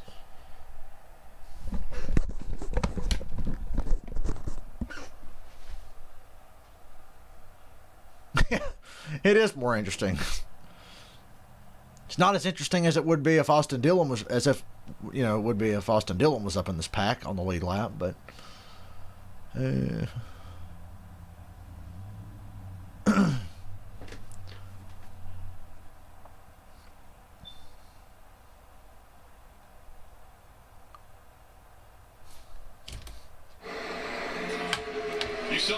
Chase Elliott was able to pull that bottom line with him, and now leading at Talladega in front of the 22. But will the momentum come back to the high side? Extremely impressive for those Chevrolets to do that. Elliott's better on fuel than Logano. I guess that's the one positive I could look at right now. Got a little help with the 4-car of Harvick back there in third, staying committed to those 2 cars. The right front of Blaney's car is flapping. That could be a potential future debris caution. The car in front of you, the car behind you, you're thinking about the move you have to make to win. I just always wanted to be in the lead. I think, the car kind of controlling the front of this race typically wins at this point. Inside of 50 to go, it's so critical to go ahead and go up there and try to get that lead. It gets harder and harder to get it as we get closer to the finish. Guys get more and more aggressive in the blocks and defense. Teammates become stronger together toward the end of the race. So try to get it. Try to get that lead now. If you're a playoff driver and you win, you advance. That's exactly what Kurt Busch was able to do a week ago. Now, what driver could lock themselves into the next round here with a win at Talladega? At almost 200 miles per hour right now, every decision matters. Early in the race, if you make a mistake, you can recover from it. But with coming to 17 to go, you can make a mistake right here and take away your opportunity to win the race. You have to be smart. You have to make these decisions at the right time. I'd be more excited. I'm just You don't sleepy. have time to think about it. When you see an opportunity, you have to just take His it. laps are just crawling by very slowly. Penske once again running 1 and 2 with the 22 and the 2. Joey Logano, Brad Keselowski. That inside line worked so hard to get back up there, and now here they are again, side by side in the 4th place. They'll have to work and work again to try to make that inside A lot of potential debris cautions in that lead pack. He's going to leave it.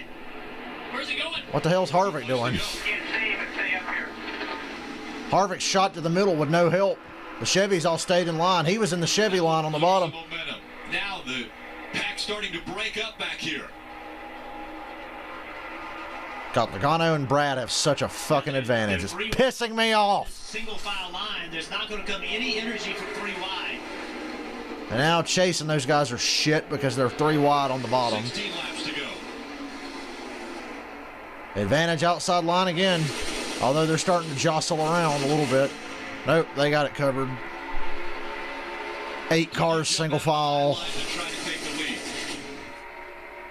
And do you have to have help? Oh, yeah. I mean, if you're in that high line, you're in those 2 Chevrolets, Priest and Wallace. DraftKings has stats. That's good. You get runs. You got more Fords up there behind. You got a Ford behind Wallace, Toyota, and a couple more Fords.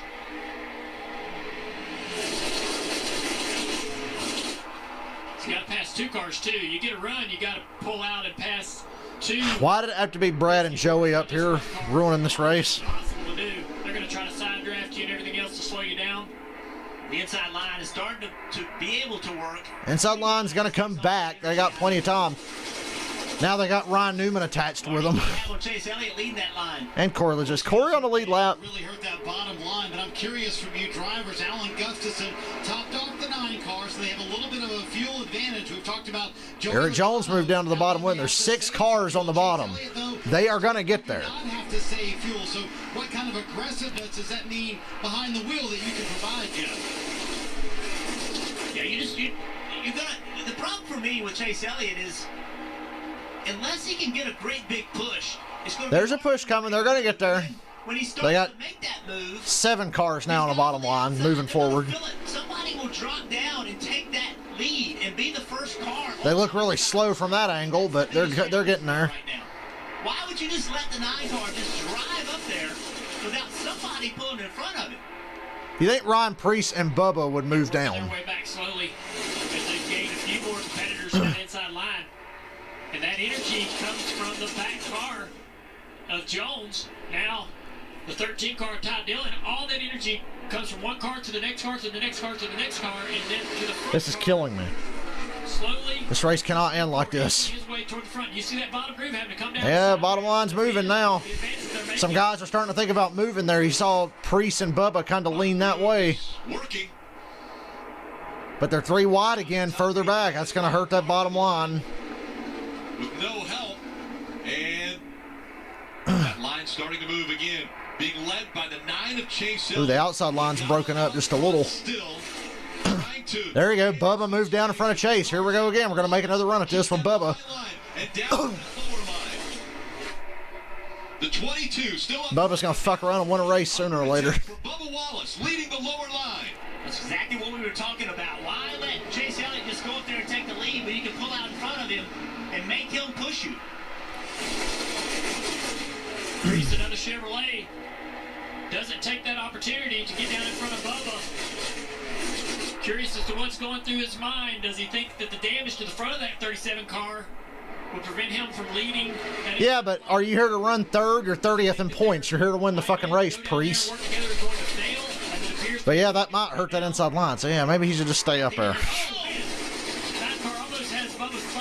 For my sake. Chase is doing all he can to push him to try to provide enough speed on that bottom line, heading sideways into one. Now a little momentum building again on that bottom line. They're trying to get back up there and challenge for the lead. They just lost Eric Jones. Got a lot of fair weather guys jumping from the inside to the outside to the inside to the outside. Committed to it to make it work. Commit. It's the shorter distance. You can tell who's committed. Bubba, Chase, Byron, Matt Kenseth, Ryan Newman. I know DiBenedetto is. Through turn 3 and 4. So Brad Keselowski right now, he is looking very hard at that inside line. He is going to be the one that would have to... He ain't going to leave Joey. You know he ain't. Do so, though. Here comes the 43. Here comes Bubba. He's gotten to the side of the 22, tries to side draft. And Bubba Wallace once again. Bubba Wallace leading again. 11 laps to go. Still too early to get excited. The two cars out on the outside there locked up. They can't lose those cars, though, behind them. Both of them are locked up now. Here they come. What's Joey do right here? Joey got a big gap between him and Brad. That's going to hurt him for just a minute. Actually, just a few seconds, really. Brad's coming right back to him.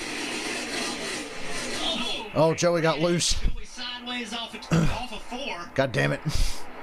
Finish the job, Brad. And now Brad's tandeming Joey way out front. Let's go clear that inside line. How many can go with them? 10 to go. 10 laps. Pushed out there, but then they fall back really quick.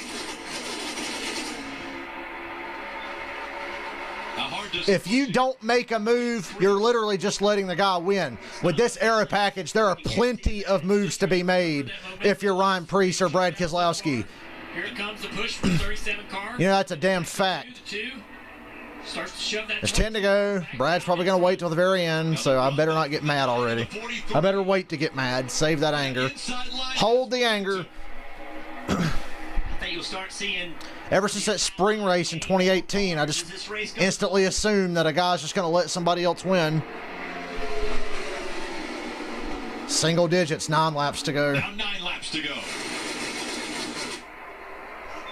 Heart rate's through the roof inside these cars right now. My heart rate's through the roof, and I can't handle it. I'm tired. I'm wore out. I worked out hard this morning. Oh. Oh, they hung Keselowski out. Now they got a chance. They put Keselowski in the middle, and now it's Preece behind Logano. Ooh, he's getting Logano squirrely going into 3. Okay, that was a big move. Keselowski is no longer a factor for Logano. That was a big move.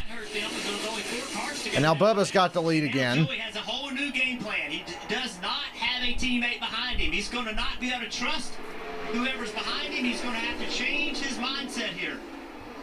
That means he's going to start throwing stupid blocks. Oh, Bubba cut up in front of Logano. Now Bubba's in front of the top line. With Logano pushing. That's not good. That ain't going to end well, is it? 8 to go. My God, I'm shitting myself. We'll be listening to a spotter looking in his mirror. Watch this. Watch this.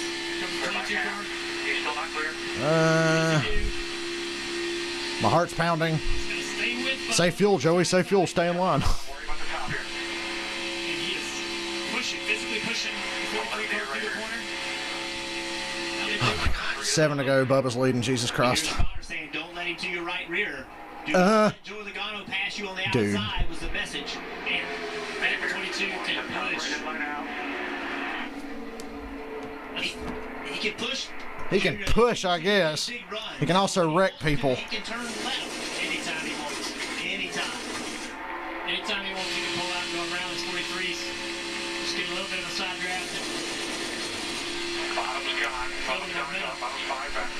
Joey right now. Bubba's in a very vulnerable spot, though. It's hard to feel good right now. Yes, he's leading, but he's right in front of Joey Logano.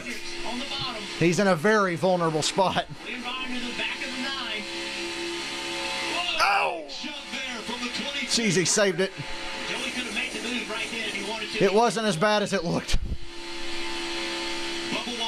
What the fuck is that? Oh, man, Byron. Well, here come the Penske dicks back. Byron got hung out. Here comes DiBenedetto and Keselowski on the inside. Great, Joey's got help on the way. Chase is in the middle, and so is Byron. It's all on Bubba to win it on his own now. Oh, Bubba. Joey's going to get the lead back. Joey's got four Fords lined up behind him on the inside now. Oh! Oh, Bubba bounced off the wall. God damn it. He stays going. Well, that just cost Bubba his shot. He's going all the way to the back. And now we got 3 Penske cars leading the race. Enough damage, he's falling back quickly. The Alabama native up front looking for his first win. And it doesn't look like it's going to happen today. He's going to go to pit road, and a caution has come out. Caution. The spin, it was James Davison in this 53. Well, that is an opportunity, though, for Bubba Wallace. His day's not over now. He's able to put on a caution. Everyone else, too, that thought they might be short on fuel has an opportunity to save as much as they can under this caution and gain a little bit more of a cushion. Could have that green-white checker to delay this race. 11th caution tying the Talladega record. Look at what happened with Bubba Wallace. 37 car Priest goes up here and gets into the back of him. Just a bad push there, not quite lined up. It's a great view right here. Watch what happens. Just got a bad. He was floating up off the corner a little loose and got a bad shove and bounced off the wall. He got smoke in the cockpit on the onboard there after that. He's on pit road. Yeah, his shot's fucked. Bubba Wallace trying it's fun while it lasted, though. American driver to win at this highest level since Wendell Scott did it back in 1963 at Jacksonville, Florida. Damn. Front leading laps today. I know it feels like it might be over, but it's not. Well, Logano's got this race pretty well in hand. At this racetrack, we seen it yesterday. Big shuffle up in the finish of that race in the Xfinity Series on the last lap. You have to expect a wild finish here today. And Junior, for me, these late race restarts were always so stressful. You know. Oh, goody. You got Logano and his boyfriend Keselowski and DiBenedetto up at the front. Logano's going to win the race. He's got it well in hand. I'm hoping for overtime myself, running out of gas. Come on down pit road, get some more tires on this thing, Kelly. Yeah, Martin Truex Jr. had been working that high line, and he said that caution for Bubba Wallace, which wasn't actually Bubba, but it came out at just the wrong time. They lost a ton of track position, so they called him to pit road for 4 good years, Marty. Chris Gabehart left it up to Denny Hamlin as to whether or not they would pit. Going to take this opportunity for 4 fresh Goodyear tires. It's been an interesting race for Hamlin. So aggressive early on, leading early on, and then riding in the back, Steve, for the entire second half of this race and made really no effort to run up front here. So now with 4 fresh tires and what would be probably 2 or 3 laps to go, I would unleash him and go for the win. What do you think, being back there where they're going to be? Oh, I think it's time to go for the 11 and Denny Hamlin. I was really shocked at their patience, to be quite honest. They were counting down the laps, 10, 8, 5. I thought we would see the 11 move, but he didn't. He stayed in the back. Came in at plus 58, currently at plus 46. So does have a good points cushion. His conservative nature in that second stage kept him out of all the accidents.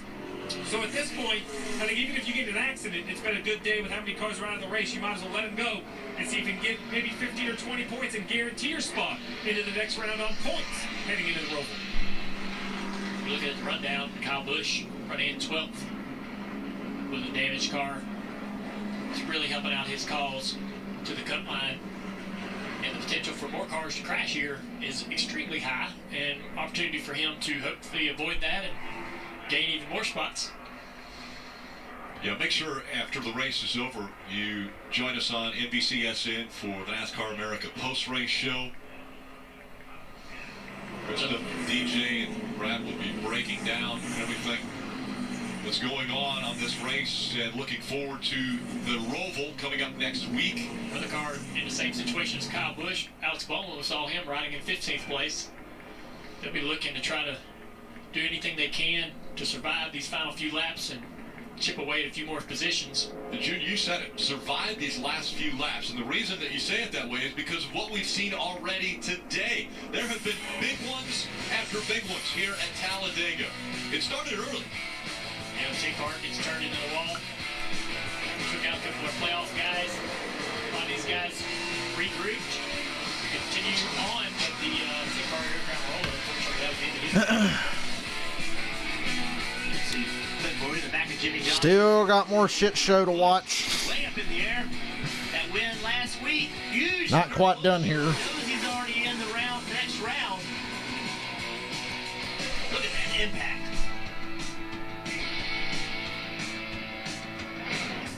I forgot Brad got spun in that big wreck earlier. Now look where he's at. The driver to watch next week at the Roval. Looks pretty good on the road courses. It's going to be overtime from Talladega. Yay, we're going to overtime. They will take the green Let's hope for multiple. And race around until they get the white flag. If they don't get the white flag, they will restart and try again. If they get the white flag, the next flag will end the race. Let's go to Dave. Run as many overtimes as you need. 22 has finally been able to save some fuel under this caution. He's been told now that he should be good on fuel to the end of the race. I hope not. We need more cautions. From the Wood Brothers, and he is good on fuel because he pitted 2 laps later. You're on board with Brad Keselowski. He told his crew chief, Jeremy Bullins, I saved you about 6 laps of fuel. So he's good as well. Here's the key. Matt DiBenedetto earlier in the race was pushing Joey Logano. Logano's comment, Matt is really good at pushing. I just need to pick the right line. Well, I hope Matt's really good at passing. That's what I'm hoping for. Team Penske at Talladega, they have had incredible success, and you see them right here. Yeah, we credit the drivers, but it takes a fast car to win that many races at these racetracks, and it's funny how over the decades certain teams sort of establish themselves as the plate racing favorites. Penske certainly holds that honor right now. Well, I know you have said at one point in time you thought Brad was the best plate racer that was on the racetrack. Is he still the #1 guy out there, or is maybe his teammate overtaking him? He's one of the better ones out there. There's about 4 or 5 guys, Joey, Brad, and Denny, and probably a couple more that I would, you can throw a blanket over as far as talent at these racetracks, just understanding how to make moves and when to make them and why you make them. Their aggressiveness, too, I think really pays off. As you see the 2 car and the 22 car, I think that one of the more aggressive cars in the race, and here they are with a shot to win this race. And 4 Fords in the front 2 rows. I know we've talked all day. We're outnumbered, boys. and all those kinds of things, but now and over, we are outnumbered. That's out the window, in my opinion. It's go get you some. I just don't see. I know they. Come on, Brad, sell Joey out. You know you want to. It would help you, right? That's really what it boils down now. Is you're going to help someone because it gives you the best opportunity to win this race. Matt DiBenedetto in that 21 on the outside drives for Wood Brothers. They have 99 wins as a team, looking for their 100th win, and those 99 wins come from the biggest names in all of NASCAR that have been winners for that organization. I think the idea right here is in Brad's mind possibly, is to tandem the entire last 2 laps of this race until he doesn't need to tandem anymore on that front straightaway. He can pull out and try to pass for the win if he wants to do that. But I believe if they do it right, and Brad knows that it's possible, they can lock up and literally tandem the last couple of laps without worrying about temperatures in the engine or anything like that. What makes it so hard to tandem, though, is when you're side by side with the guys on the outside lane, that drag that they're putting on your car tries to pull the pushing car off of the guy that he's pushing. Well, I'm hoping for a DiBenedetto win, I guess. Has a role to play in this to make sure he stays hooked up, if that's the plan. Yeah, you would prefer to. You can tandem for about 2 laps if you're really good at it. I would until I got clear. Once I got clear, then I'd get off that brake. But anytime I was side by side, I'd want to 2 to go. God help me, I'm going to have a nervous breakdown. Again, teammates on the inside, the 2 and the 22. 2 Fords on the outside with Kevin Harvick from Stewart Haas Racing. And the 21 of Matt DiBenedetto from Wood Brothers. Great push from Harvick to DiBenedetto. Green flag back in the air. DiBenedetto beat Logano to the line, but I think the restart's clean. Right now. I think that's what we're going to see for the finish of this race, unless they do get split up. They got split up a little bit. There's going to be a big run coming off a 2 here from DiBenedetto. Logano's going to have to block it. Go to the bottom, DiBenedetto. What are you doing? He's got to make a quick move here. I think he's going to tandem with the 22 now. Now they're broken up. Yeah, Joey's probably going to fucking win now because DiBenedetto didn't take the goddamn run when he had it. Here comes Chase Elliott in the 9. A lot of speed, a big... Boy, them Hendrick cars are coming. 24, dives low, tries to get... He Chase passed below the yellow. He passed below the yellow.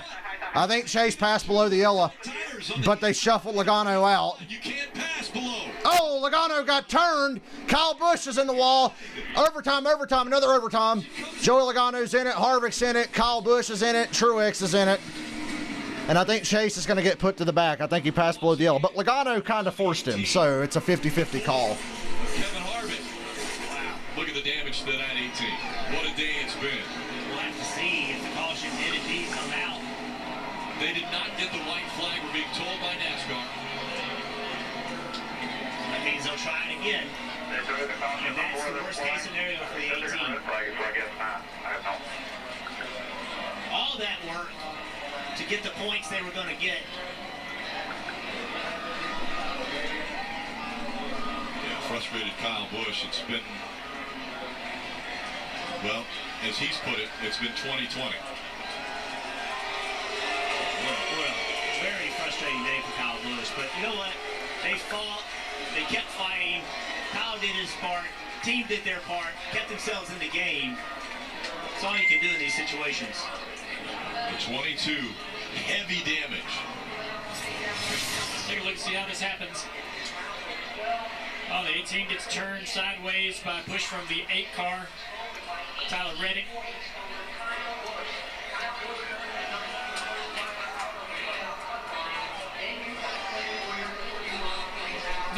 Caught up in it. Martin Truex Jr. And a lot of damage there to that right front. We've seen it all day, guys. The pushing from behind, right there. Well, that's what Joe Logano gets. He tried to body slam Chase Elliott in 3 and 4 below the yellow. Got shoveled out and got fucking wrecked. So,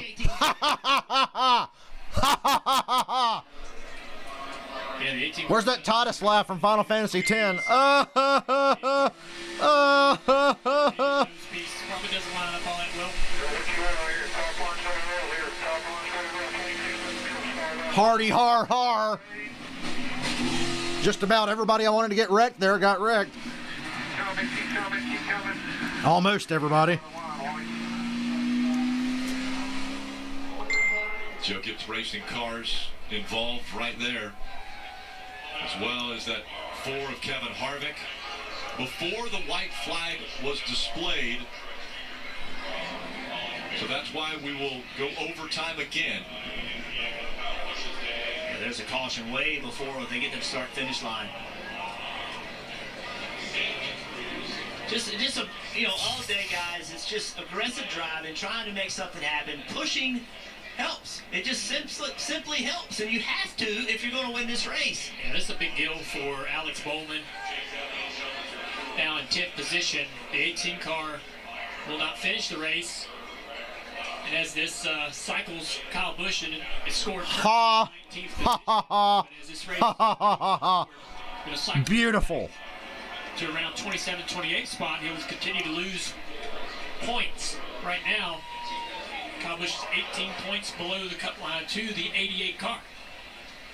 So those are 2 guys that are really affected the most, I think, about this incident here.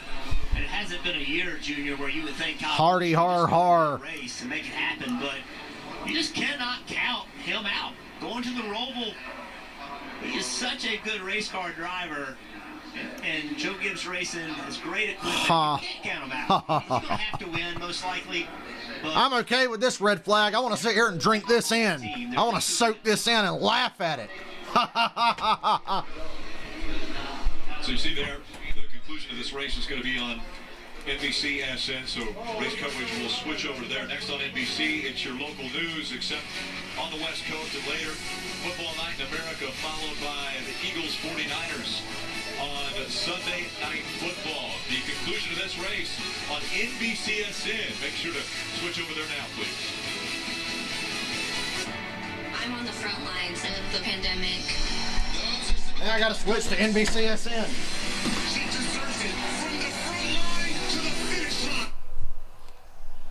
I'm gonna have to watch the last couple laps of this race in standard definition.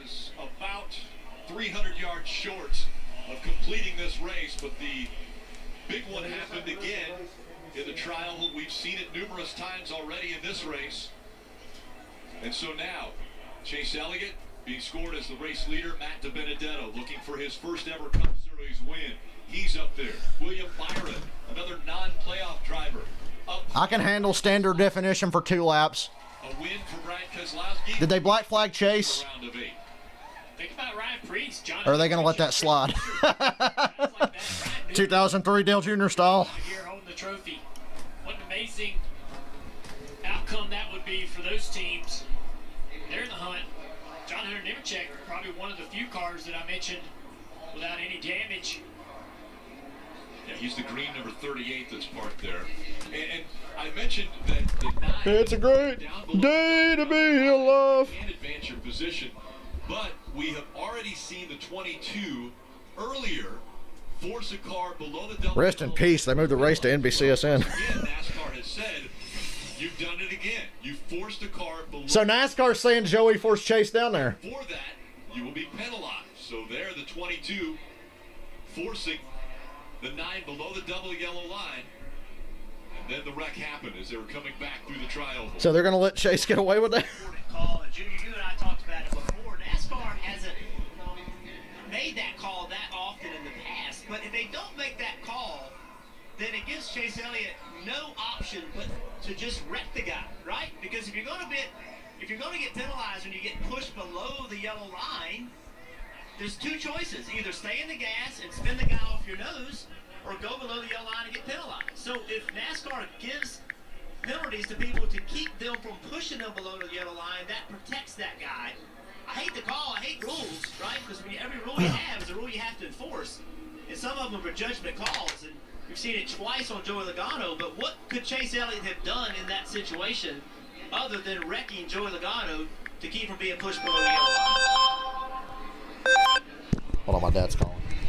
All right, Steve, the 88. Hey. How many times has he been to pit road, and how much work has that crew done on that car? They just moved the race to NBCSN. Couldn't get to my toes, Rick. I know we're over 10 for sure. Yeah. But the 88, there was just a conversation on the 11. You would think they'd have a better TV deal than that. The 88 went down to the spotter for the 11, said, hey, do you mind looking at my tire? We see this between team cars. We've also seen it between adversaries. I remember one time a race at Charlotte a few years ago on ESPN got preempted for fucking bowling, and we missed the first like 40 laps. I think he's done a great job, really a remarkable job of staying That's on the stupid. You see the damage, tape everywhere, currently sits 10. Oh shit, my dad's pissed because he does not get NBCSN, and they just randomly cut the race off because they moved it to NBCSN. Above the cut line, Marty, heading to the Roval. And Steve, wasn't it a moment ago we were talking about Denny Hamlin riding in the back all day long? Look how pristine that number 11 FedEx car is. He sits in 12th, believe it or not, in a position to get a top 10 here. And I really applaud NASCAR for cracking down on Joey Logano's stupidity. Lap 184,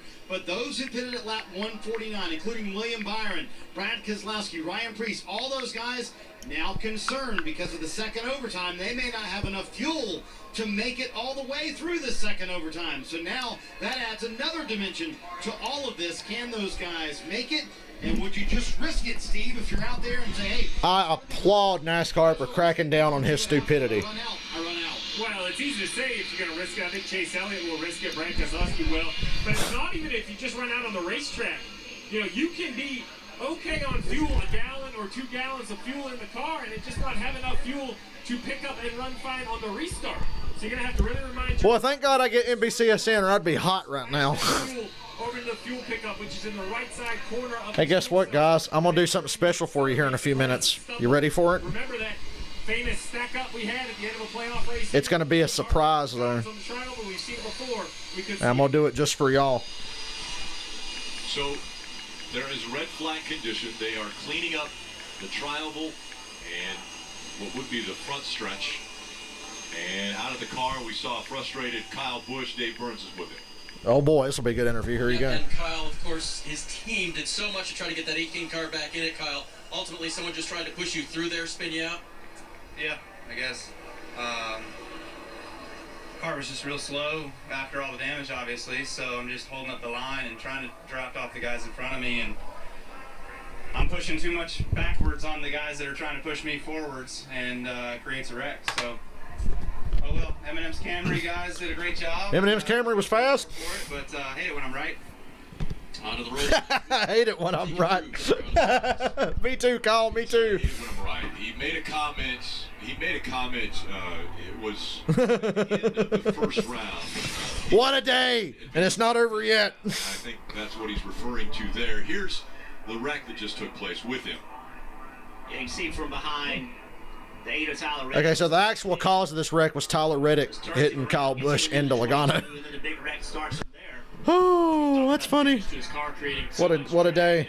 It's a great day to be alive. It's been a great week, honestly. Couldn't push him without spinning. All kinds of good news this week. Intense at the ends of these races. The pushes get harder. The pushes get more intense, more aggressive, and turns that 18. And Kyle, he's just disappointed because he is.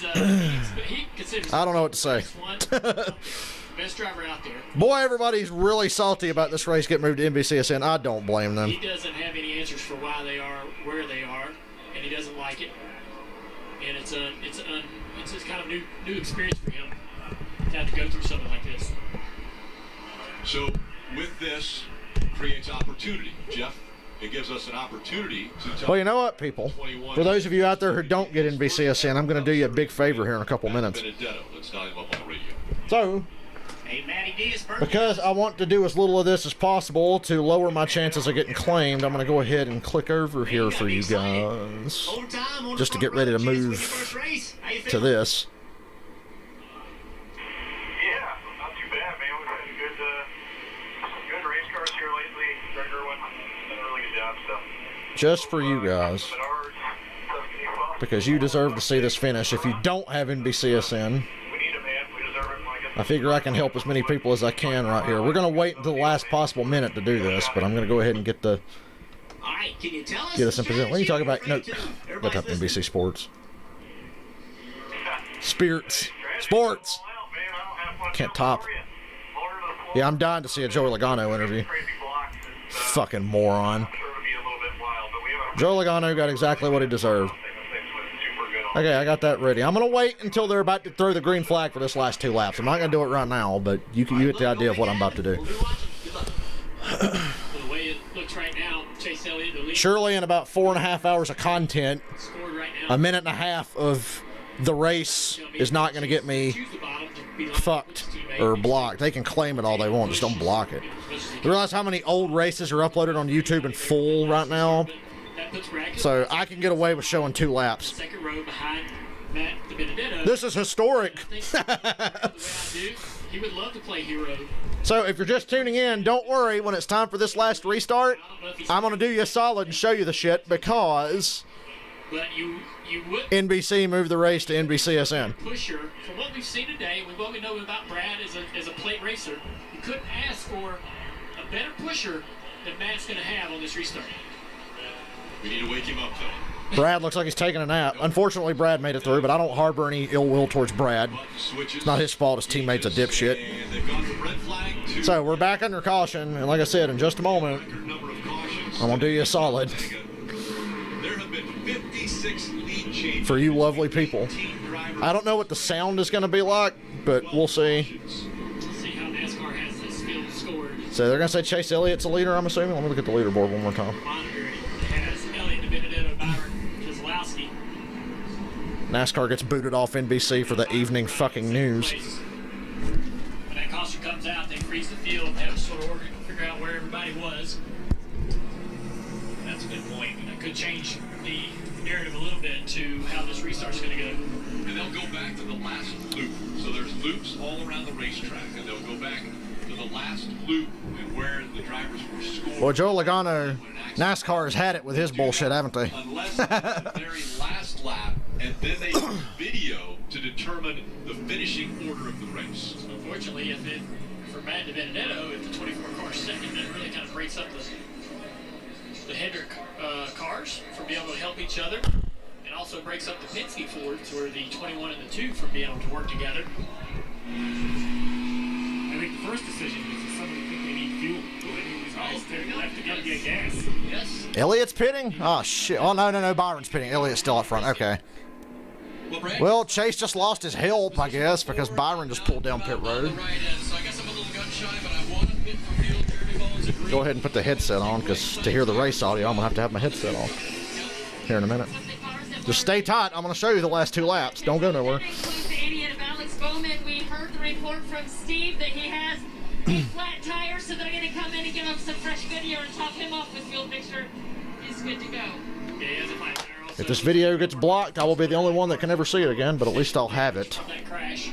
See that with the saw, 2 cutaway pieces there, parts still out that right front tire. I tell you what, I might not show it full screen, but we'll have to, I don't know. Fuck it, I'll go full screen. I don't care. If I get copyright claimed, I get claimed. I don't care. What these teams have developed over the years. It's not going to kill my channel. It just might get this video blocked. Which that's worst case, because I've got millions of copyright claims, but none of the videos got blocked. The only videos I have that are blocked are Grand Theft Auto Vice City videos. Junior right here. These are 2 ratchet straps to, I think, try to reassemble the right front suspension. And now, I've done this a long time. Meanwhile, the Raiders and Bills are in a close one in the second half. It's 17-16, Buffalo. All they need to do is be able to complete the final 2 laps. Keep that tire basically going in the right direction for a couple circuits. 22 car being pushed back to the pit road here. Oh, poor little bitch. Well, we have seen chaos. Go to the back, fucker. And all of the drivers in the playoffs knew that this round was going to You're not a factor in this race because you're a dumb fuck. And next week's race, which is the Joey Logano. All I got to say is ha ha ha. Ha ha ha ha. Where's that? It's the Tommy Wiseau laugh. Ha ha ha ha ha. Makes sense. It's 2020. Stress. I mean, lots of stress. Big time unknown and kind of a wild card. That's kind of going to be a crapshoot. It's a fucking road course, guys. Just be good at road racing. Chase Elliott hit the wall head on last year and won. I was there. I saw it. I seen it. I was there. Happened right in front of me. Joey Logano is in the garage. It's an elimination race. It will determine best place for him. Hold on. Round of 8. Race coverage beginning at 2:30 Eastern. So Joey Logano off the track and into the garage. That ends. Tell your friends, come to my YouTube channel if they want to see the last 2 laps. You look at the remaining playoff schedule. Again, next week it's the Roval, then Kansas back to a 1.5-mile track. Another one at Texas. Martinsville, the short track, will be another elimination race. It will determine the championship 4, the 4 drivers that will fight it out for the title at Phoenix on November 8th. Testicles 1, 2. Yeah, that sounds good. We're going to take on a quick my break headset. Before what could be the last restart at Talladega. Yeah, it could be the last. We might get a couple. You guys might see a few laps here, more than 2. I'm waiting. Matter of fact, I'm going to go ahead and get it up on the screen and just mute it, and when it's time, I'll switch over. And if this video doesn't get blocked or claimed, we'll do this every week near the end of the race. Maybe. Restart at Talladega. Really wild. Another big one happened before this one was done in the first overtime. We're still in overtime. Try it again. Okay, I'm going to mute it and then get back to the leaderboard for just a minute. I got to hear that sound. Hold on. Got to test it. I want to hear what it sounds like. Maybe. On my screen. So you... Restart at Talladega. Another big one happened before this one was done in the first overtime. We're still in overtime. Try it again. Okay, I'm going to mute it. Yeah, that sounds okay to me. I don't think it's too loud. And again, it's only a couple laps. We'll be fine. So just hang tight. We'll get through this together. I got your back. NBC doesn't have your back, but I got your back.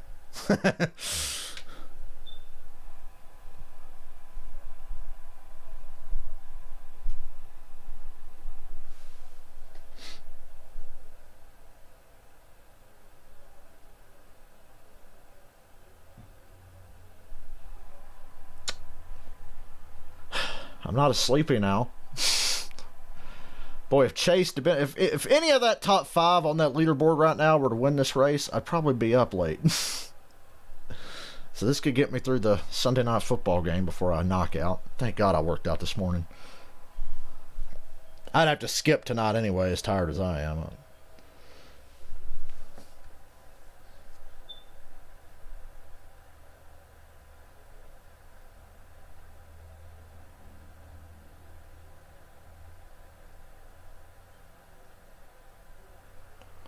Okay. Getting ready for the second overtime at Talladega. Not quite ready yet. I'm waiting until after they get the one to go. Out in front, Matt Benedetto scored second. Still ain't got the one to go. Oh, maybe that's the one to go. I'm going to wait till they get around. Like I said, I'm trying to wait till the last minute. A few laps is Coleman Presley, his spotter. I was told by Jerry Bones, the crew chief, he's so good because he packs a lot of words into a very short period of time. He's going to have to do that for Brad here, starting somewhere near the top 10 with 2 right side fresh tires. We'll see if they can work their way back up through here and win again at Talladega, Steve. Well, perhaps more important than those 2 right side tires is the tank of fuel they now have in Brad Keselowski's car. Big concern. Chase Elliott last on pit road at lap 151, talking about fuel pressure. Yeah, that sucks. This needs to be the end of the race, like now. They're going to have to be on fumes. Will their cars Otherwise, Ty Dillon or Denny Hamlin's going to win the race. Denny Hamlin in the 11. Right Hey, Bubba's in the top 10. I mean, he hey. has the best fuel. He came at lap 184. We'll see if he can beat some traffic and beat some low fuel pressure in front of him and get to victory lane. All right, Steve, pay attention here for a second. I'm going to say a few names here, and you might not know who they are. Getting ready to restart in the top 10. Of course, Chase Elliott, Matt Benedetto, John Hunter Nemechek, Ryan Preece, Chris Buescher, Denny Hamlin, Ty Dillon. I watch a YouTube channel that uploads fucking highlights of the race and doesn't get, well, they upload their live reactions with highlights. Is 10. Just outside. I'm waiting until they come off 4 and the pace car's heading to pit road, then I'll put it on. 00 is 11. A lot of these guys running on the apron right now trying to keep the fuel in the pickup. Boy, Elliott's not on the apron, but Elliott picked the outside lane. Who's up behind him? They do get fuel in the car. If you're up on the bank, oh boy. Good luck, Chase. Chase is going to need all the help he can get, but I don't think he's going to get any. All these guys up here look pretty selfish to me. As they should be. That's going to be a tough situation, I'm sure. Okay, I'm switching over now. Trying to keep the fuel in the pickup. So that when Fuck it, welcome to the broadcast. They do get fuel in the car. If you're this is going to get me claimed out the ass, ain't it? Let me see what it sounds like again. And then you will pump air into the intake, pump air into the car, and it will not run. All right. So that's going to be a tough situation. I'm sure some of those guys in the outside line are definitely going to have. Or is it not showing? Hold up. Not being able to pick up fuel running around pace laps. And if you run out of fuel in front of the field, why is my screen black? Obviously, that's an opportunity for a great big wreck. So I had to flip it. Copy. Do the best you can here. Is it just not going to let me show it? Flip it. Already has gone to the reserve. Wow, my stream froze. Right when they were restarting. Are you serious? Wow, really? That just happened? Now I'm not going to get to see the finish. The fucking stream froze. Sorry, guys. I tried. Now I got to fucking turn my TV back on and do it, though. I'm sorry, guys. It's not going to let me show it. My shit just froze.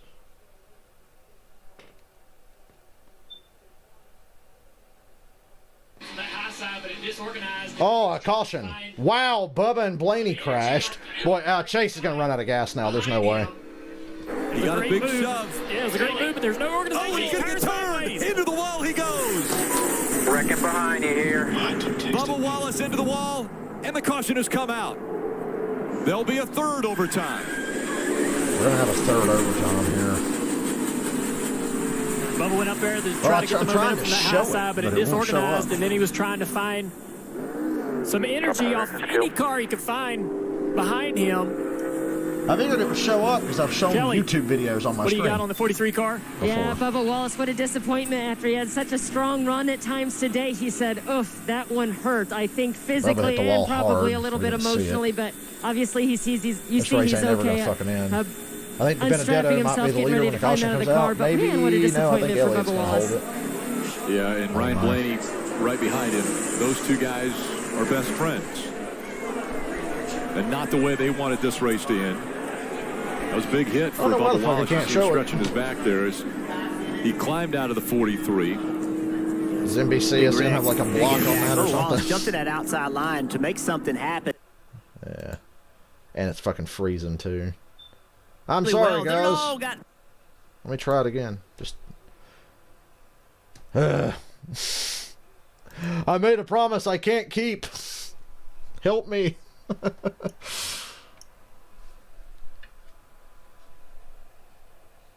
That was Bubba's fault. I'll keep the audio on so it's at least crystal clear for you guys. I made a promise I can't keep. It's all ogre. And my stream keeps freezing. Well, not my stream, but the NBC thing. See right here, get another Fuck shot of this. See Bubba just coming down the racetrack a little bit. Priest maybe up the racetrack a little bit. Just both trying to get the best position they can. But all of these cars that were low on fuel, now it's more laps under caution. This turned into a fucking So they're going to be in a position day. where I think you'll have to see more cars coming to pit road. Yeah, you're right, Jeff. Well, all the radios I'm listening to, basically, everybody's feeling they're going to have to get fuel, or with this few cars in the lead lap, you just risk it and run out. But Chase has to pit. There's no way Chase is going to be able to make it. This is riding along with Bubba on the helmet. So this is Chase is going to have to pit. Huge momentum. He looks in the mirror and sees he's lost his help, so he's trying to get down here in front of the 37 car, where he's trying to just get any kind of help he can off the back end of his car. We're back to a black screen. Well, it's better than the blue screen that we used to have. I can see the race. Better than nothing. Looking in the mirror for a moment. Off of the turn 3.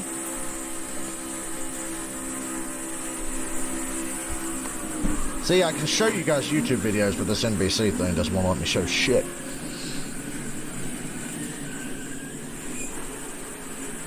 Or maybe hold the phone. It's amazing with all the technology in that seat, how little he Let me try moved something else. that big of an This impact. is the Xfinity app. Let me try something else. I'm going to have to turn my ad blocker off, I'm assuming, if I haven't already. You must turn your ad blocker off. Let's try this. Okay, I currently already have my ad blocker off in preparation for the stupid NBC Sports stream.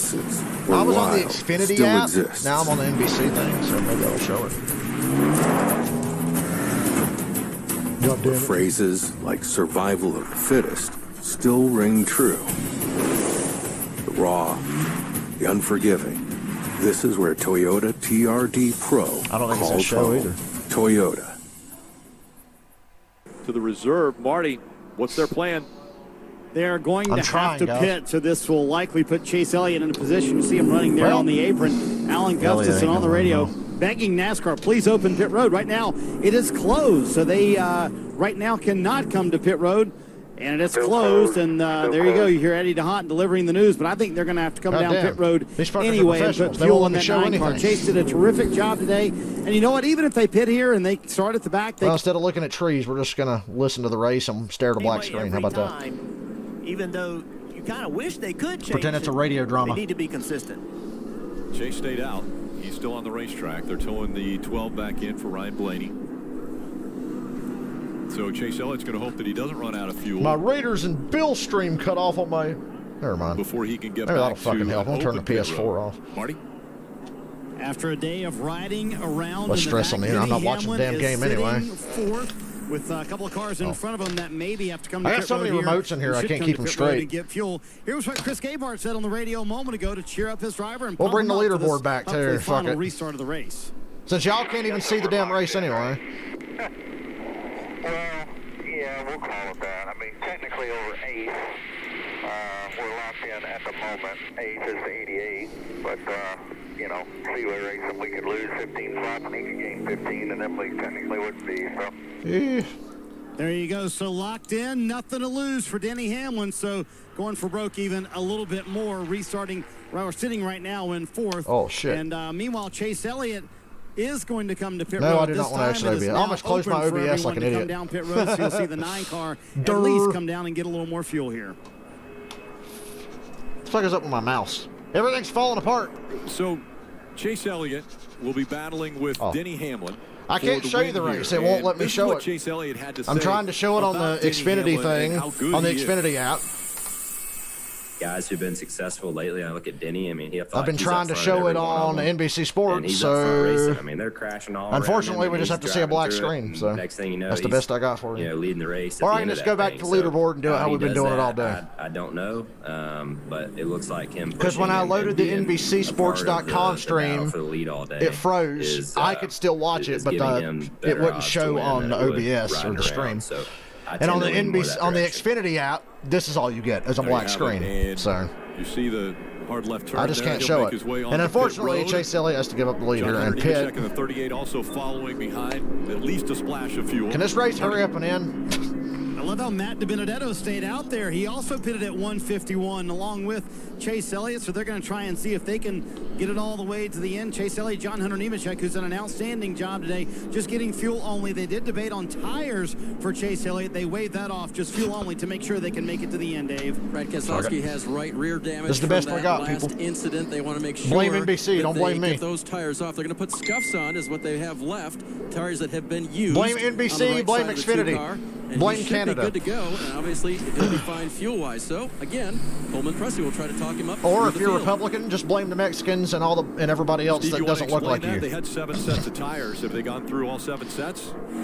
I'll be honest, Rick. They're good at that. So long. There's been so many accidents. I've seen scuff tires go back on most of these race cars. So I think that there's been so many pit stops. It's been about managing damage, managing tires. So, you know, if you only have a few laps on a set of tires that you take off. Hey, this is an upgrade over what you were listening to. Blew them up, and they're better than what's on the car.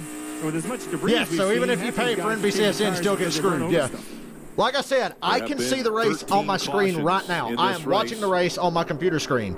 But on the stream, it's just a black fucking screen. And I can't do anything about it. So I was going to show it for the first time ever, but I can't. To win the race. They have nothing to lose. So we're stuck with y'all looking at a black screen and me watching the race on a laptop monitor. So, Jeff, interesting who he's going to be racing. Or I can watch it on my big TV in standard definition like poor people. Because I am poor people. At Bristol, and we don't get NBCSN and HD. We get a bunch of HD channels, but we only get standard NBCSN. Getting that win because I know how important what a shit show for you to get a win. And he now fucking Denny Hamlin's going to win the race. You watch. That Bristol race was amazing. And Matt DiBenedetto out front looking for that first win. DiBenedetto in the 95 and wasn't able to. You're wondering why I'm talking over the race. My stream is called Live Reaction, so don't get mad at me. Clears him, goes I've been talking for 4 hours. As I mentioned, post-race. And I'm really sleepy. NASCAR America post-race show. Denny Hamlin and Matt DiBenedetto, they hugged. They talked about, man, that was, 26 people so here. Looks like a lot of people got scorned by NBC. That's probably why I'm getting such a large number in here now. Welcome, everybody. I'm sorry that NBC fucked you all over. They kind of fucked me, too. Racing for the win here. But we're making the best of it. I don't feel good about the fuel, though. And we're trying. Back there as well. Yeah. So but even shorter. Be sure to let NBC know on Twitter that you're fucking mad. Fuel mileage for that 17 car. Tweet them the same thing over and over if you have to. Yeah, he was racing. Let me guess. DiBenedetto's going to run out of gas. What happened on the back stretch? Can I put the Playboy channel up? I don't really know. I haven't seen a replay. I don't know. It won't let me show anything else. Curve day for me. I mean, in a lot Jeff, of situations, where you been? I think I came down on a 37 there and started that whole deal. So that's on me. It's unfortunate. A really good day for us at our Worldwide Technology Chevrolet, and got a lot to look over and review, which is good. I got no other streams to look to, friends. And have a really solid car. So hats off to my guys. for a really solid effort, getting it fixed there from lap 1 and I don't think I do. 3 or 4 incidents. So the way to claw Isn't there like a Twitch channel that shows the races or something? No, we're good. We'll try to take what we can from here. today. I'll try to find it on Twitch if I can. We don't have a lot of time though. They're about to fucking restart now. That we deserve today. But all in all, we'll go to Roval and have some fun. We'll try to at least. There you go. Thanks. Glad you're okay. The Roval for him last year was fun for us to watch. As he was. Hold on. Hell, is this going to show up? What we can from today. I mean, I love coming to these plate races. It's showing, but didn't get the finish that we deserve today. If this shows up, I'll be very happy for you guys. Have some fun. We'll try to at least. There you go. Thanks. Glad you're okay. The Roval for him last year was fun for us. Let me see if I can go full screen with it. As he was I'm mooching off of somebody else's stream. Actually, no, it froze, didn't it? It's not showing now, is it? Dillon's sitting there in 4th. I'm watching my stream right now to see what it looks like. I don't think it's going to show either. 17 car, you mentioned it, Junior. He had pitted 2 laps before the 21 did. So, Matty D's hurry up, pusher, Pastel. Go to full screen. See if it changes. He is super low. It ain't going to let me show it, guys. This car back and forth. Typically, you see that. No, race ain't over. You guys are about to listen to the finish and me react to it. Because that's what we do on my channel. All right, here we go. Get hot. Does he have enough fuel? Fucking Denny Hamlin's going to win. That's going to be the biggest anticlimax to an otherwise exciting race. But that's okay. I don't hate Denny Hamlin. Green flag. Restart zone. 2 laps to go from Talladega.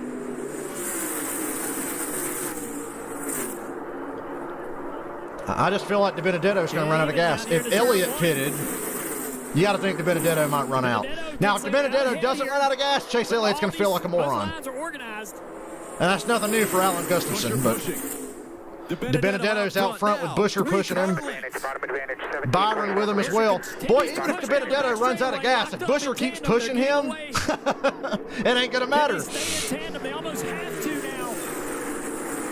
We got a tandem. 2-car tandem. The other guys will run them down. Buescher, I said earlier you can push for 2 laps. At least a lap and a half. In either one of these 2 cars out front. Look at Byron being able to pull up. And Byron, with no push, drafted up to the 17. White flag. 3 wide for second. DiBenedetto's in the lead. Here comes Eric fucking Jones. Are you kidding? Eric Jones is through to second. He's on DiBenedetto's bumper. DiBenedetto's a sitting duck here, guys. Now it's a matter of how long. He's a sitting duck. Once again, I'm sorry you're not seeing this. The Wood brothers and Matt DiBenedetto out front at DiBenedetto's leading. No organization right There's now. yeah, like Junior just said, we got a wreck in the back. No caution. It's a single car spin. There is not going to be a caution for that. There better not be. Oh, here comes the big push. Eric Jones in the wall. Oh, DiBenedetto. Oh, he's going to get black flag, didn't he? He's going to get black flag. And Denny Hamlin's going to come through and win the fucking race, isn't he? Side draft, Byron. Side draft. Denny Hamlin. What are you doing, Todd Dillon? Why are you pushing Hamlin? Coming up to the stripe. And as they go across the stripe, you stupid bastard. Todd Dillon pushed Denny Hamlin to the win. Gets the nod. Are you serious? 23 1/1000ths of a second. No way. Are you serious right now? Todd Dillon with a chance to win the race pushes Denny Hamlin. What? Come on. I told you Hamlin was going to win and it was going to just kill the momentum. Oh, there's a lot of idiots there. Todd Dillon's like the biggest moron of this race. Denny Hamlin. It's a photo finish. How close and the runs were happening so fast. DiBenedetto wouldn't have won anyway. They're probably going to black flag him for forcing Hamlin below the yellow. No, he forced Byron below the yellow, excuse me. He'll have to try another day. I still think Harvick's going to win the championship, by the way. 7 wins this season. Since you just asked, Denny Hamlin, Jordan. It's his 44th career win. Why is that important? It Oh, my ties God. Bill Elliott for 18th. Give me a break. Dude rides at 30th all day. Oh, this race was autistic. So NASCAR's going to take a look. You guys DiBenedetto's probably going to get black flag. Where he was running. Yeah, it looked like he might have went below the line. NASCAR's going to review. He got forced below the yellow, didn't There's any violation there. Please tell me they're going to black flag him. Went below the double yellow line to win the race. Okay, the race is not official yet. Precedent set already. Hey, the race is not official. They have not ruled Denny the winner. Position, I think, would be the key moment. They are reviewing the video. Did Hamlin go below the yellow? Now, DiBenedetto forced Byron below the yellow. Oh, Hamlin went below the yellow line. Hamlin went below the yellow line. Black flag his ass. He did not win this race. He did not win this race. Continues forward. Denny Hamlin went below the yellow. No choice. He still No, DiBenedetto forced Byron below the yellow, and Hamlin went way down there. Busher did not force Hamlin down there. Bullshit. No, he did not force him down there. Who's on the apron. So if the precedent has been set, you would say I don't think that counts as a force. He didn't even touch it. He did not even touch it. Hamlin went below the yellow. He just benefited in this situation. Oh, fuck off. He's going to continue to celebrate. They haven't said who won yet. NASCAR is still looking. Come on. Busher never touched him. The difference being Hamlin went below the yellow line. This is not just any lap in the race. DiBenedetto forced somebody, so he shouldn't win either. He's technically second. So it was Hamlin first, DiBenedetto second. DiBenedetto forced Byron below the yellow. Whoever came in third should win the race. Didn't pass anybody. Good point. So whoever finished third should win this fucking race. If not, this is bullshit. They didn't get penalized because they never passed anybody. So right here, I don't know who was second because they haven't black flagged. Right now they're saying DiBenedetto was second, so he would win. But he forced Byron below the yellow. He does, but then he goes and he advances. Hamlin passed like 2 cars below the yellow. At least get side by side. Well, this is a tough call for Hamlin NASCAR. passed 2 cars below the yellow. This rule being on the straight, he did not have to go below the yellow. Busher never touched him. I mean, if you're getting forced down below Fuck the line, you. that's it. Is that end Busher Denny's never race? touched him. His race is over. He can't continue to compete. NASCAR has said the 11 is the winner. Fuck off! That's bullshit. He passed below the yellow. His 44th career win. It ties Bill Elliott for 8. He straight up passed below the yellow. And the disappointment That's of bullshit. DiBenedetto knowing how close. Well, DiBenedetto shouldn't have won either. He forced the 24 below. Hamlin did not get forced below the yellow. He went down there. Marty. That's garbage. And that is in no way consistent Some cheers, some boos for with how Denny they Hamlin. officiate this bullshit. And what an incredible finish on a That day is where a they crock rode in the of back. shit. I didn't even notice Hamlin went below the yellow until I saw the replay. And when I saw the replay, it's But you obvious. just said it a moment ago. Where were we with 12 to go? How did you pull this win off, Denny? Bullshit. Just a lot of attrition. I mean, we just played the strategy. The Hamlin numbers game fucking passed to below run the back goddamn until we were yellow. locked in, but it just things worked out. We finally got one back. Like, we probably this one was unexpected to say the least, but proud of this whole FedEx team, Toyota, everyone at JGR for bringing great race cars. And today we're obviously thinking about JJ D'Amato and his 2 kids. So really excited about The this crowd's win. chanting Matty D. Can you hear that? Yeah, JJ, certainly a big part of Joe Gibbs Racing. Denny, I got to ask you about the pass for the win. You had Yeah, to go that pass below the yellow line. Were you aware that you'd kind of been forced down there, and the take on that, going below the yellow line to be able to make the pass for the win? Yeah, well, they were crashing in front of us, so it was, obviously I got forced down there just like I think the 21 and others did. So, yeah, there was a bunch of us that all crashed down there.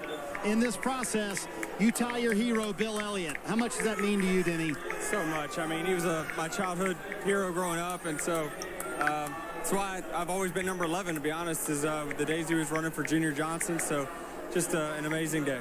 Yeah, Denny Hamlin with an unexpected win, as he This is called bullshit. it. And once again, Dave, he beats Matt DiBenedetto, who This I know is bullshit. so disappointed. He's been hearing the crowd, Marty, as Hamlin I'm not cheering for Matt DiBenedetto. He should be black flagged too. You should have won today. What do you think? There's just crazy. Look, I've got nothing against Denny Hamlin, but the fucking rules are the rules. I got a problem with the rules.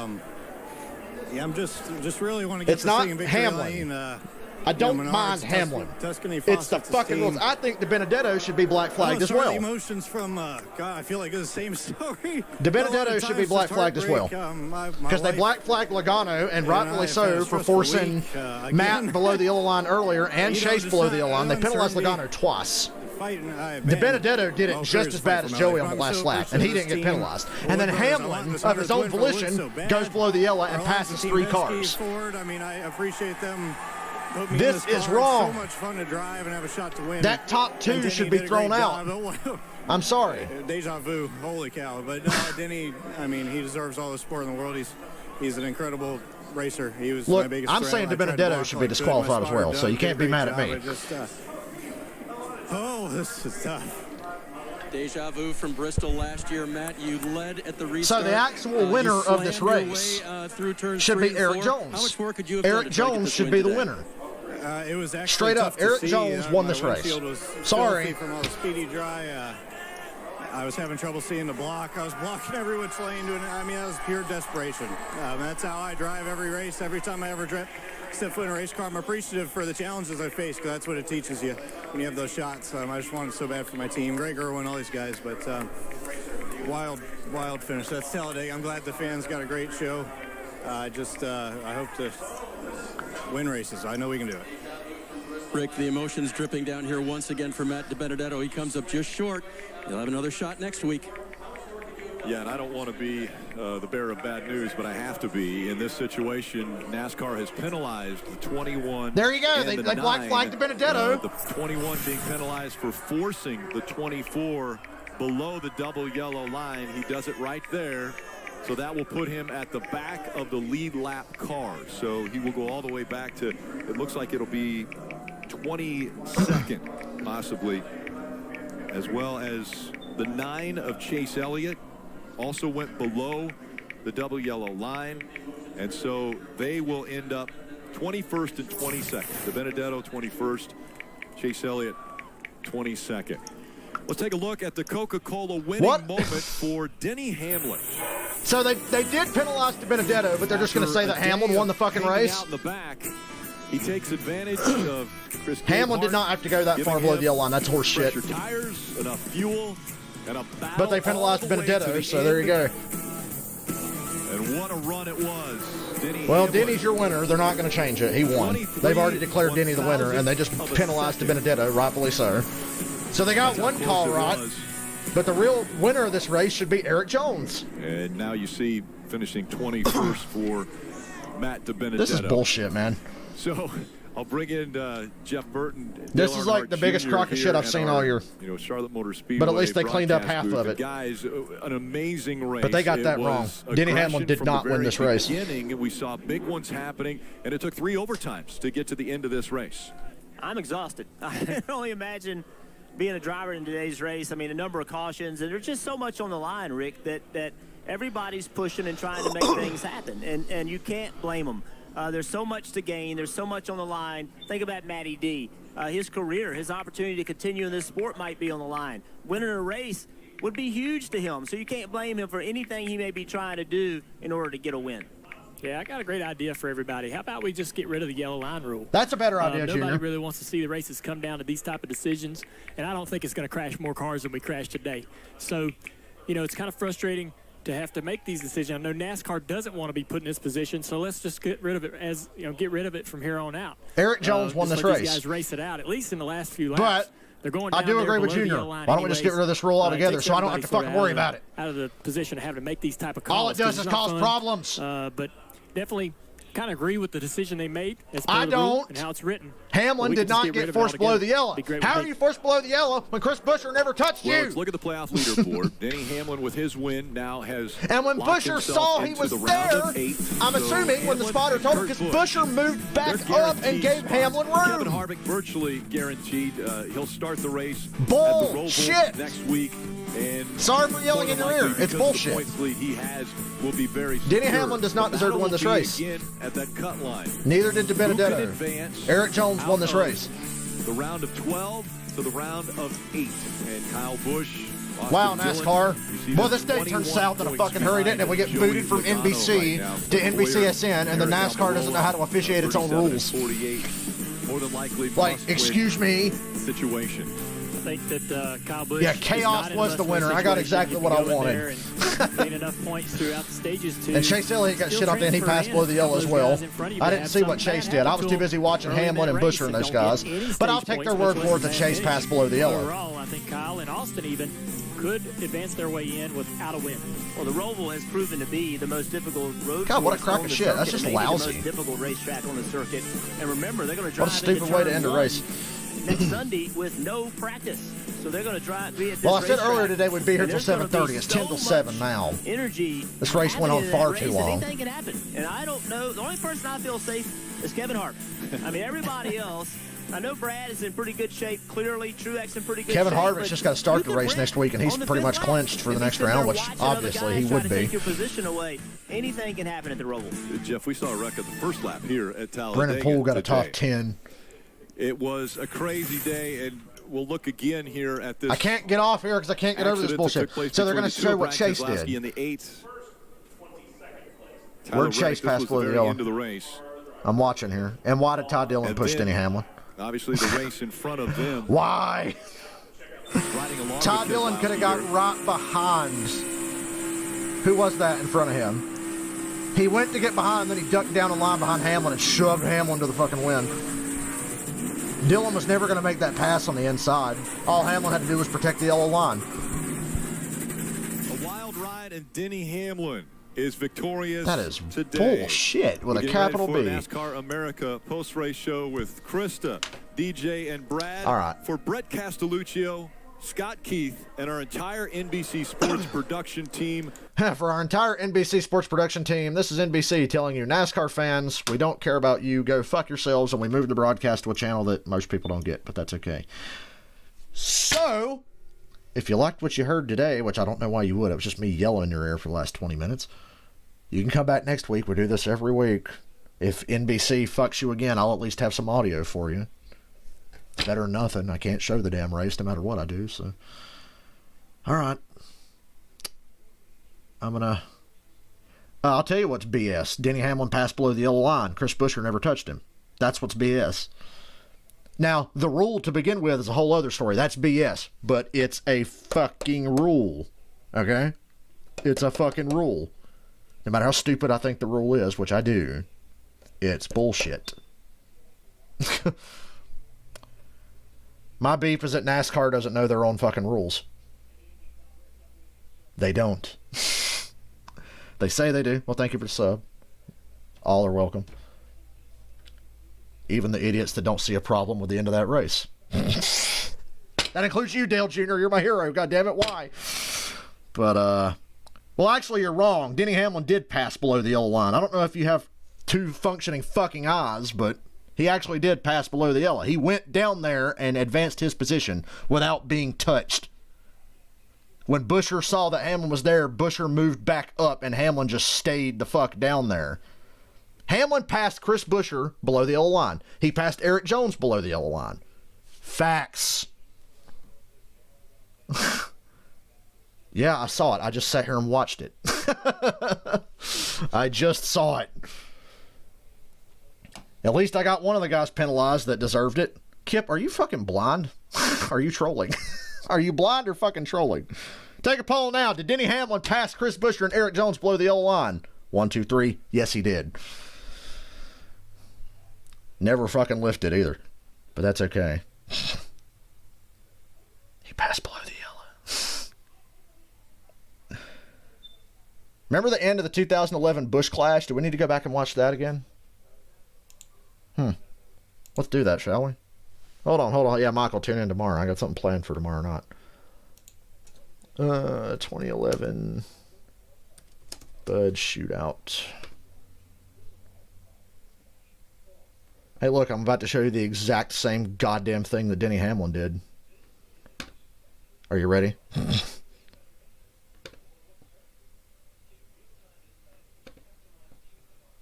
Okay, as you can see here, we're on the final lap of the 2011 Bud Shootout. I'm assuming you guys can see this. I don't know. I'm waiting for my stream to catch up to see if it's going to show it. Because it didn't let me show anything else today. Why is it in the quality of a fucking potato? Is that just how the quality is on this guy's video? Yes, it is. This guy uploaded the video in 240. Damn, I can't show any video. What the fuck? I've shown YouTube videos on here before. Andrew, you are right on the goddamn money. Denny was already turning down half a car back. He was not forced. Exactamundo. The defense rests, Your Honor. We could argue this. till the end of time. So, okay, guys, tell me what y'all thought. For those of you who saw it, because I'm sure most of you couldn't see it. That's probably why you're on my fucking stream. Denny Hamlin went below the goddamn yellow line and passed Chris Buescher and Eric Jones on the outside.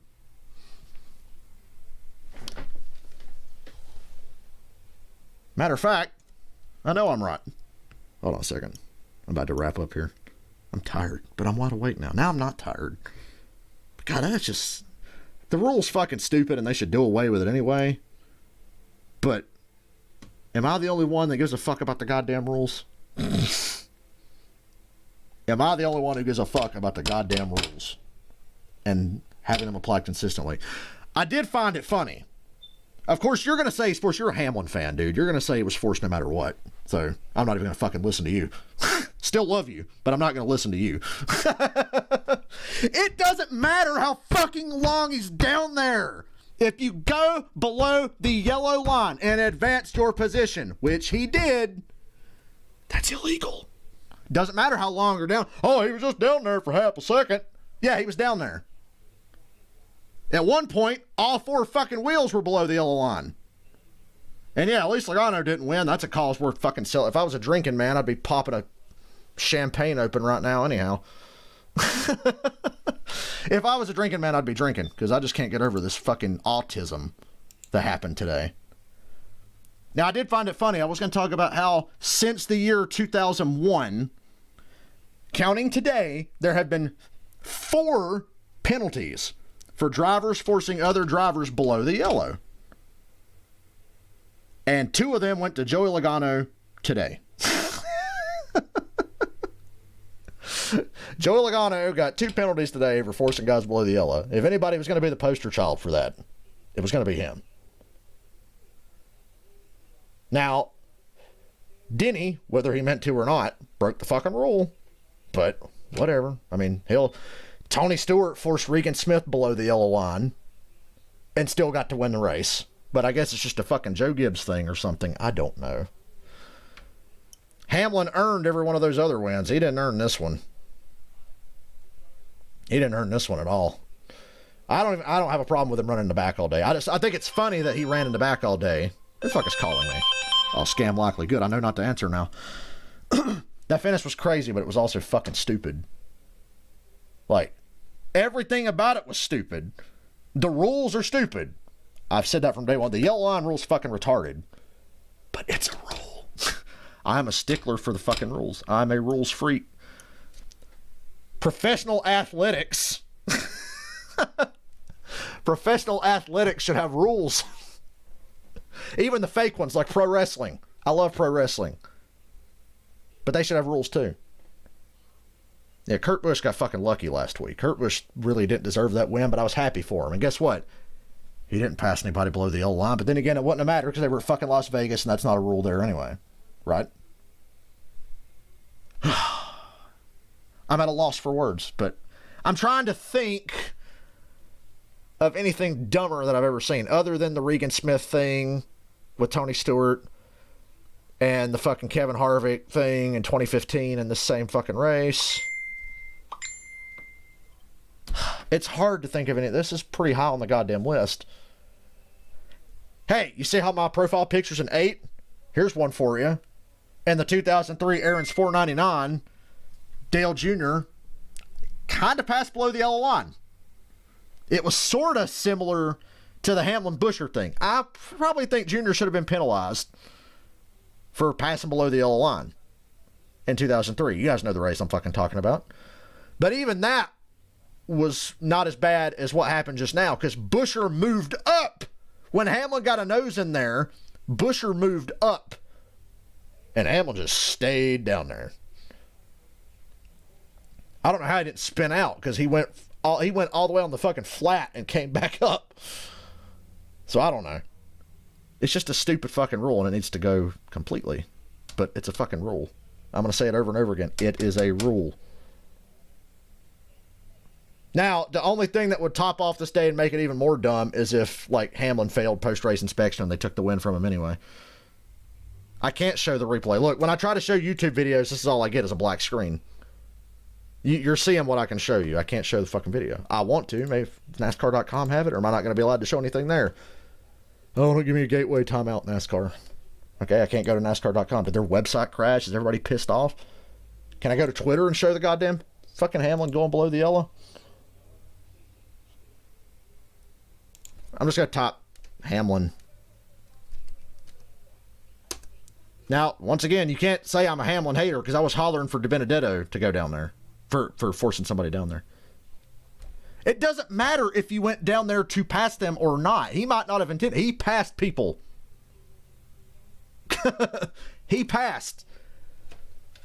Just because he might not have thought to go down there and do it on purpose doesn't mean that he didn't do it. Because he did. I mean, you're not going to lift. It's the last fucking lap. You're not going to lift. Wow, guys, hold on. Look at this. Please tell me it's going to let me show it. Wow, who's that right there below the yellow line? Hey, look at those two cars up there he's passing. Look at that. Yeah, it really looks like Buescher forced him down there. God, please, I'm looking at my stream now. My stream's behind. I can't see. Look at that. Hamlin, right there. Below the yellow. Passing Chris Buescher. He's already passed Eric Jones. Look, he is ahead of Eric Jones with 4 fucking tires below that yellow line. You could fit the Romanian army between Buescher's car and Hamlin's car, and Hamlin just stayed down there. Look at that. Right there, kids. He's almost in the grass. He is on the flat. Yeah, he's not passing anybody unless you just ignore Chris Buescher and Eric Jones right up here, who he comes out in front of. Oh, yeah, and he ends up passing William Byron as well. Look at this. Look! He gets ahead of Byron as he comes up on the track. He passed 3 fucking cars below the yellow line. Boom. Look, he's below the yellow. He just passed Buescher and Eric Jones. Oh, and he's already gotten ahead of fucking William Byron right there. He came off from below the yellow line ahead of William Byron. He was there before. No, he was not. Because going into 3, he was behind Buescher. I watched the fucking race. Going into 3, he was behind Buescher. Okay, here we go. These 2 cars. I'm going to mute this because I don't need to hear Dale Jr. yelling in my ear. Let me yell in your ear.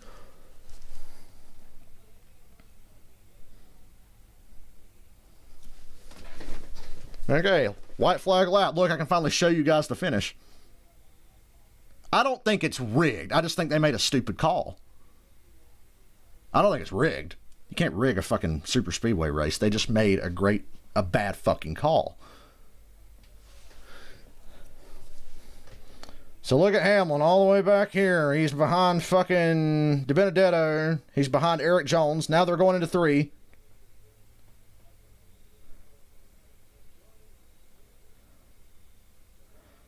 Now look at Buescher. Look at Buescher give him fucking room.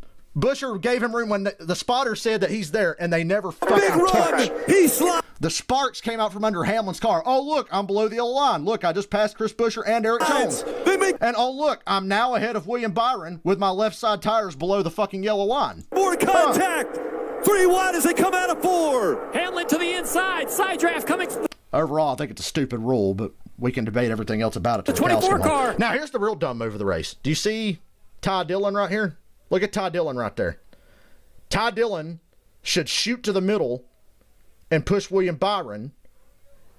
And if he gets a good push to Byron, he's going to have time to jump to the outside. Now, this is all hindsight 2020, armchair race car driver. But watch what Ty Dillon does right here.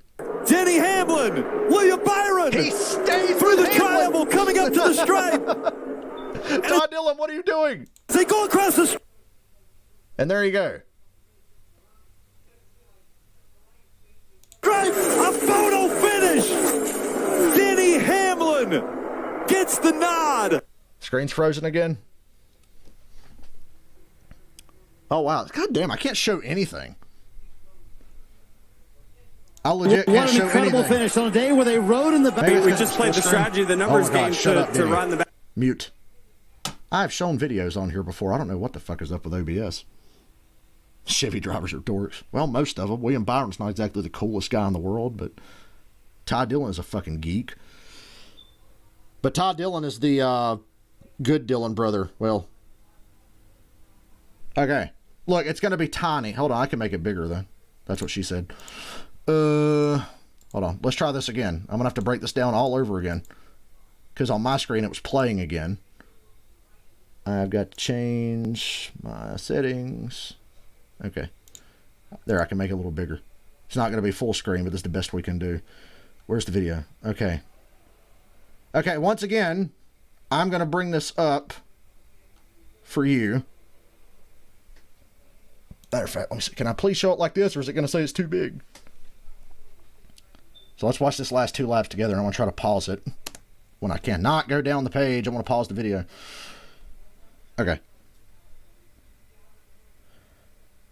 That's probably a safe bet for the Final Four. The only other guys I could see getting in the Final Four would be like Elliott. Elliott's probably the only other guy that come in and bust that up. Okay, now it's showing. I wish it was bigger on the screen so I can just show you how fucking retarded this is. Okay, look, they're going down the back on the final fucking lap. Hey, if they wanted to be consistent, they could have thrown a caution for the wreck in the back like they did yesterday, twice on the same day. That's another fucking story. Back straightaway, Cody Ware. Here comes.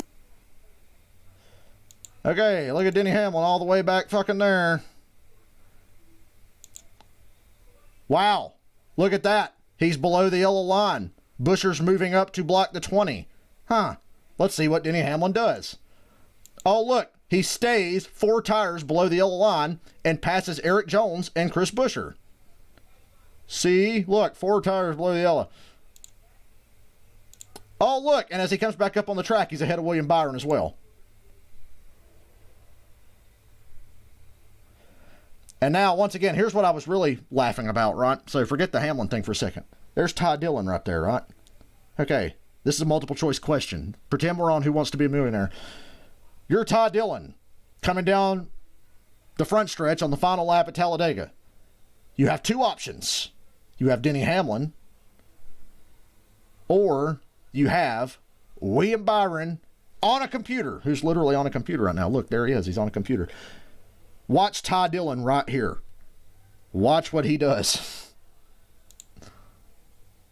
He goes with Hamlin. Dude, they are not even at the restart box yet. If Dillon goes to Byron, he could shove Byron in almost a tandem. He's got just enough time to possibly make a run and get on Byron's outside. Because they're going to clear DiBenedetto. DiBenedetto has nothing because Jones is not even on his bumper. They're going to clear him. And then Dillon can jump. It could have been 3 wide DiBenedetto, Byron, Hamlin to the line. And poor Byron was the innocent victim here because DiBenedetto is the cuck that forced him below the yellow line. But at least they black flagged DiBenedetto.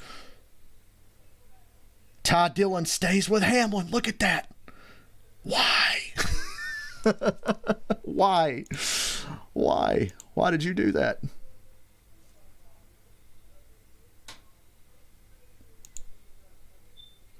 Let me just freeze frame that. Hold on. Let me get to the best fucking spot. Okay, the sparks are actually from DiBenedetto right there. I called that the moment it happened. I was like, oh, he forced Byron below. Hamlin's already going down there. Hamlin is already going down there. And then Buescher, moved way the fuck up, and Hamlin just stays down there. It's free real estate. That's probably what he was thinking in his head. He probably said, hey, it's free real estate. You know that video? Look at Hamlin, he stayed down there for a fucking half a second, my ass. What was the crowd reaction? Oh, the crowd reaction was brutal. The crowd was fired up saying DiBenedetto won, but I was shaking my head going, no, the fuck he didn't, because he forced Byron below the yellow. But when Hamlin was getting interviewed on the front stretch, the crowd was chanting Matty D. And then I heard some guy yell, you didn't win, Denny Hamlin. Some guy said, you didn't win, woo! And everybody started laughing. You could hear that during Hamlin's interview. But come on. Hamlin is already turning to go down there.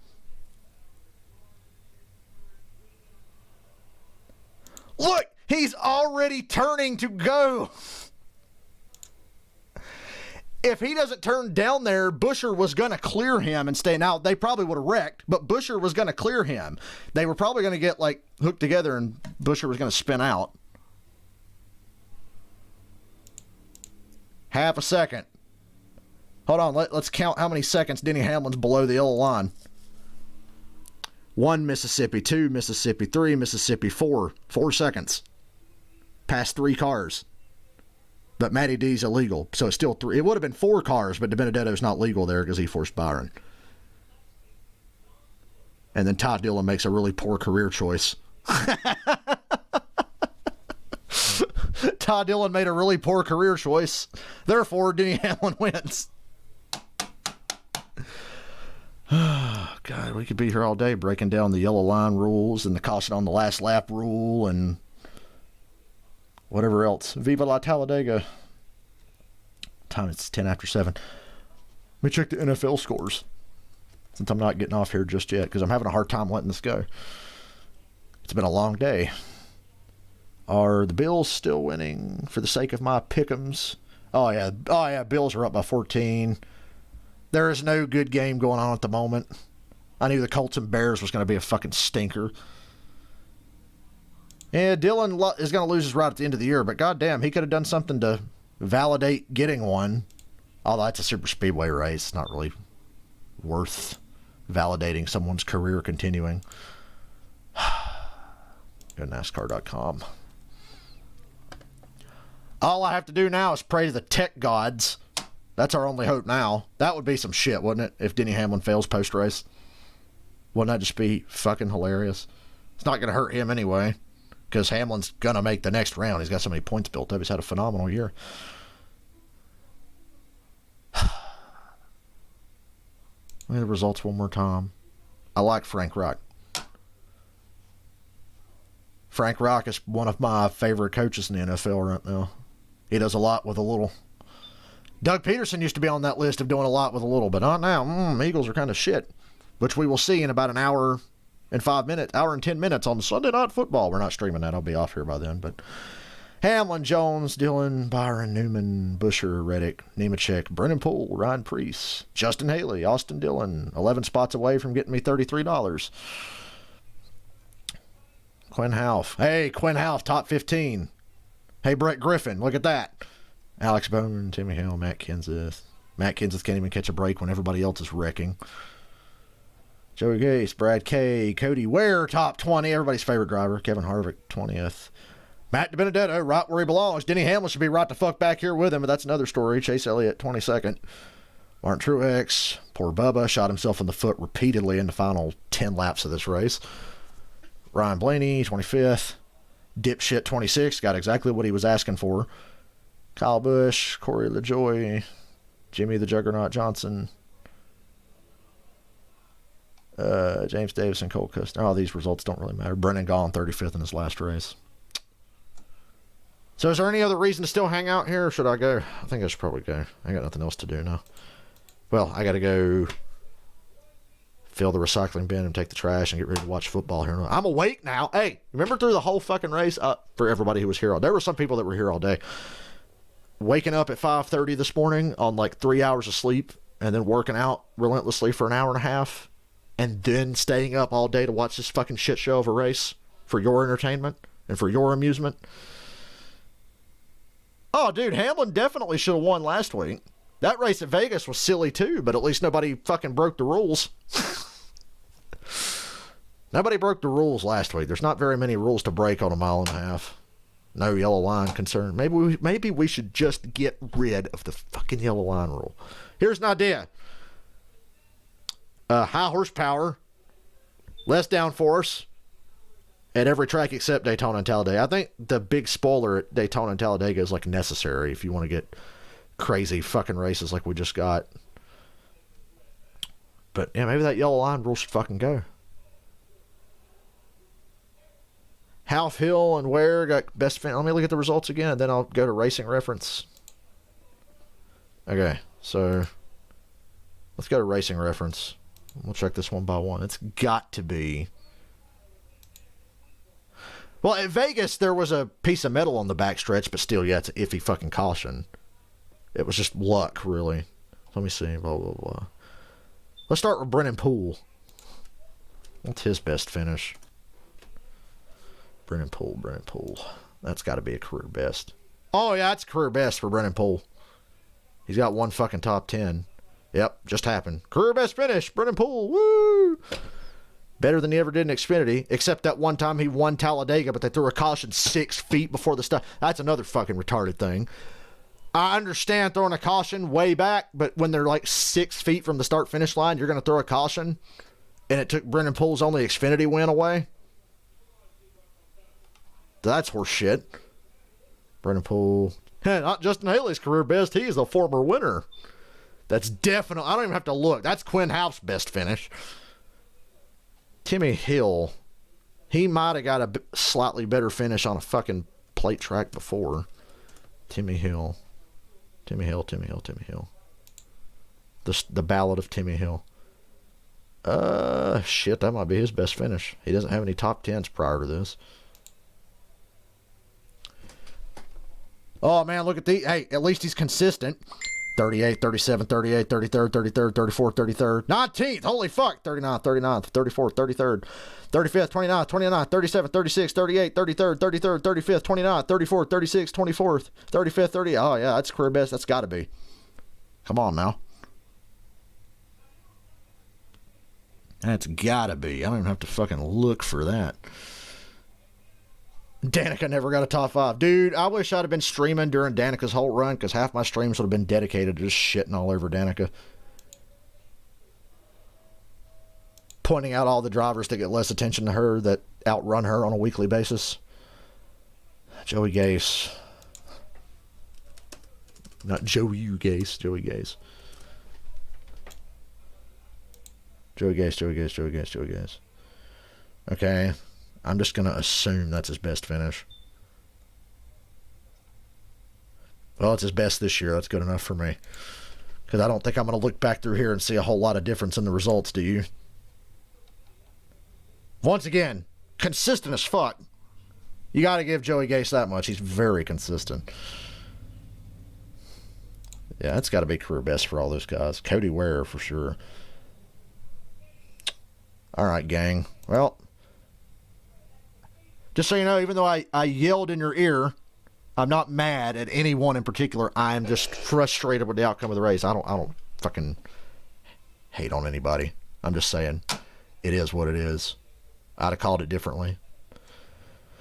But from the sounds of it, there's a lot of people that wouldn't, but there's a lot of people that would. So we're all, once again, here we are, NASCAR fans. We don't know what the fuck we want. Well, most of us think we know what we want. But at the end of the day, if not everybody knows what they want, then nobody knows what they want. You know what I mean? And that's why the sport's in the shape it's in, because we don't know what we want. We change our mind every other year. All right, y'all. I'm getting off here. Come back next week so I can yell at you again. Well, hopefully I shouldn't have to. It's a road course next week. All right. I'm out.